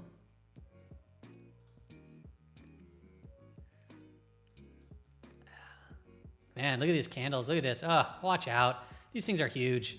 Look at this volatility. Oh, crazy.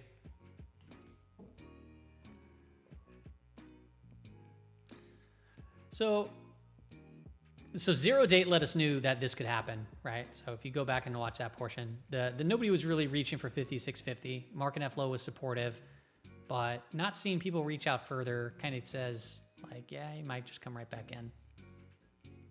Still not bad. It's some big volatile candlesticks over here, but we're still holding above the high anchor volume weighted average price, the low anchored volume weighted average price, the macro revisions average weighted price, all here. And where's that above? We're above that 560.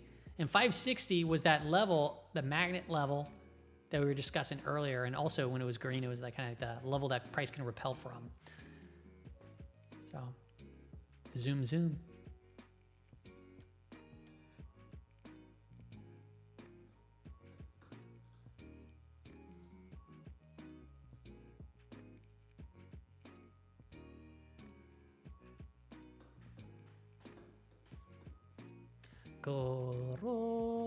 All right, people, I'm gonna call it quits there. I need to get some air. We covered a lot today. I hope today's episode helped out the live stream. We're just chopping around here. Still really bullish market net flow. 560 is right about here. That seems to be a pretty big level of interest on the SPY, like a big magnet. So we'll see if price can come back into that range. Other than that, yeah, it's digesting all this information. We've seen a lot of chops. We tagged back into the weekly and upper daily expected move today. Just kind of going back and forth here. There were some levels that we traded today. Hopefully you caught some of that. If you didn't, don't be FOMO'd out. Market overall in the daily time frame, still seeing nice moves here, right? Seeing some continuation. We're up currently on the trading session today.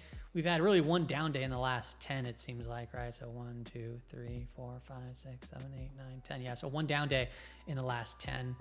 And then for the remainder of the week, we do have some data. We got some PMI flash numbers about 15 minutes after tomorrow's open. And then on Friday, we get some speak from Fed Chair Powell. And we're going to really kind of hone in on what he sees as far as what they plan on doing with rate cuts. And from the sounds of it in FOMC, it looks like they're going to be obviously cutting here soon. And the market's been pricing this in, but we'll see more specifically like how bad things might be after getting this, jobs revision. Unemployment's been upticking. Things are slowing down. And then we just see weird things happening, right? The price of gold has been flying, right? Price of gold's at highs. You have oil. That's been taking a brutal beating, seeing a little bit of a bounce here just off the lows. Still in a massive compression pattern overall. And then you have bonds that have been, breaking higher in recent trade too. And then you have a falling dollar, and then a crashing dollar. So just a lot of things taking place here. A lot of correlations are kind of being tested. Something's up, people. Something's up. It's strange. So I think when things are strange, we have to just go back to the basics and understand that when we're below a 5-day moving average, that's declining, right? We go to the 5-day, look at the 130, boink. It's inclining right now. If we get below it and it starts declining, that's a little warning shot. And if we're back in negative gamma territory, that'd be a warning shot too. But right now we're in positive gamma territory. If you go back to when we went into negative gamma territory, we went to negative gamma territory on July 17th, I believe it was. July 15th, I think maybe. It was this day right here. Boom. July 17th. We went to negative gamma territory right here. We went to positive gamma territory right there. Okay, so during negative gamma territory, this is where selling but gets selling, buying but gets buying. You get some rip your face off rallies, but it's also where volatility can pick up, and that's what we saw. So we just got to be very cognizant of the next time it potentially flips. It doesn't mean you're going to have the same type of price action, but it does open the doors for more volatility, and that's what we got to be patient for. All right, everybody, hope that helps out. I'll see you back on the next episode. You're welcome, Tony. See y'all. Oil going down could imply rates go up short term. Typically, oil and 10-year yield track pretty closely. So there's a couple of charts that I posted about that. In last night's market brief, I think I even shared that chart. But the oil has been typically leading the 10-year yield. Thanks for today's guidance in groceries. You're welcome, F16. Thanks, Mario. Thanks, Darrow. Thanks, Colby. Thanks, Stuart.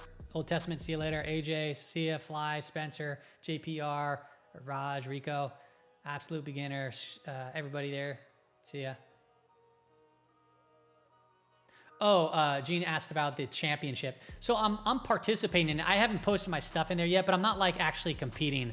I'm not trying to get 100 plus 300% on these things. I'm trading more size than the entry level fee, which was like 20,000. I am trading in it. I did post my year-to-date update. I'll share you with where I'm at year-to-date on just this portfolio. But no, I'm not really competing. It was more just to have, so if people ask, like, oh, prove it. Well, I'm going to give it to a third party to have it established, and it'll be on that list. But 36.7% up year-to-date. That's the portfolio that you'll see there in the United States Investing Championship. So I don't know. There's probably people that are at 300% already because they're pressing the buttons, using leverage and all that stuff. I haven't used leverage at all. I'm trading the equities. Yeah, and I'm at 36%. So this would hurt me if I went down to 0%, like significantly. So I'm not pressing my luck, not competing, but I definitely am using them as a tool to get validated, to show that, this isn't just a screenshot that's been edited or whatever the case is. All right, everybody. I'll see you later. Hope you have a good rest of your day. Maybe one day, Uni World, I'll go live a little bit more frequently. Getting still situated with a new child. It's been tough, but good at the same time. Later, Moonraker. See you, CJ.